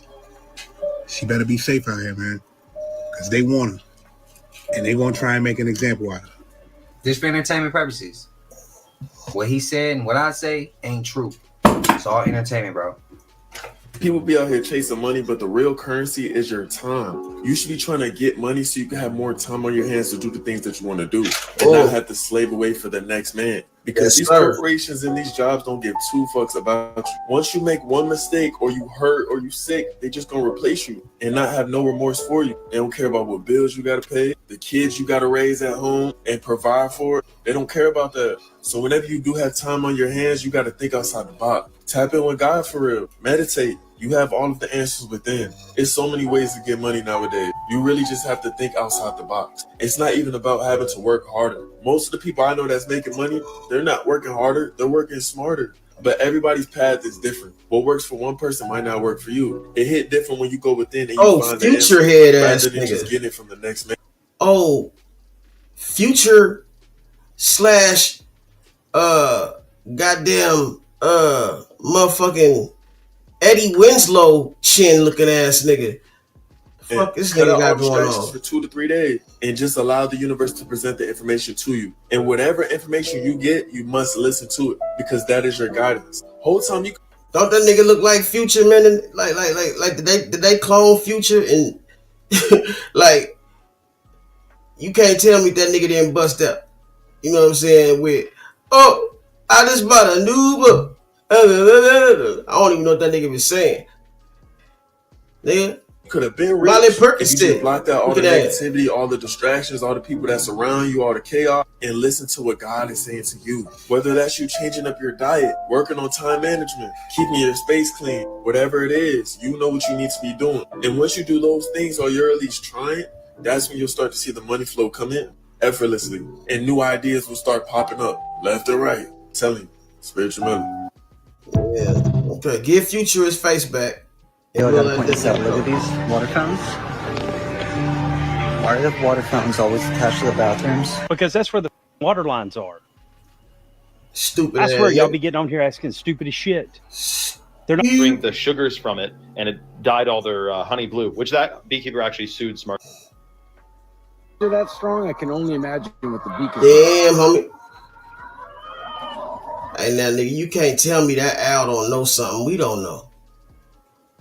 I'm trying to tell you, bro. Woo! That nigga knows something we don't know, bro.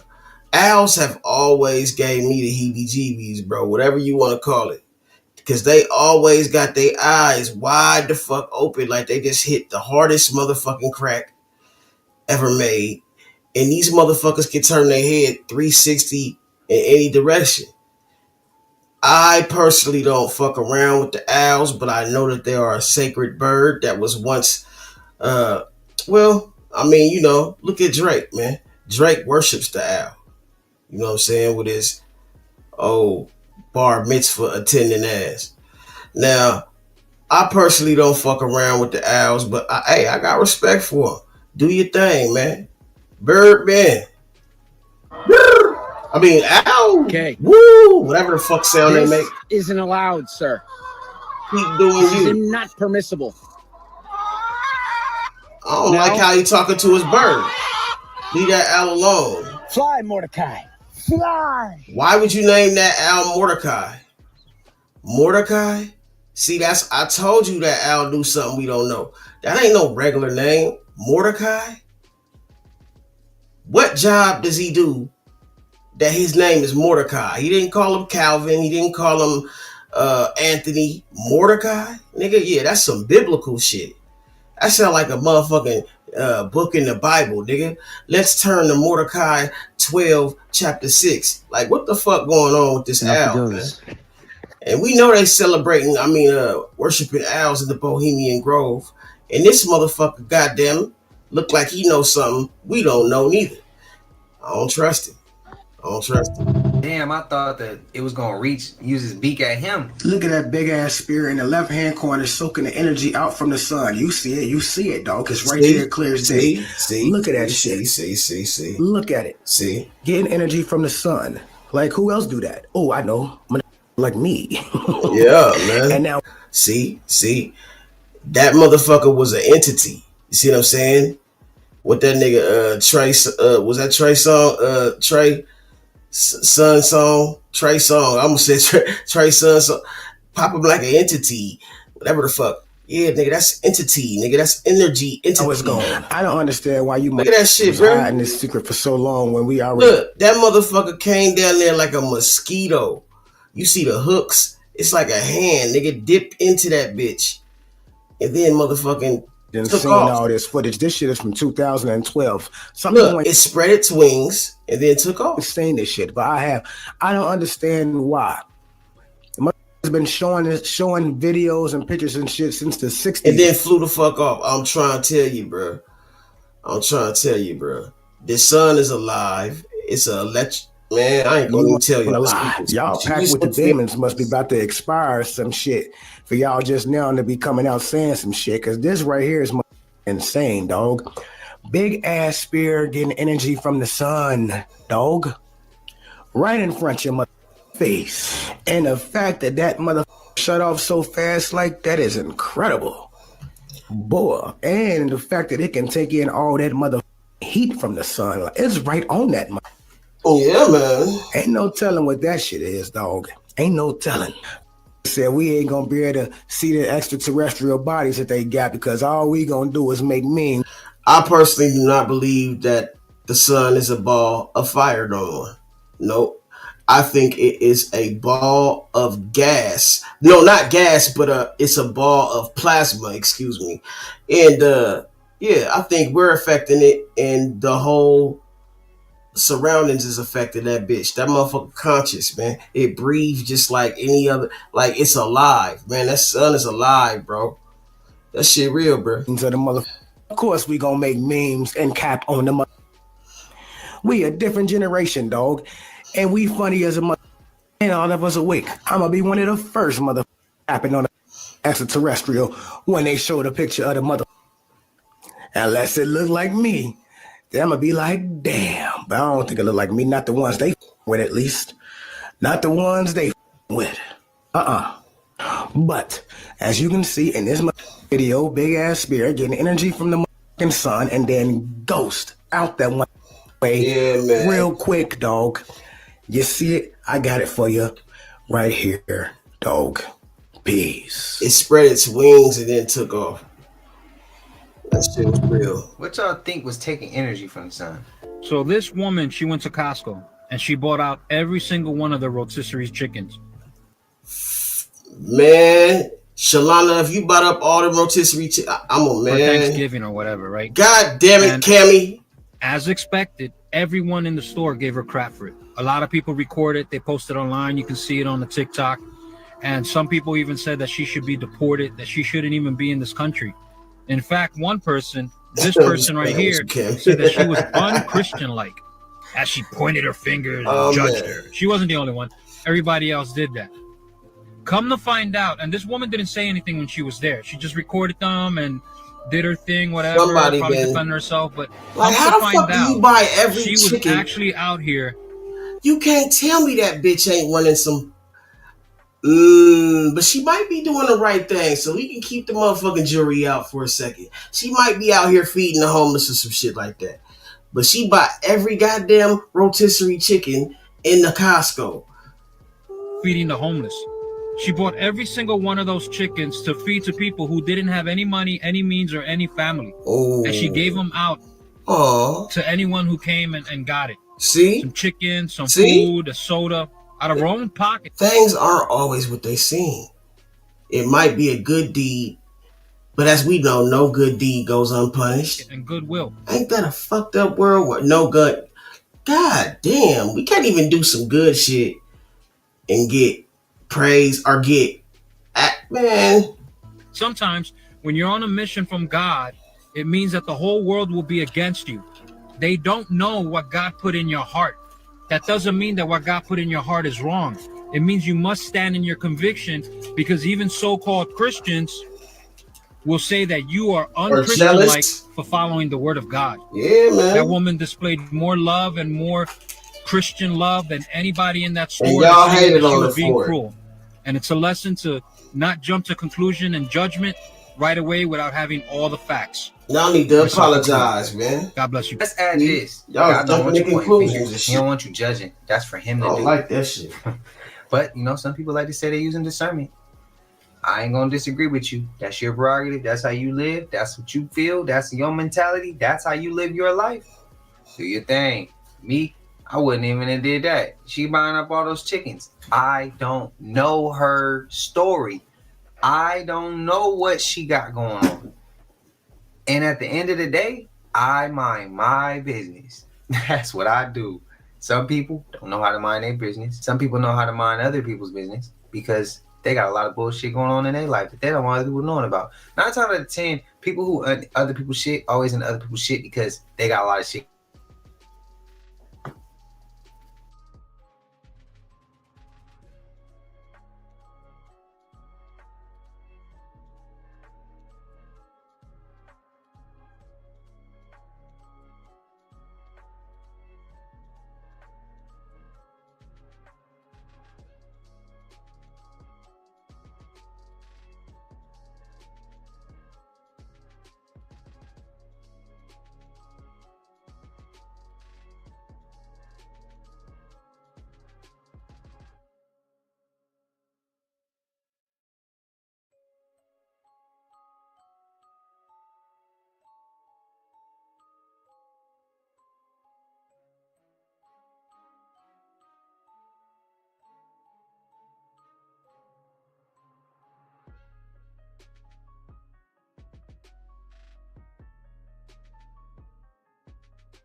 Damn, man. Sorry about that, y'all, man. My motherfucking weather is crazy right now, bro.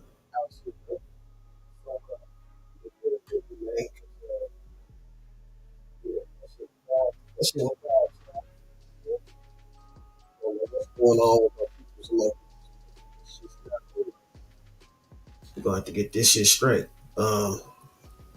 Yeah. Now, where was I? Before I was brutally interrupted by this motherfucking system that's corrupted. They try to take me off a line because I ate too much swine. Yeah, that got me fucked up. So pause for this interlude. Take a small motherfucking hit of that. Nah, a large hit of that chronic. Let's get back to the motherfucking shit. You dig me?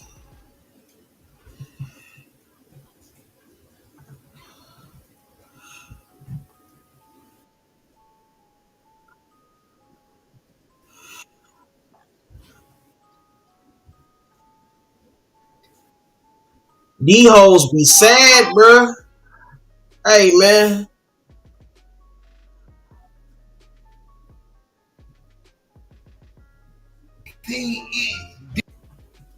I gotta ask myself. My nigga Finesse back at it again. My favorite what the trapper rapper. Got to do with this shit. Cuz ain't got nothing to do with this shit.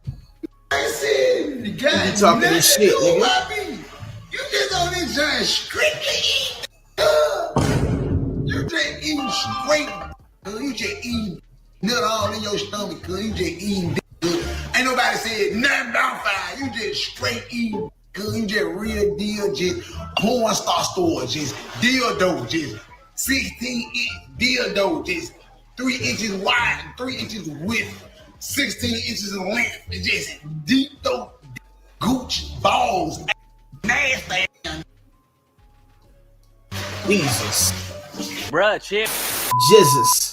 Jesus Christ. Welcome back, YouTube. Just get back, go get some food.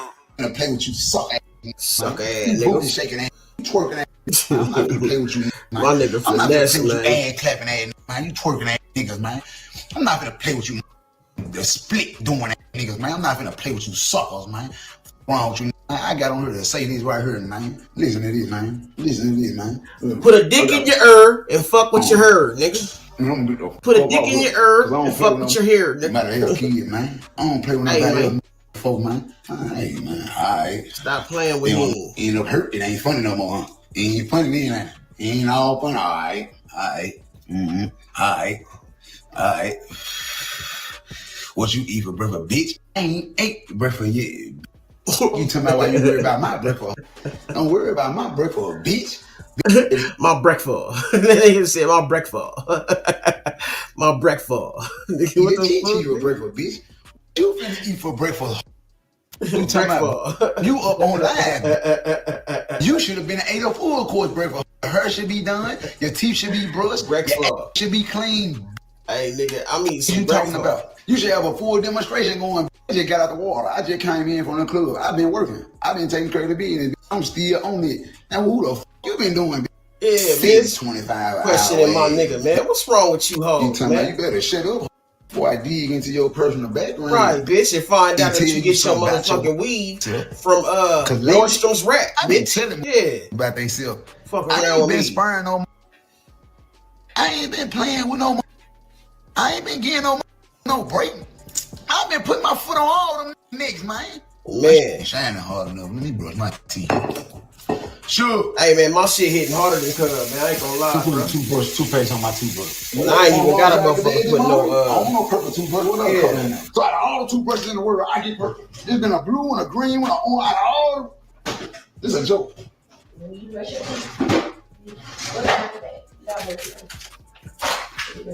If I ain't got no trouble to use the Barney toothbrush, then give me the Barney toothbrush. Now can you please give me some toothpaste and on the toothbrush, please? Now can you please give me some toothbrush? Hey man, look, Finesse been at work though, man. I gotta respect it, man. Because been going off on everybody, bro. I want the goddamn big boy cold big one. Finesse type nigga, bro. That one right. He ain't taking no shit. Hey, real shit, and I understand it. You know what I'm saying? I was at that point. Hey, look, hey, I ain't taking no shit. You know what I'm saying? Hey, matter of fact, nigga, I ain't taking no piss. Matter of fact, nigga, I ain't taking no spit. I ain't taking I ain't taking nothing. Nothing, man. Right there, 2 come in the pack. So that means that it's more expensive. It's 4. 4 and 4 came both. You can give me the Poke toothbrush or the Reese toothbrush. I just want me diamond clean, baby. 4. You can give me some goddamn Colgate, or you can give me some goddamn medical. That's why you stop fucking with that Colgate, cuz. That's the problem. that got too much fluoride in the Why you shit. give me the purple one? In your motherfucking I want the nice toothbrush. I need this. Can you get my standard cup? Can you please get my standard cup? I need this. Can you give me, before I brush my teeth, I need this, man, because you done gave me the low budget toothbrush. You said Colgate. The low budget toothbrush is crazy. We got 5 tone levels in this house. Mm-hmm. 1, 2, Yeah. 3, 4, Yeah. and 5. Yeah. Which one is 5? Okay. Get this goddamn toothbrush. 1 is what the kids use. 2 is what the kids use. 3 is what I use when I'm hungry. You get to use 2 a little bit. You get to use 2 with the kids. You get to use 3 a little bit with me too. Oh, hood, cuz crazy. Like, Level 4. Come on now. What about it? Level 4. Level 4.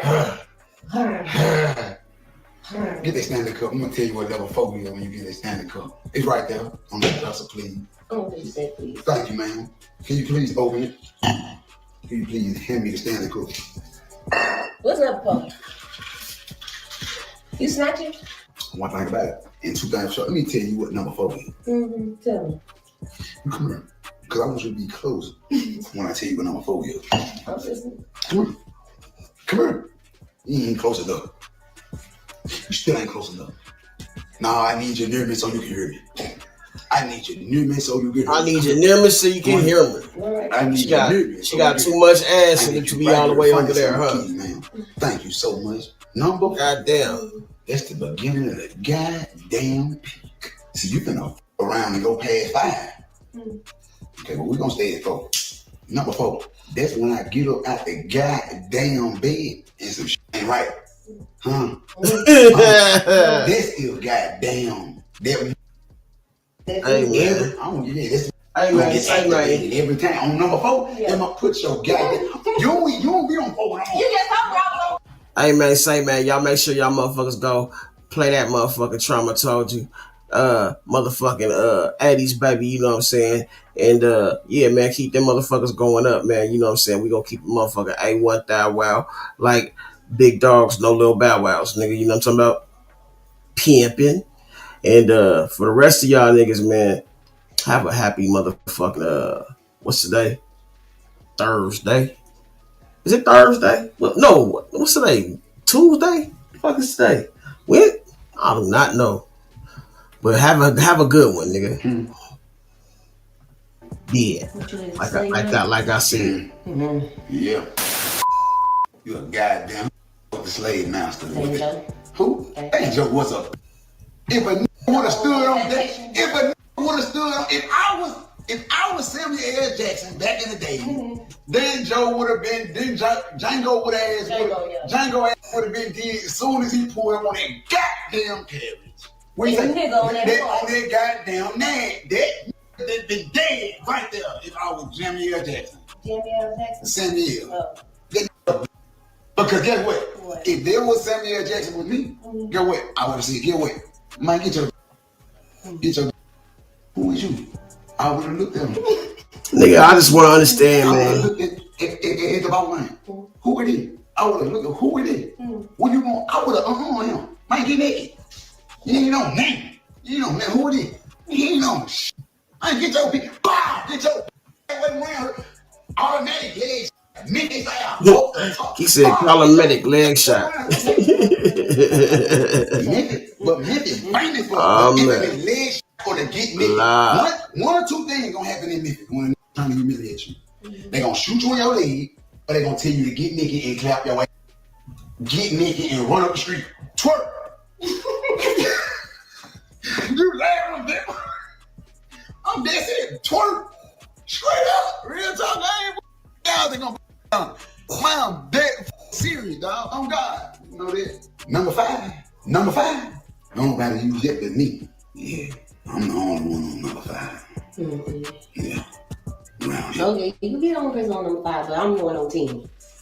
That shit ain't nothing. Okay. Yeah. See, the reason why 10 don't matter is because that ain't on my chart, huh? It's on my chart. Yeah. So I can get a little used to it, a little more used to it. Do it again. Do that shit so I can get a little bit more used to it. Go on. Let me do you. Go.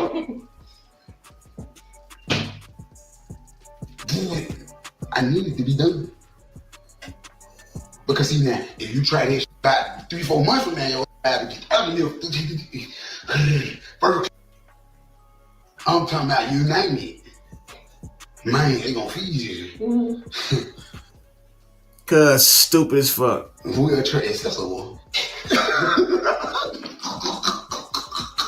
It's not gonna be. Birdman, put them cowards in the trash can. Leave them outside of your door on the trash, man. You decide. Hey, y'all decide to hook with the right toothbrush is. What the right toothbrush is, y'all? Which one? The one on the layup or the one on the right? Which one? Which one? Which one? Just keep that gangster. Which one? The one on the left or the one on the right? Excuse me. This ain't nobody Airbnb. Big Nike Tech pants. Fat Supreme socks. Big tank top. You think you talk to me? This ain't no Airbnb. My you talking about them fat ass jeans you got on New York, big skull cap, big scarf, fat jeans, big belt, long boots, long socks, ass your ankles, ass your elbows, ass your knees, fat neck, big chest, stinking navel, ugly ass, stinking fingers, booty fingers. No. That nigga said booty finger ass nigga. I'm from Memphis. You talking about? You mean, and my screen cracked and a nigga bet not say nothing about it? You talking about, nigga? Not say shit. Only my screen cracked and wet. I got a new phone yesterday. Look, hello, it's brand new. It say hello. I say, God damn, Q, you gonna rub it to the floor? God damn, shit, you gonna rub it to the ground? Shallow. You done? Yeah, it's not actually. Get it in the wheels or something. We still beefing. I don't know why you beefing with me. And you still need to do what I said about these. You gotta clean it. You gotta get them out. Man, I don't want to hear this stuff. It's gonna hurt. I don't want to hear this. Put some ice to it. Put some ice to it. Put some alcohol and put peroxide to it. Listen to me. Hey man. Put some ice and some peroxide to it. And some alcohol to it. And let it sit. And when it numb up, go with your boo. I'm still trying to figure out. Get out, thoroughly clean it and soak it. But don't never say what. Man, look, man, ain't nothing stuck unless it's up. It's bent. Ain't nothing bent. Yeah. Oh, you know you my nigga, man. I do the bending. Don't be acting funny with your boy, man. Me up and down. I ain't never said nothing bad about you. What is it? Cause I'm with what goddamn level. Let me step back, guys. Put it up there. I'm gonna do it when we get up. Hey, you. Look. You. No, don't put it in. I don't like it. Throw it over. No, it ain't right for real jury. I don't think I do it. Jury claiming this shit not worth. No, it's not worth for real jury. I swear to God. When my shit went a rainbow on steel, and I had to take them to the jury store to get it buffed off. He was like, man, whatever you put on that was not good for that steel. Like, it was like, I'll never put it on this steel again. He turned it like a rainbow. I knew I was gonna fall asleep in the tub, and I knew I was gonna die because don't nobody love me. Didn't I say you? Because don't nobody love me. Right there in the tub, but don't nobody love me. I knew that I was gonna slide down in the water and right there. So I get what I told myself: don't go to sleep. Yeah, let you slide there. Get what I did? I told myself, don't get in the tub, nigga. Let you slide there. Yep. No, it didn't. That old man came out for it. I seen you call him right now. Call him. He's my witness. Nah, I swear to God, I ain't getting no DUI. I ain't driving. You talking about police sending in jail or something? What the f you talking about? I ain't even not no police on here live. You talking about a DUI? What the f you talking about a DUI? You got the wrong picture up, cuz you on the crib count. Man, that nigga been tripping. He just had a crib down 2 days ago. This the crib sector, cuz you got the wrong picture up. Man, we from Texas. We from Texas. We been gay from day one, nigga. We get regular. What big extra plug say? What the hell you say, boy? Man, we about to mute you, Karen. Talk how much to drop this nigga. He think this a Jack and Dunn show, huh? Nah, this ain't a Jack and Dunn show. You want to f me? You want to f me? You want to f me? You want to f me? I'm saying, You trying to frog leg me? you want to eat frog leg? Oh. Huh? What's wrong? You ain't had sex in 2 days. Texas. We from Texas. We been gay from day one, nigga. We get regular. What big extra plug say? What the hell you say, boy? Man, we about to mute you, Kaz. Talk, how much to drop this nigga? Drinking. He think this a Jack and Dunn show, huh? Nah, this ain't the Jack and Dunn show, nigga. Here's what's finna happen. I'm finna get off this live because the nigga get tried. I don't get tried. My name be Father. I don't pray this shit. My do-rag sideways. My do-rag don't usually be sideways. I'm telling you. My do-rag don't be sideways. Man, y'all lying. Man, get your junk ass off my live then.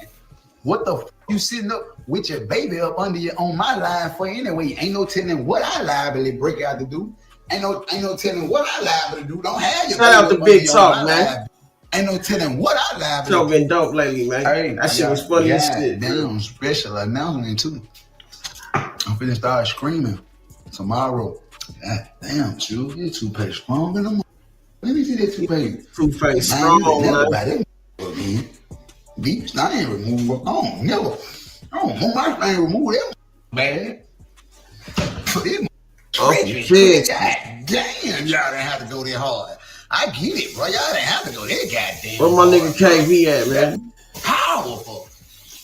God damn, gangster. Hey, any check me fool. If a say I look like a stud, a bull daggy, or whatever, if a say, and then you wake up to reality. They thought you wake up with a hard on. What you say? With no wet dreams and no hard on. Man, women do wake up with wet dreams. Stop. No, we That's don't. one of y'all be waking up. Matter of fact, I'm gonna be quiet. I don't want to disrespect y'all. I almost said something. That's why a nigga wake up the head in the morning. I mean, y'all done had a wet dream. Respect me. I'm just saying. I mean, they say having sex. Do your wife, hey Renee, do your wife wake up with a hard on? How she be standing up, touching the ceiling? Oh Lord! I like that. Miss I like Renee, that. you a cold piece, man. I ain't gonna lie. I don't know why I like it, but I like it. That was a good one, right? I don't know why I like it, but I like it. I'm on your side. That's how you pop that shit. Pop that shit. Fuck that. On that shit. Good dream, and then you wake up to reality. They thought you wake up with a hard on. What you say? With no wet dreams and no hard on. Man, women do wake up with wet dreams. Stop it. No, we That's don't. one of y'all be waking up. Matter of fact, I'm gonna be quiet. I don't want to disrespect y'all. I almost said something. That's why a nigga wake up the head in the morning. I mean, y'all done had a wet dream. Respect me. I'm just saying. I mean, they say having sex. Do your wife, hey Renee, do your wife wake up with a hard on? How she be standing up, touching the ceiling? For $10, I stamp you. You got me up somebody like a stud. I swear to God, your mama sold for the 40. You look like Medea. Come here, fool. Come here, fool. Come here, fool. You will. I don't even got no followers. You got 12 followers. I'm straight on you. I'm not gonna talk to no with 12 followers for you. You eat hot dogs, chili dogs, man. Watch out for get out of my life. I'm straight on you. I don't want none of those. Time about who said don't come where who said this shit weak. Nobody give a fuck about all this shit no more. Niggas not sliding no more. Niggas getting money. Ain't number young niggas sliding. 25 and under, bro.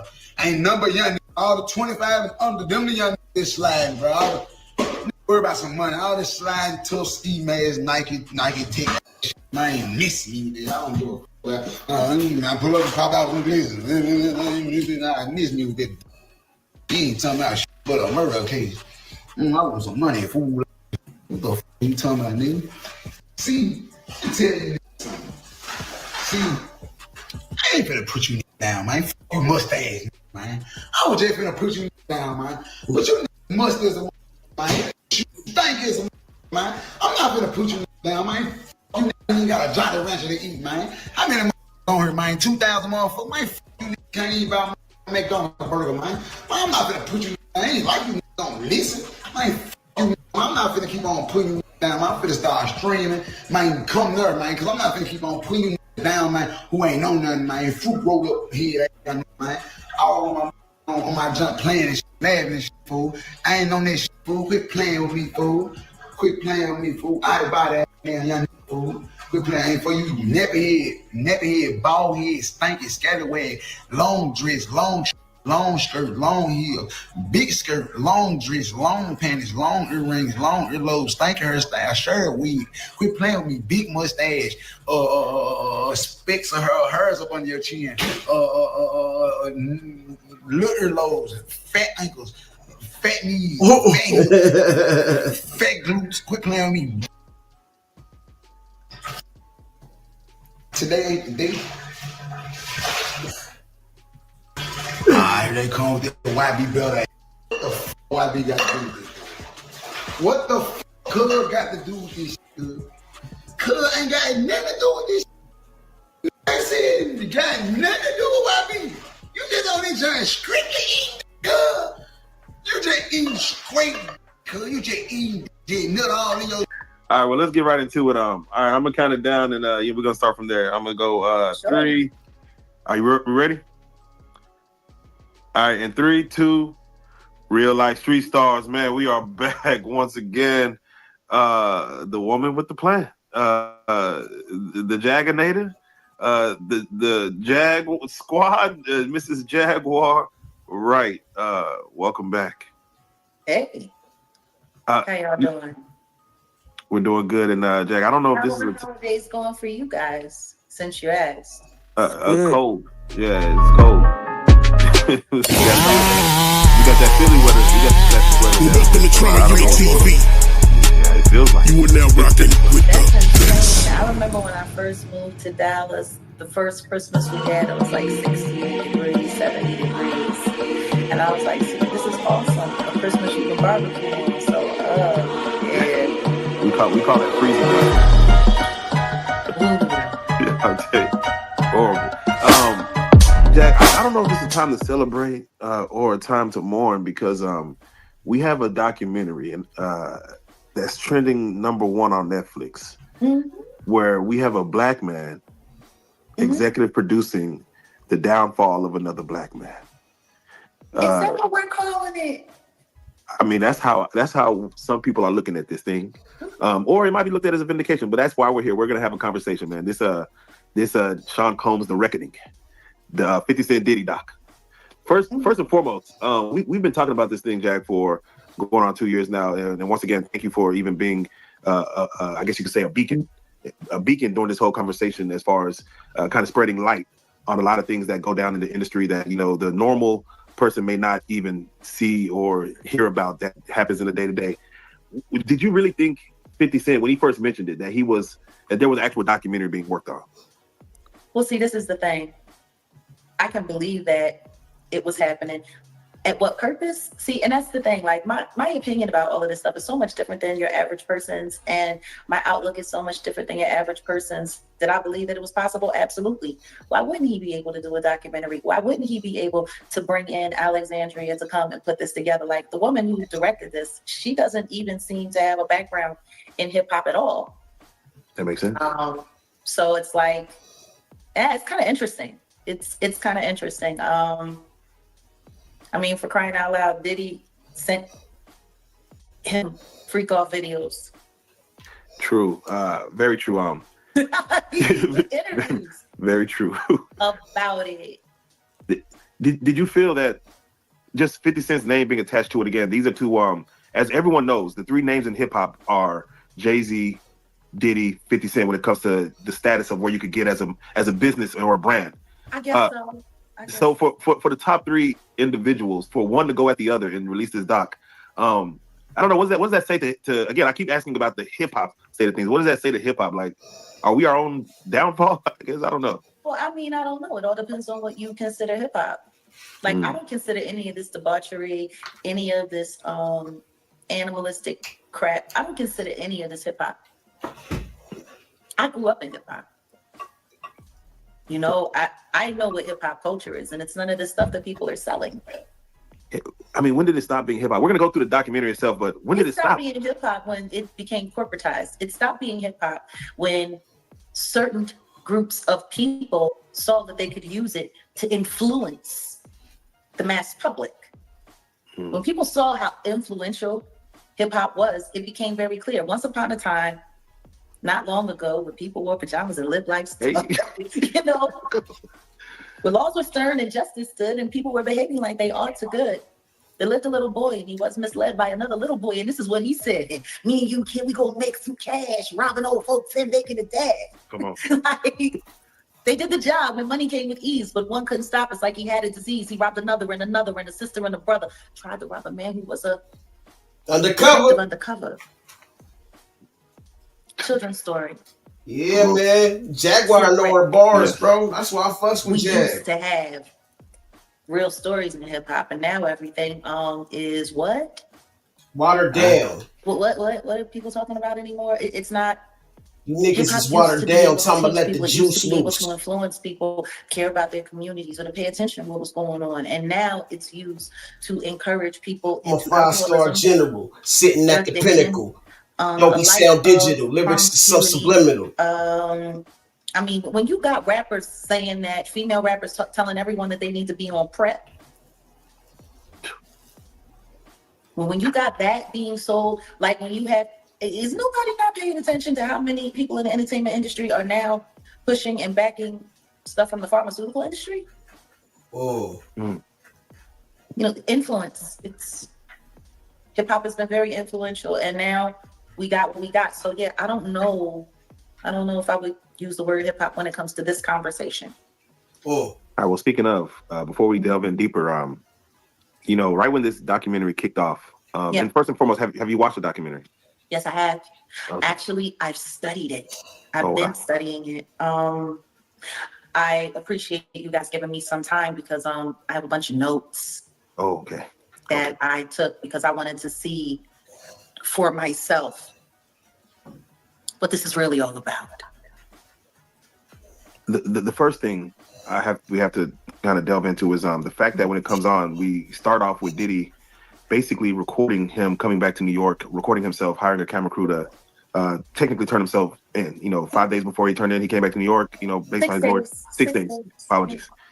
Based on his lawyer's recommendation, saying that, you know, of course, you know, he's cooperating, but for him to be recording this, yeah, Mark Agnew Fafo, I'm calling him. Yeah. Do you think his lawyers suggest? I mean, do you think that's just Diddy hubris, or like what was that as far as him just saying, "I'm going to record this whole process"? Yeah, go ahead. Yeah, because technical lawyer will tell you to probably go against that because this documentary to me doesn't exist if this. It doesn't. Well, it might still exist, but this footage, the way it starts off, the fact that, you know, the executive producers 50 Cent, the fact that you know, that they have this footage and however they got it, the fact that it exists is like, Diddy, why would you even start recording this? Like, why would you even give us this leverage to even put this thing out? Please give us some tips. Well, I wouldn't call it leverage, but go ahead. Well, the whole point of him filming this whole thing was because I'm sure that he planned on doing his own documentary. This is an extreme narcissist you're talking about. Extreme narcissist. He's sitting there with feds. Shit. And I shot away from his hotel suite, filming his hotel room. And he's looking at them and he's filming them right back. And no such He thing as literally saying halfway in certain crook. parts, yeah. Make sure you're filming all of this because we need to get some, you know, some cutaway shots. That's wild. That's wild. No, he was literally, I mean, did nobody pay attention to that? Oh, I thought. Like he said, yeah, make sure you're filming all of this. We need this for cutaways. Like you're sitting here collecting footage, like a director, like an AD. What does that say to the cameraman that, you know, can anybody be bought, or, you know, he said, the cameraman said he recorded all this for Diddy, and then of course Diddy got locked up, so. Yeah, Diddy got locked up and he didn't get paid. A lot of people seem to have that experience. Yeah, I'm telling you. Dealing with Combs Enterprise, they come in and they work and they don't get paid. Oh yeah. Oh, we're gonna build up to it real quick. Yeah. So he was able to sell that footage to whomever he chose. The question is, how did anybody know about it. Like, that's the thing.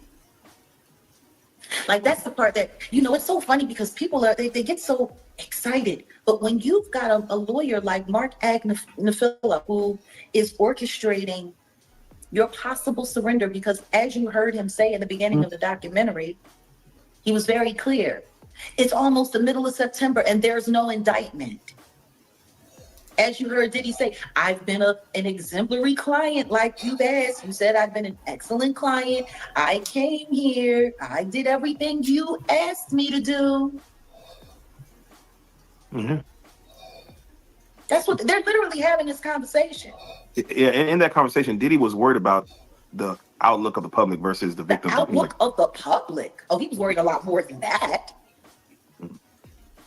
You don't think?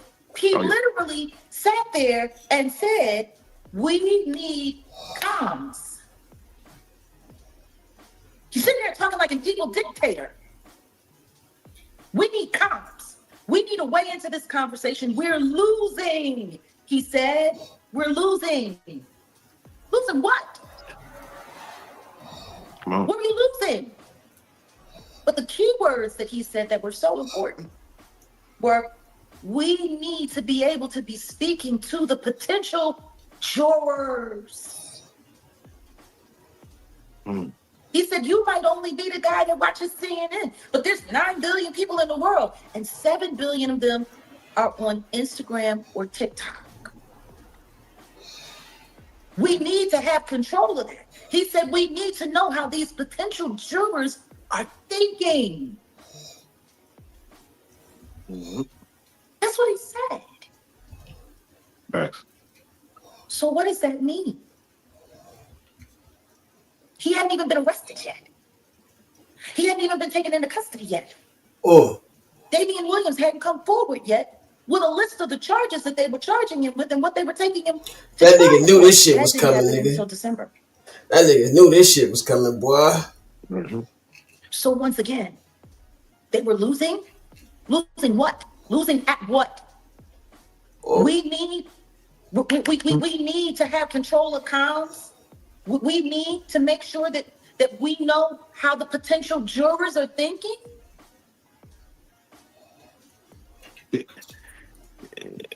Diddy the type nigga, man. He like, you gonna beat me, nigga. You gon' nigga.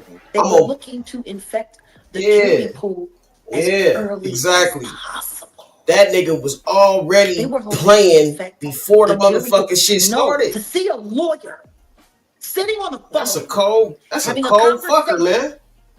With a man who was about to be charged with some of the most heinous acts. The nigga sent 50 a bouquet of daisies, bro. For a public figure. Does that make him a megalomaniac? Just for him to think that he has that kind of control before even getting arrested? Like, I'm going to control this whole narrative. What do you mean to think? What do you mean to think that he has that kind of control? Look at what happened. Look at the outcome. Hey. What did I say to you guys? Who can these people run to? You can't go to the boss because the boss is screwing you. Look at Aubrey O'Day. The boss's boss don't care. You could go to the police, all bought and paid for, and even if you get a special prosecutor like Damian Williams, they can just be reassigned to another case. And then Maureen Comey comes in. We can't even begin to talk about that jury. We can't even begin. Not yet. We got so much more to discuss. We got so much more to discuss. And as we delve deeper, first and foremost, I want you to think about that. Look at what happened from that. See, and this is why this documentary is I'm not calling it a documentary. I'm calling it a mockumentary. That's what I call it. No, that's Spinal Tap. A mockumentary. I call it a mockumentary. Oh wow. I feel like this whole thing is mocking me. That's how I feel. Oh. It's wild. But go ahead. Yeah. Was there anything at all that you were watching this documentary that was new information to you? New? Yes. No. From the history of Puff, him coming up, anything new? No. There was nothing new for me. There was nothing new for me. The only thing that was new was what was coming forward that had never come forward before. Kurt Burrow was finally admitting out loud that he had been essayed by Diddy. That's a first for most people to hear out loud. Do people know that it happened? Absolutely. See, and this is the biggest problem. Like I've been telling y'all, it's funny how people like to sit there and pretend like everybody ain't heard about all of these things in the background. Like everybody ain't heard about all of these things throughout the years. That's the one thing that I love that Kurt Burrow was saying at the end of episode 4 when he first, dropped the bomb that he had been essayed by Diddy. It's Kurt Burrows. Yeah. Who has been here since the beginning. Yeah, he's the founder. He said people keep pretending like all of the stuff that they hear about Diddy is something that's new. He's been doing these things. He's a witness to offenses that happened over 30 years ago. Yeah, facts. Jag, you came in and you gave us a history about Uptown Records. Again, I know we have a lot of younger viewers, and some people start doing their research after you spoke on it, and for them to delve into the history of Uptown Records and Sean Combs' introduction to it, and going from there, he seemed like a kid, going to forget the name of the school, but going to like a private school, and jumping as an intern 19 into this, I'm gonna say back then this was hip hop with what Uptown Records represented at the time. He didn't smoke, he didn't drink, and then it seemed like after just a couple of years, there was one part he said. Well, it's kind of interesting. They said he didn't smoke and he didn't drink, but throughout all of Biggie's promo, every time you saw him, he had a bottle of champagne. They was drinking Moet all the time. Oh. So I guess they don't consider cases of champagne and everybody having their own bottle and drinking out of their own bottle like it was a 40 ounce. I guess they don't consider that drinking, but I mean, I digress. There was a part where he was going back and forth with Andre Harrell, and he was saying, "I'm gonna be drunk and high by Wednesday." I don't know. So I'm like, it seemed like the shift happened quickly when it comes to being introduced into this thing, into this industry. So he's technically he might be a victim as well. I've already said that I believe that he was victimized, and I think it happened long before the industry. People really don't This is pimping here. I've been on Wheel of Fortune, Prices Right. What his mama had going on in that house. God knows what he saw and what happened to him in his own mama house. All of those strangers, them up involved, looking around, seeing what was going on. And let's just be clear, it sounds like her house was a house of, professional freak-offs. So who knows what he saw or what could have happened to him while she was busy entertaining people and pouring and getting tips, as she would say, for her after-hour life. Oh yeah. He was. I'm gonna say he was surprised to hear that. School bus trip. No, was he surprised or was he like, zip it, you talking too much? Because that's what it looked like to me. It looked like you talking a little bit too much. They don't need to know about that. While she was sitting there, because I was a bus driver and I was this, and I worked at the after hours. And I would pour them drinks and they would give me big tips. She did say just like that. Big tips. Big tip and spending cheese. In Sean's own words, in Diddy's own words, he had said he had a sigh of relief learning that he was the son of a hustler or a gangster. Like he wanted that status. He wanted to say that he was a sigh of relief is a wild thing to say, that your daddy was a gangster or a hustler. That's what you heard that he was. Well, I mean, like Tim said, they had a bunch of blaxploitation movies being played around the house all the time. They grew up with the Mac playing. They grew up with Superfly playing. Like, I mean, if that's that nigga dad was named Pretty Marvin, nigga. And these are what the little Pretty Melvin or some shit like that. Melvin? Late at night. Pretty Melvin? Coming over. PIMPs coming over. Mr. Pretty Tony. Women who look like they were modeling for Jet Magazine coming over. Like, it sounds like the nature of the environment is what shaped their perception of what cool was. So, yeah, I mean, I'm sure for him it was, oh, man, that's who my dad was. We glorify these characters. Like, even if you look at Biggie Smalls' name, Biggie Smalls is a character from an old Portier Cosby film. Uptown Saturday Night, I believe. 40th Street Black and all of those characters that they had in the film. Biggie Smalls was played by Calvin Lockhart. Big Gangster from, I believe, St. Louis. Like, all of these characters. Yeah. Without question. Yeah. So I'm sure for him, it made him feel good because all of that stuff that he was watching, he really came from that. But that was really his legacy. And yeah, I'm sure for him, it felt good to know that his dad was this big hustler who turned out to be a snitch, who got his brains removed from his very, very, very unpleasant manner. Damn, Jack. Jack, there was a part in the documentary he kept saying, God told me to do nothing. Yeah. He's telling y'all need to do something. God tells me to do nothing. What are your thoughts on that? This is what my thoughts on that. God said no. That's what God said. Like he was wilding with the God told me I can't do nothing. But he didn't say that you couldn't do something, and that you couldn't do something, and that you couldn't do something. God told you to do nothing. Why did you call Kalina 80 million times then?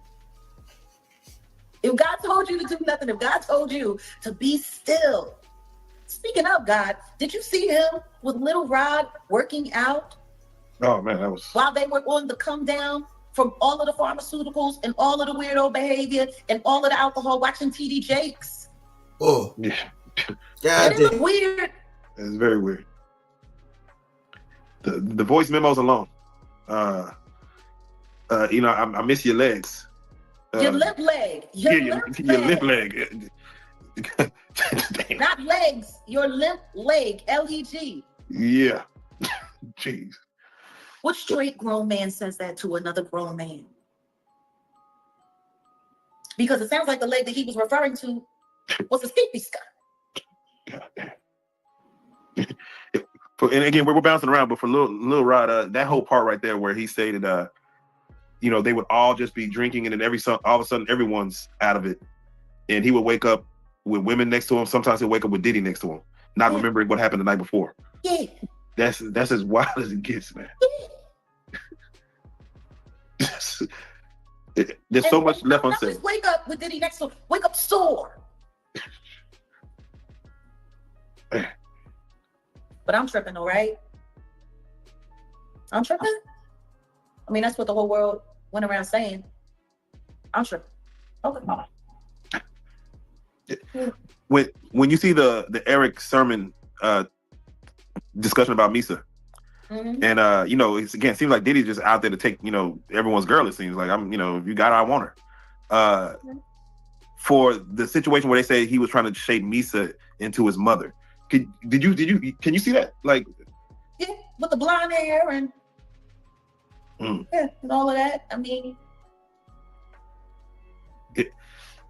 somebody asked the question, what kind of man puts his hands on his mother? The same kind of man that parties with his mom, the same kind of man who kisses his mom in the mouth, the same kind of man who seems to have accurate knowledge that his elderly mother can put both of her hands, her palms on the floor and while she's standing up, bent over. Oh damn, I ain't seen that one. Oh. You never seen an Instagram video where he was talking about how his mom is still young and spry and how she still liked to party and how they was getting a IV drip in the mouth on the video where he was like, yeah, my mom can bend over and touch the floor with her palms. No. It's a very, very, very weird relationship. It's weird. It kind of goes into, he seems to be having, and again, I know the freak offs that his son is there. Like, it seems like he likes to get down with his kids. Yeah. But that wasn't all. Just to hear Little Rod say, like, the boys were around. Roger Bonds talked about the children as well. What kind of parenting relationship is that? But then again, that goes back to the conversation of Lori Harvey, Steve Harvey's daughter. It was all known that she was spotted in them streets with Justin, and then she was spotted in them streets with Diddy, and they all tried to sit there and pretend like that wasn't what it was. Like, I don't know if anybody has not noticed, but ever since Diddy got pinched, they've all been trying to pretend like all of the stuff that we've seen that happened, that they was all involved in, didn't happen. If Lori Harvey was hanging out Which, and it's kind of weird. Like the whole relationship with Justin looks weird. He looks like Mini-Me with Dr. Evil. It's weird. Like, why are there people? Why is there sexual behavior going on? And why are people naked in front of their kids, G? Doing all kinds of stuff. And meanwhile, Misa's running around making comments about how she don't like the way that Eric Sermon was depicting her in the documentary. You don't like the way you're being talked about in the documentary. You don't like the fact that because it wasn't Gene Deal, because Gene Deal said he wasn't there, and thank God that he was able to admit that. Kirk Burrows did say that he was there and present when Diddy was beating the brakes off of Misa and putting the feet to her up underneath the car well. That was Kirk Burrows that saw that. He talked about it in the documentary. Yeah. So that's what you're worried about, Misa? You're worried about being depicted as what actually happened, as what you actually were. An abused and battered woman. You're more concerned about that than the fact that your child is sitting in that, all through this, with this guy that you made his father. With all of this pharmaceutical stuff going on. With all of this weirdo actual and essay stuff going on. With people being, pharmaceutical out of their mind and waking up sore. You got a problem with the way you're being depicted. Little Ryder sitting there. He showed the video footage of all of the liquid DNA all over that bathroom where that guy G got popped in the studio with your son present, and that's what you're worried about? How you look? That's what you're worried about. Ain't that cute? Right. Why you coming to court with a walker? Hey. Suing Mary J. Blige over an artist everybody forgot existed.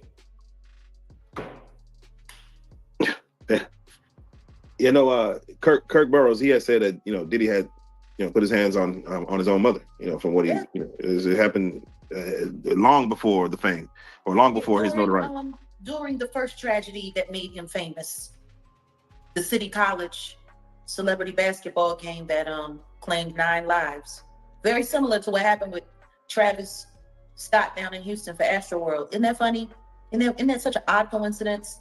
Diddy did that thing and 9 people. Yo, man, tap the motherfucking like button, man, while y'all up in here, man. Goddamn, hit that damn thumbs up for your boy, goddammit. So interesting. And share this out and air this out. No one man, got in real trouble for that. No one had to, I guess you could say, pay the piper in creating Bad Boy. He knew to take the business and put it in his mother's name. So therefore, they can never seize those assets. Technically, everything is still in his mother's name. Kind of like how what is it, D4VD, the David kid, did after that girl came up, packed up into pieces in his car.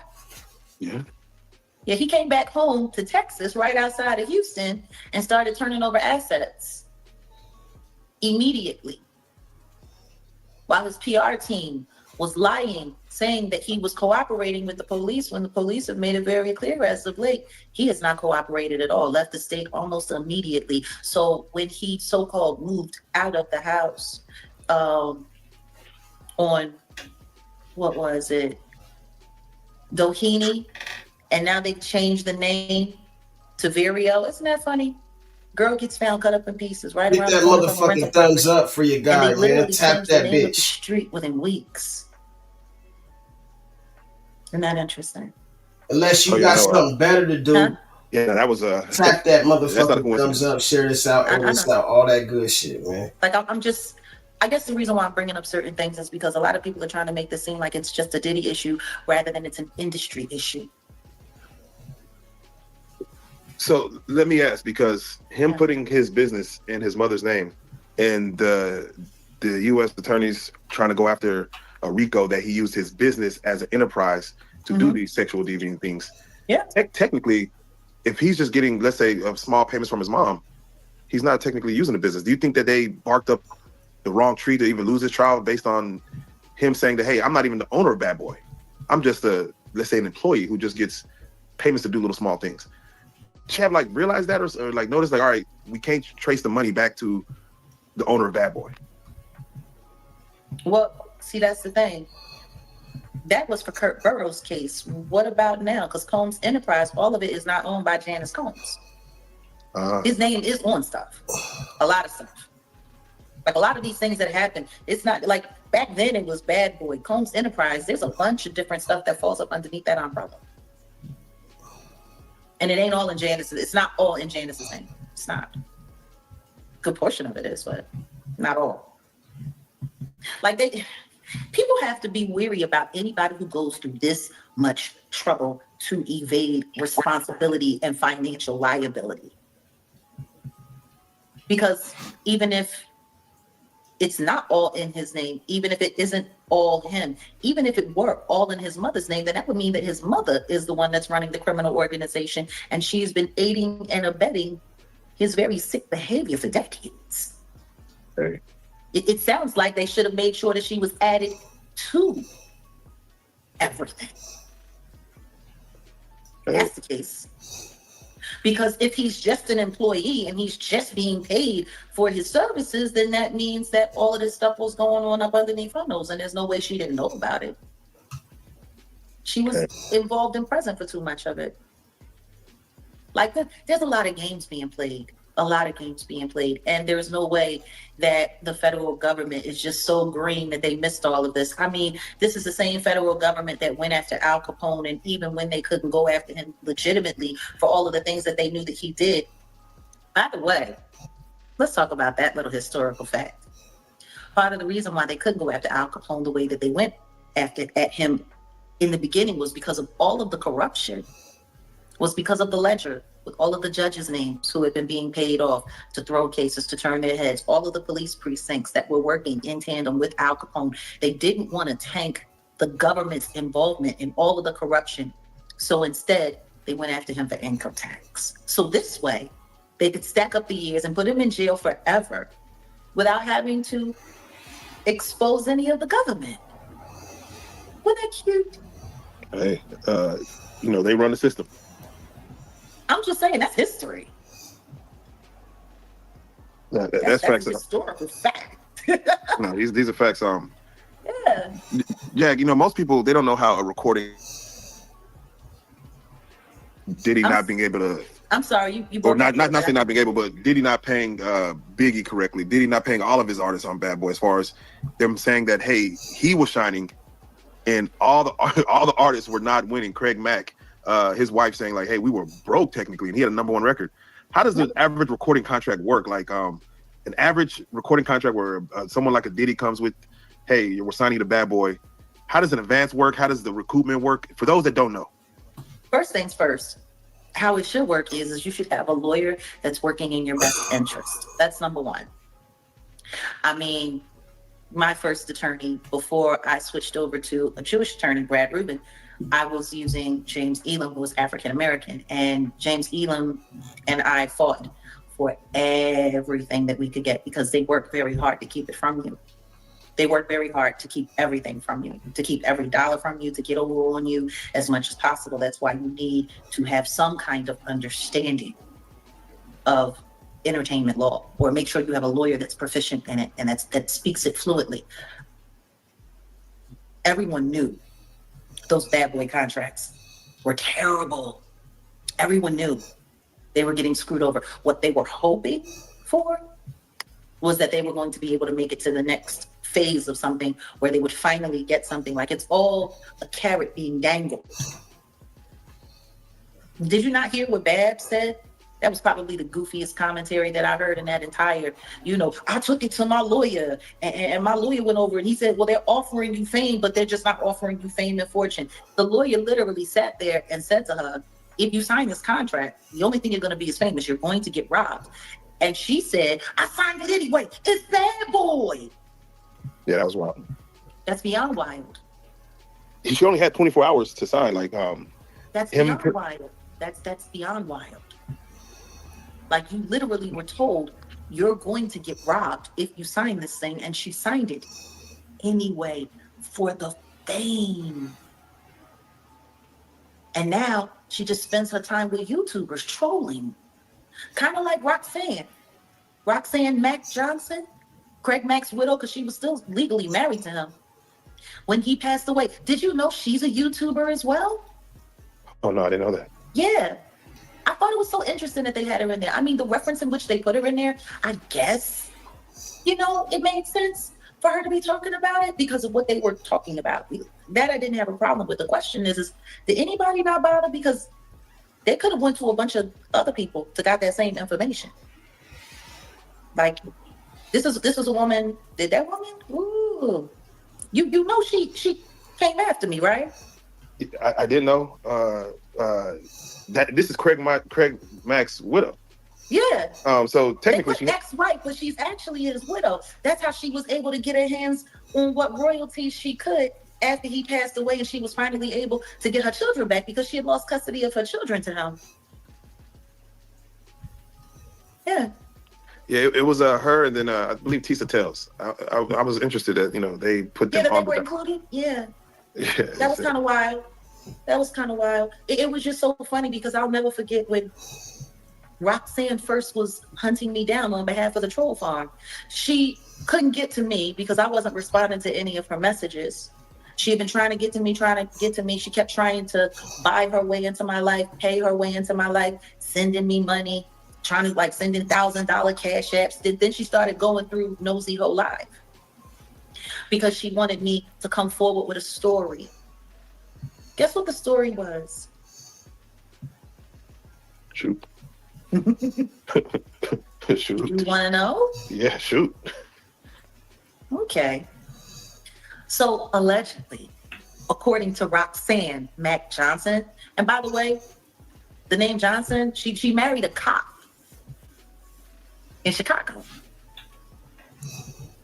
It's funny, a police officer's wife, also a YouTuber, running around selling wild stories and selling wild tales. Allegedly, back before she married Craig Mack, she was sleeping with Kid from Kid and Play. She was also sleeping with their DJ. Apparently, she slept with everybody in the crew except for the brown skin. Chris. You working with Pac for 30 years. You saw Big before he passed? Yeah. Bro, so you're close. And Jack, what were you saying? And I went to college with Puff. Hang on. What were you saying? I knew Diddy when he was Puffy. Okay. In the documentary, there was insinuations of, that Diddy possibly had something to do with both Tupac and Biggie. And, Who's telling the story, right? You can skew. People very close to the situation. But you can skew. You can create any narrative as a producer and as a director and as a storyteller. I can create a narrative. I could be like, you know what? You have. I could create a narrative. Well, we see it all the time in reality shows. Reality shows. That's You're how they're creating right narrative. It doesn't mean it's true. It doesn't mean it's true. I can get interviews. I can do this. I can get footage, and I could make you think this about that person. No, for sure, yeah. And that doesn't necessarily mean it's true. So for me, I think, look, 50 and Puff have a long-term beef. It's personal. It's between. People are saying 50's wrong for doing it, but 50's right for doing it. It's between him and Puff. And before it's between him and Puff, it's between both of them and God. Just the way Puff is down on his luck, and 50's kicking the man when he's down. God is gonna. If 50 ever luck turn up on 50, that you got to be careful what you put out. There's a karma to every action that you do. See that thing? Huh? You think they see that thing? I don't think 50 does dumb stuff. He's very smart. In terms of his business. I think he already had his. I think we already would have saw it. He got shot 9 times. He got his. He paid his debt early, so that's why he's like F it. But this is between him and Puff, and honestly, it's between both of them and God. Yeah. So only God can judge, and both of those people will have time to sit with God and talk about and through everything. And right now is Puff's time to sit there and have a conversation, a much needed conversation with God. Like I said, I know his kids, I know his family, I know 50. I've seen Tupac and Biggie, both friends of mine, die. I think we all need to learn our lessons, and at a point, you're gonna keep one up on each other until the beef gets so out of hand that lives are at stake, and that's when you've crossed the line. And at a point, now it's no holds bars and bare knuckle boxing. When Puff come out, he gonna probably have the 50 Cent documentary ready. You should let it go. Yo, it's Big Ant, the spokesman, man. We back. Another edition of Urban Politicians TV, UPTV. Make sure you stay on your pivot at all times, man. Had to come tap in as the Diddy documentary that got a circulation and rotation on the timeline once again. And this time around, it's going down because Marlon Wayne made an appearance on the Cruise Show on 92.3, and I had a link in the description where y'all can watch that in full, and I let a lot of that play right there so y'all can catch the full context as 50 Cent caught wind of it and went right up to the gram, kept it real short and sweet, put up the photo of him from the white chicks and said, keep my name out your mouth, boy. And I'll tell you like this, whenever 50 Cent does not tag his brands or anything like that, he must feel away, and he doesn't probably like the way that Marlon Wayans was wording it at that point. Marlon Wayans, and he said a lot more. He said a little bit more to it as well. Also had made an appearance on Big Boy's show to talk about his new work and things like that. But when he's saying it, I think what 50 Cent might be mad at, like, you gonna have your day. Diddy might come through now, do a documentary on you. It is known that Marlon Wayans was cool with Pac and Big, was with Big, and I think Pac saw them like right before they in both situations before they got killed. So he's speaking in the aspect of also, bro, let's get past this beef stuff, but not a lines have been crossed. But then he also questioned things with the documentary as in, hey, you can push narratives with it. Now, I can't say that what was all false in the documentary. I can't say what narratives was pushed and which ones wasn't, but he's not lying about that at all, bro, because that's what you can do. If you're the creator of a doc that is not 1,000% proven fact-based and people can debate and have opinions on it, you are pushing the narrative to a certain point. Just keep it. Hey, you can do that because you let people come on there and speak. They telling their account of things, and everything hasn't been directly fact-checked in full detail, provided the proof. Then he can come out and say, whoever the documentary will be about, hey, bro, they pushing the narrative on me. They pushing that on me. Yeah, they giving their side of the story, but y'all didn't get my side of the story. And you can push narratives. We see it every day. People have been pushing narratives in media forever. That's why I be telling y'all, media, journalism, the news, I look at it all as who pushing it, who behind it, what the motives is, because media has never worked in our favor as black people from day one. It's always been a negative stigma. Malcolm X said this in the 60s, y'all, for y'all that want to debate me. Even Diddy knew what media could do. Diddy wanted to control media himself because he knew how powerful it was. He even said it in the doc himself, hey, I need all that. I need the people that can control this because he understood this. Diddy got tweets of talking about how powerful the media is as a weapon, and in the industry of being in media is something that we got the least amount of control in. Diddy went to try to be a part of the top categories in the game: media, liquor, entertainment, film, all the major things that bring revenue and can control the narrative. Diddy most definitely was active in them. Now, people gonna see the documentary, take what they take from it. Ja Rule is even going in 50 Cent now, even saying that he'll do a documentary on 50 Cent, talking about allegations that 50 Cent then had in his past. He been going on Twitter all day. This is gonna be a conversation for a little bit right now, and I'm always stand on what I said. All of these dudes that's coming out later, and I'm talking to the men as a man, certain things that boys were saying went on and happened to them, how they got done. If you ain't say nothing back then, that you was in compliance and you wasn't a victim, you was a volunteer. Now you get messed over out your contract and things like that, that's a different conversation. But a man abusing you, violating you and things like that, hey bro, if you go back for once more, you already know. You for sure in the door, and you let him know you know I can high spot to go. Just keeping it all the way 100. Marlon Wayans, he gave his honest opinion on it. 50 Cent wasn't feeling it, so he decided to go up on him on the gram right there. And he probably felt the way, like, hold on, Marlon Wayans, you speaking on this? Ja Rule been going on it for, 2 days now? He probably don't feel the need to respond to Ja Rule because that's already overstood where they stand with each other. But the way Marlon Wayans spoke, he probably like, well, yeah, Marlon Wayans is a comedian, but 50 might feel like, well, hold on, dog, you down talking the product that I just dropped. I can expect that from Ja Rule. I can expect this from him, but you got a platform, you popular, you got a following. So I don't really like what you're saying up there right now. And then it's 2 interviews out where he's speaking on it, which he did get asked the question. But hey, people got to say how they feel at times. Get your real opinions out there. And hey, he really spoke to the higher power like that's between him and God, most deaf. Just probably him saying certain things might have made 50 feel like, hold on now, is you really saying I'm going too far? Who is you? But 50 knows what this do. He knows it's all entertainment. He knows it's all, hey, I'm going to use this to market, make this a strategy, keep my name in the headlines, and promote the doc even more. 50 been more active than ever right now in this last week because he know the game in this thing of beefing, controversy sales. Netflix no controversy sales. They work with 50 in this to sell the controversy and piggyback off of the beef or the alleged beef that he got with Diddy. 50 says no beef, but we know as hard as he been going, it's something up. Tell me what y'all think though. We got more coming, more videos, all that. 1,000 for shit show. Stay on your pivot. At a hotel, and her and her friends went to the hotel. This is all Roxanne Mack Johnson's story. They went to the hotel and kid never came. But Steve Stout She alleged that Steve Stout and a few other people in the security guard, they all came to party with her and her friends, and they had a full tray of tequila shots, which allegedly she said had been pharmaceutical dope. They've been dosed. And her and her friends were drinking, and they all passed out. And she believed that they had been great. And she wanted me to run with her story online and advocate for her. But she didn't want to come forward. She wanted me to come forward with her story, but keep her as a Jane Doe. And the information that she was giving me was going to be enough to trigger Steve Stout to want to settle with her because she had a lawsuit that she was planning on putting on him. For $2 million. And she was going to cut me in and make sure that I got paid. Me and Nosy whole life. And I told her, I can't go forward with this. And if you really want justice for your story, if any of this is true, you need to come forward. And you need to tell people your story, because if what you're saying is that kid from Kid and Play set you up with his manager at the time, Steve Stout, who's also mentioned in the documentary as a Diddy victim, how Diddy beat the crap out of him and how he begged for the authorities to drop all of the charges because he got paid $500,000. A grown man comes and beats the crap out of you, and that's all it took was $500,000 to get you to heal up. And as you know, him and Diddy, they've been cool ever since. Him, Diddy, the Jigga Man. That was another thing I thought that was interesting, that Jay-Z wasn't mentioned at all in any of this documentary.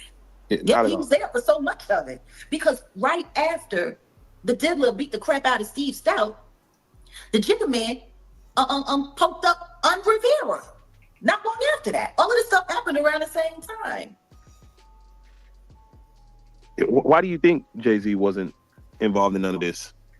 Well, I mean, he was involved in a lot of it. You mean, why wasn't he mentioned? Yeah, mentioned in the documentary at all. I mean, there was a lot of people that weren't mentioned. Matter of fact, not too many people in the industry were mentioned who were there and present. Isn't that cute? Very true. They found a way to tell that story while they kept everybody else clean.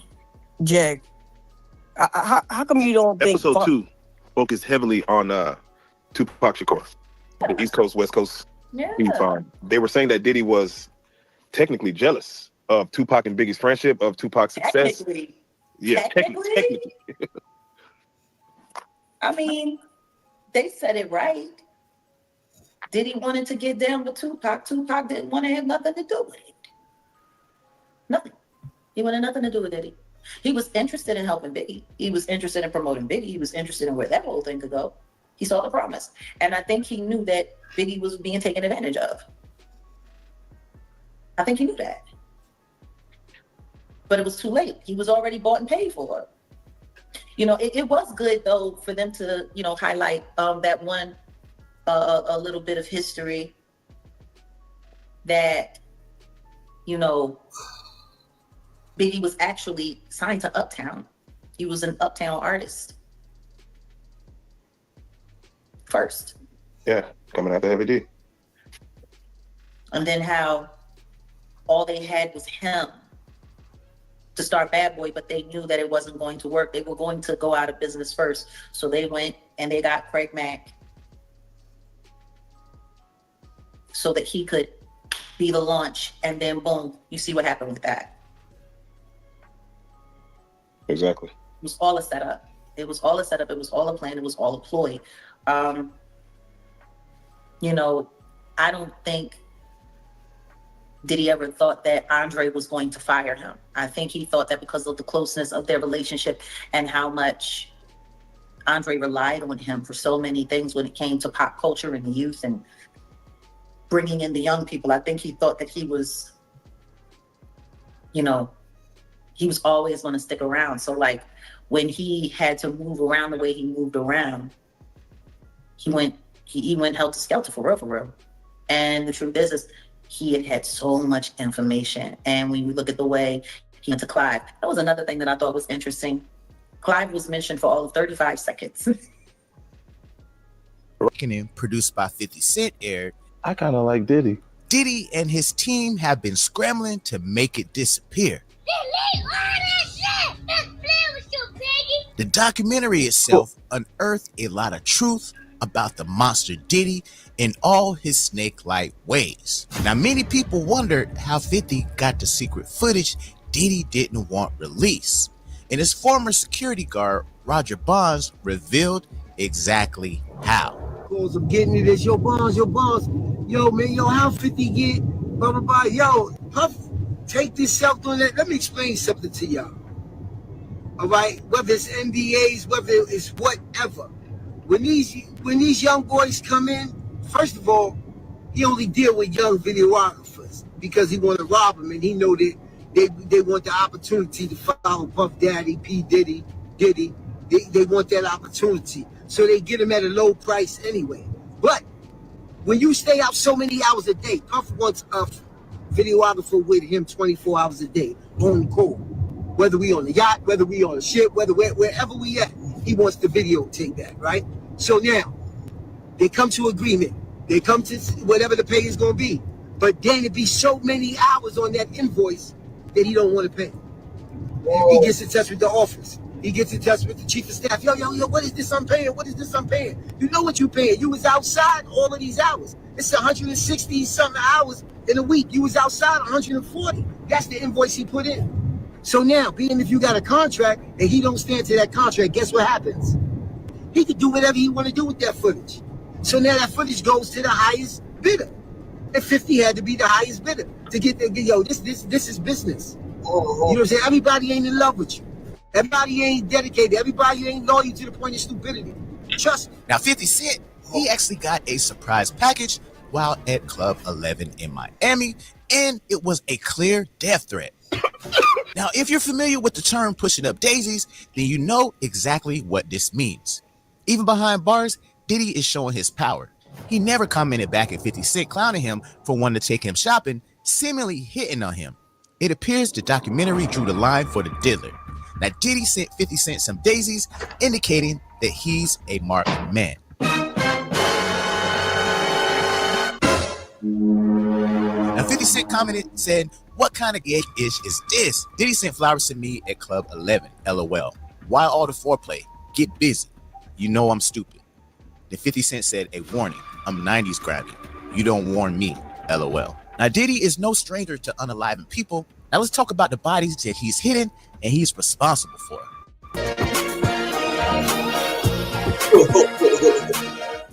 Amidst the raid were career-ending tapes of recordings of celebrities and electronic devices with incriminating data on it were discovered in Diddy's homes in both LA and Miami by Homeland Security agents. Feds are also looking into a slew of shootings that have been directly linked to Diddy. Now, the crazy thing is a lot of those were swept under the rug, but just a simple Google search will verify all of my claims of his crimes. Now, these are the Diddy shootings. Now, make sure you like, comment, subscribe, and watch this whole entire video so that you don't miss nothing. Now, Diddy has a bunch of bodies under his belt and a few survivors. Now, let's talk about first the most recent shooting that occurred in a Los Angeles recording studio involving his son Justin, the devil's offspring. Now, the music producer Little Rod, who was suing Diddy, is doubling down on some daunting allegations that Diddy and his son were involved in a shooting at a Los Angeles recording studio back in 2022, as well as, of course, the allegations of harassment that's been all over the internet. Now, Diddy was sued on February 26 by Rodney Little Rod Jones, a producer on his most recent album, who alleged Combs sexually harassed, drugged, and threatened him while he traveled and lived with Combs from September 2022 to November 2023. In the initial complaint filed in U.S. District Court for the Southern District of New York, Little Rod also detailed a shooting at a writers and producers camp at Chalice Recording Studio in Los Angeles on September 12, 2022. In addition to that, he also alleges that Diddy's son, Justin, and Justin's friend, identified in the court documents as G, was also there. Now, the lawsuit alleges that Combs is part of a RICO enterprise and that he and others are involved in an ex-trafficking venture. Now, RICO enterprise is one in which people or groups act together to violate the Racketeer Influence and Corrupt Organizations Act, which is meant to target organized crime. Now, the complaint is the latest legal trouble for Diddy, who has been hit with a number of recent lawsuits, including multiple allegations of assault. Now, the complaint filed by Little Rod accounts that he heard multiple gunshots after a heated conversation in a nearby bathroom at the recording studio. When the bathroom door opened, Diddy and his son walked out and Little Rod found G lying on the restroom floor in a fetal position, holding his stomach and bleeding out his leg hip area, the lawsuit said. Little Rod said he helped the victim up and took him to the front of the studio where an ambulance was waiting out front for him. So far, the Los Angeles Fire Department has not responded to multiple requests for more information regarding the shooting. Now get this. Little Rod also alleges in the suit that Diddy instructed him to lie to the police and tell them that Diddy or his son had nothing to do with the shooting and that it had occurred while G was outside the studio by a drive-by assailant. Now, Little Rod is standing by his accounts and maintained that G was not shot outside Chalice, but actually inside the bathroom. Now, Chalice Recording Studio is also staying mute on the shooting as they were possibly potentially paid off by Diddy, and they are not cooperating with releasing any surveillance tapes.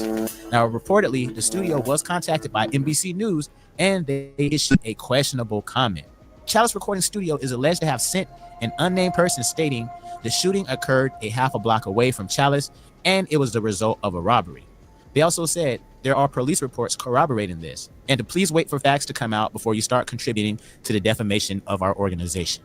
Now, Chalice also said when LAPD arrived on the scene, it was immediately determined conclusively that the shooting took place some distance from the studio. Now, more information in the complaint also states, citing a media report that claimed G went to the studio after he was shot. But Little Rod's original suit indicates police were inside Chalice and witnessed the blood in the bathroom, but still went along with the bogus claim that the shooting took place outside of the studio. Now, that definitely sounds corrupt. Now, included in the original filing are screenshots reportedly showing the aftermath of the restroom where G was shot by either Diddy or Justin Combs. Now, Little Rod also claims that he has the clothing he wore the day of the shooting, which he says could have the potential DNA of the shooting victim. Now, the filing says Diddy and his son Justin were not at the studio when the police had arrived, and it alleges that Diddy and his son hid out and laid low in another studio while police investigated, and that they were the first ones to leave after the officers departed. Representatives for Justin Combs on February 27th, of course, denied the allegations filed in the complaint, which they call absurd and lies, and said there will be legal consequences for all defamatory statements made about the Combs family. Now, that's just like a lawyer to call everything the client did as lies. Now, let's travel back to 1999 when Diddy shot a woman in a nightclub. On December 27, 1999, Sean Puffy Combs and then girlfriend Jennifer Lopez had been celebrating a soon-to-be-released album by Shine, aka Jamal Borough, the rap mogul's 21-year-old protege, in Midtown's Club, New York. They were leaving when Combs, carrying a bottle of champagne, accidentally jostled one of the club patrons, knocking a drink out of his hand. The man, Matthew Allen, a street dude known as Scar, responded with a shove. Things escalated. One of Allen's companions allegedly threw a stack of money in Combs' face, and shots were fired, leaving 3 people injured. Combs and Lopez were arrested, fleeing the scene in a Lincoln Navigator with a gun in the trunk. J-Lo was quickly absolved, and although witnesses said they'd seen Combs with a weapon, and his driver testified that his boss had bribed him to claim ownership, his legal team, including Johnny Cochran, created enough doubt that Combs was acquitted too. He says, "I don't know if you know this, Judge, but this person, Jennifer Lopez, is a very famous actress," one lawyer pointed out. To think Mr. Combs is walking around with her with a loaded gun is so ridiculous that it stretches the imagination. Now, in the end, it was Shine who served almost 9 years for assault, gun possession, and reckless endangerment, though he did so angrily, claiming Combs had sold him out to save his own skin. After his acquittal, Combs changed his nickname to P. Diddy in hopes of putting the past behind him. In suspected retribution, Allen was shot to death at Footlights, a Brooklyn nightclub, and Shine, who embraced Judaism in prison, renamed himself Moses Michael Levy, squashed his beef with Diddy for taking the fall at Paris Fashion Week, where they attended the Kenzo and Givenchy shows together. Now, recently, one of the victims of the shooting came out and named Diddy as the actual triggerman. Hey, how you doing? So, here today about this latest lawsuit with the P. Diddy, Puff Daddy, Puffy, Sean Puffy Combs, whatever you want to call him, lawsuit that has come out involving the producer Little Rod. So basically his last 2 lawsuits, or last 2 major lawsuits, the one with Cassie, she made mention that Puffy made her carry his guns into nightclubs and wherever they went. And he threatened her to make her feel like she had to do so. And while there were lots of things of importance, that stood out to me. And I'm going to tell you why. In this lawsuit with the producer Little Rod, they were both SA'd by him and threatened and physically harmed. But in this lawsuit, He appears to be a very young producer to me, but he said something very specific. As a means of threatening him, Puffy said, that's why I shot up the club in New York back in 1999 and let Shine take the fall for it. Let me tell you why that's of utmost importance to me. Because I am the woman who he shot in the face in that 1999, December 27th, 1999, Club New York shooting. I have told everyone ad nauseum since then, even the surgeon who did the surgery, to take the bullet. I got shot in my face with a 9mm hollow point bullet called a cop killer. I literally have told everyone and never changed what I said. I watched him. I got pow-powed in the face. I watched him fire the gun. I've said it all this time. Even the surgeon who did my surgery to take out part of the bullet fragments that was aspirating into my lungs and try to remove as many bullet fragments as possible testified in the criminal trial that while they were putting me under, I was screaming, Puffy, pew pew me in the face. Pew pew. He testified in the criminal trial. It is in the record. They all knew he did it. Everybody knew he did it. But he paid off the club bouncer named Sharice and all these other people and the club owners with their video to hide the video. That's his MO. I told everybody that. This man almost took my life, has traumatized my life, has caused undue harm, irreparable damage to my life, lied his behind off. I've had all these youngins on the internet harassing me, swearing that I'm making it up that he did it. And look what he did to Little Rod. He threatened him. Oh, you don't think I bust my gun? I shot up the club in Club New York and let Shine take the fall for it. I shot them people. Well. It only took 24 whole years for it to come out. You see this tattoo? This commemorates me getting shot. It took 24 years for him to come out and say it. I've been saying it all along, but y'all pick and choose who y'all want to believe. Oh, baby. You ain't seen nothing yet. Not only did he pew me in the face, he also set off a course of harassment against me for the past 24 years. When I tell you the things I went through, there was a time in 2017 and 2018 where I got 7 flats on my BMW. 7, the same tire, in a 2-year span. 7 on the same tire, and they were all new. Oh. Every time it happened, I had to get a new tire. I have the pictures to prove it.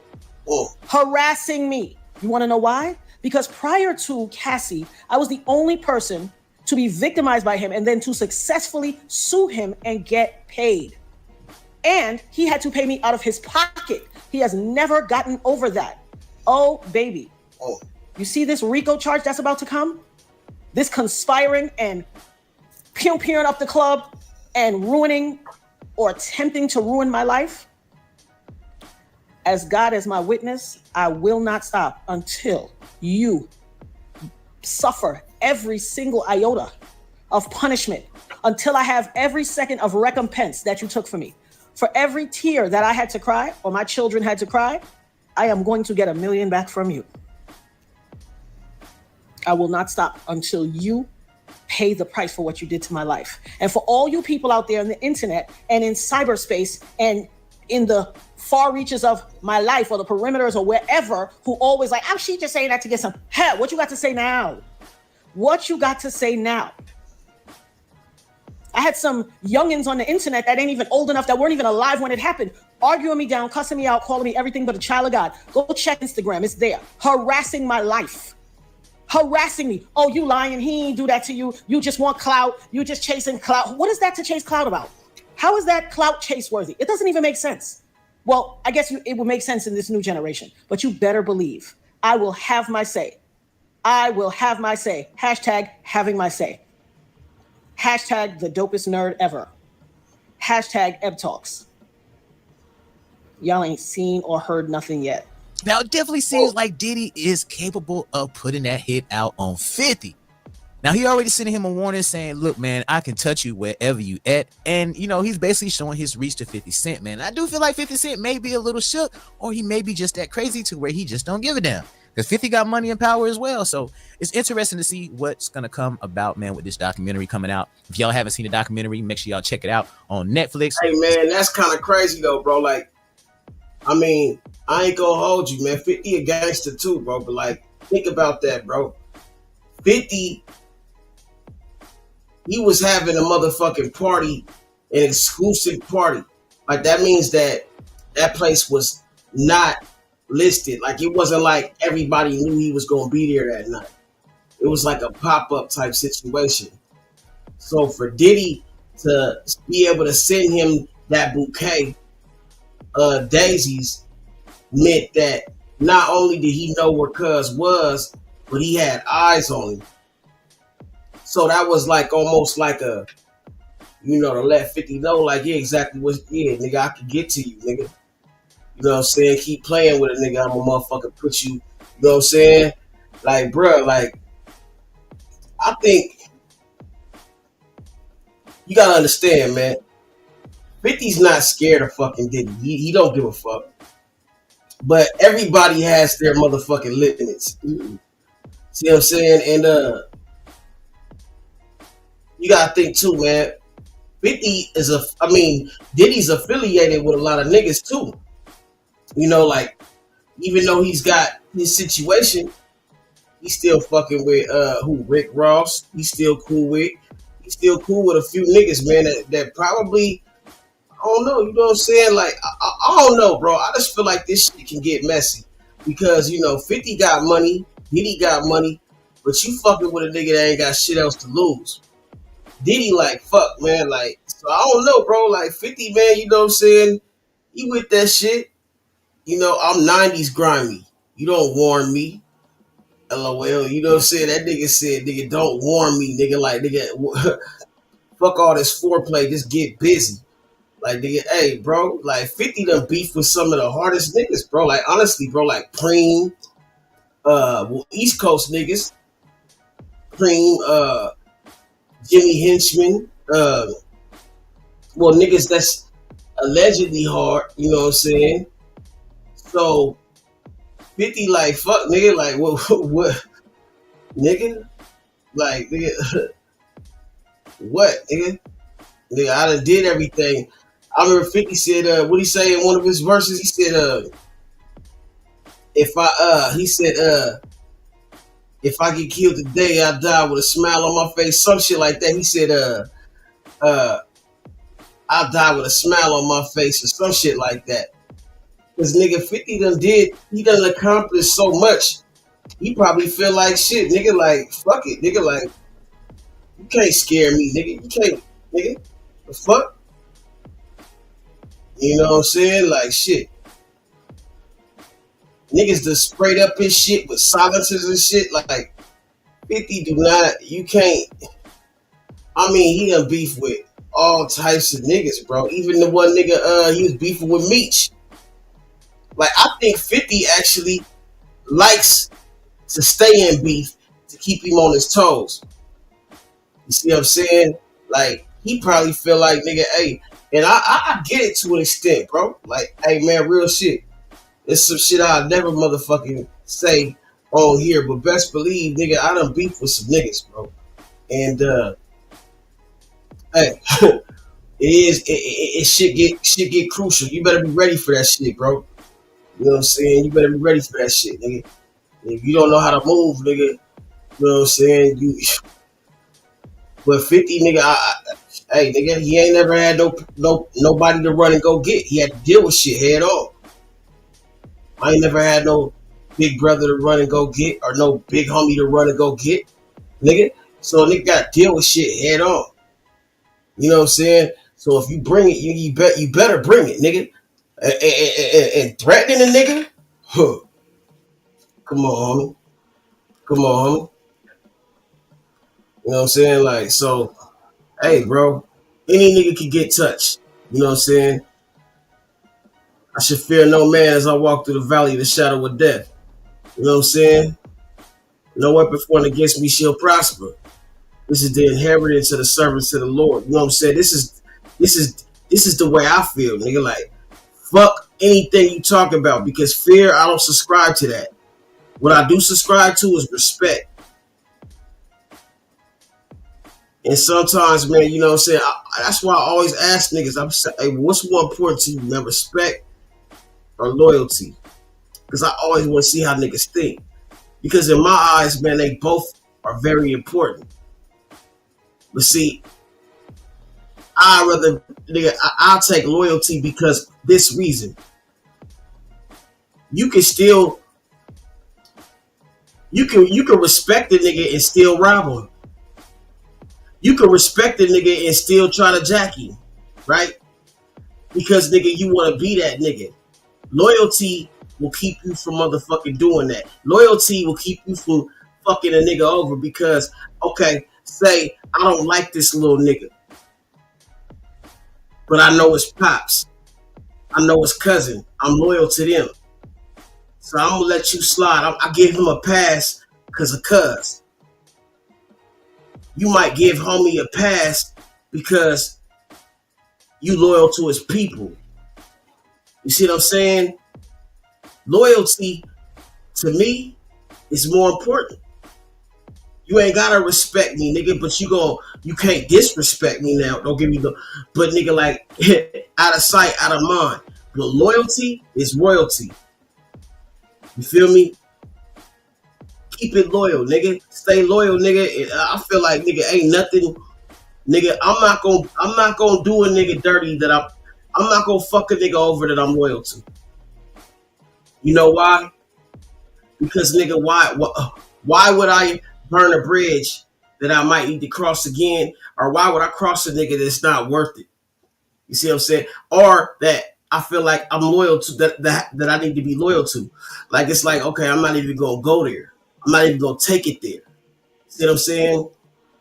Nigga, you can respect a nigga. Oh, nigga. Like, nigga, think about this. Nigga, Iverson respected Jordan, but still wanted to score 50 on him. Still wanted to, nigga, still wanted to do him in. If I'm loyal, you know what I'm saying? Shit, I might, nigga, let that motherfucker ride. I might not, nigga, you know what I'm saying?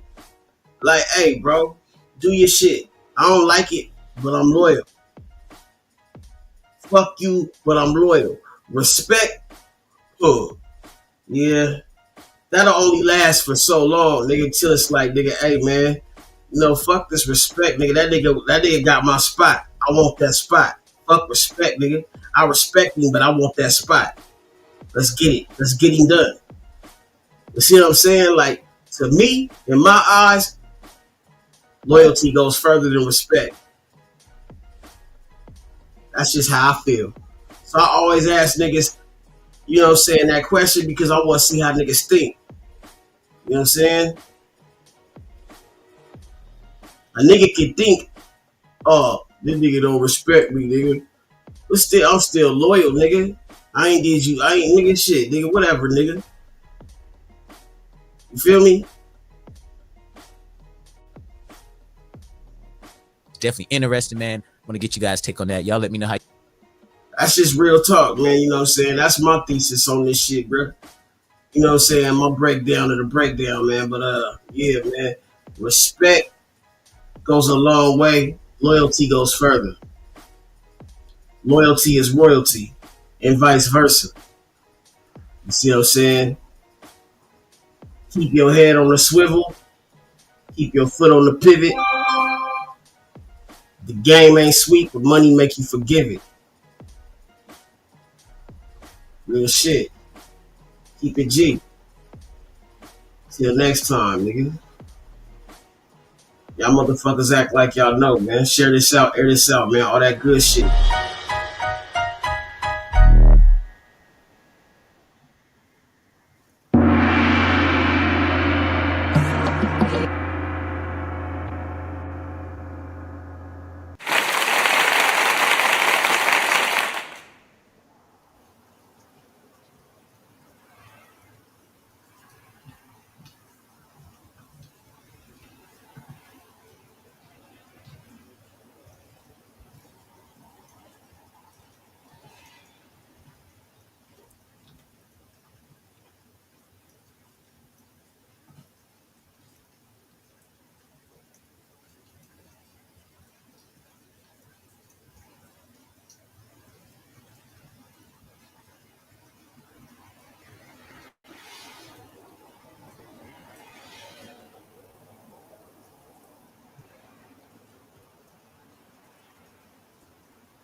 So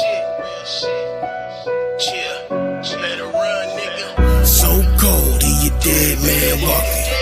So cold, he a dead man walking. So cold, he a dead man walking. If my niggas see him, they gon' go ahead and off him. So cold, he a dead man walking. So cold, he a dead man walking. So cold, he a dead man walking. If my niggas see him, they gon' go ahead and off him. Lay him down, spray him down, lay him down, spray him down, lay him down, spray him down, lay him down.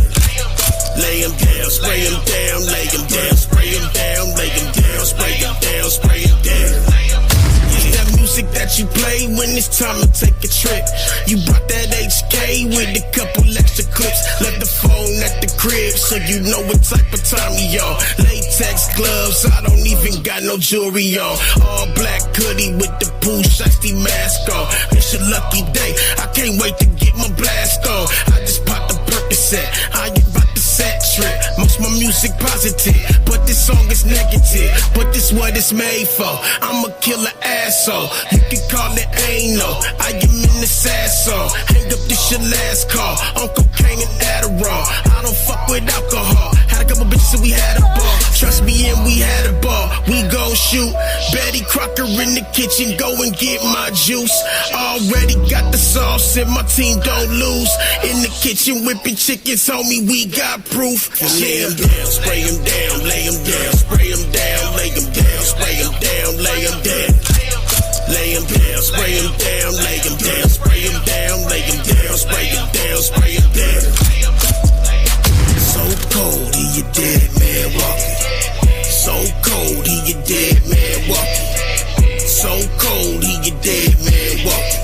If my niggas see him, they gon' go ahead and spray him down like a zombie in apocalypse. If we catch him slipping, I'ma fill him up with hollow tips. Hit him up like Tommy, catch a homie, ain't no common sense. Send him out his body, make him dance when I hit the switch. I can make them twitch, shoot like I'm Stojakovic. Tail catcher on the blick, turn you into bacon bits. We know you a pig, time to put you in the blanket. I don't know what you was thinking, but we left that nigga stinking. Go ahead and cancel Christmas and the rest of them holidays. Happy Blue Year, tell the Reaper he just got a raise. Killers riding around with K's, HKs, AKs, 30 rounds, 50 rounds, 100 rounds, and grenades. Teflon switchblades, you can get tased. Spray you with this mace, stab you in your rib cage. Teflon switchblades, you can get tased. Spray you with this mace, stab you in your rib cage. So cold, he a dead man walking. So cold, he a dead man walking. So cold, he a dead man walking. If my niggas see him, they gon' go ahead and off him. Lay him down, spray him down, lay him down, spray him down, lay him down, spray him down, lay him down. Lay him down, spray him down, lay him down, spray him down, lay him down, spray him down, spray him down. Yeah.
Peace.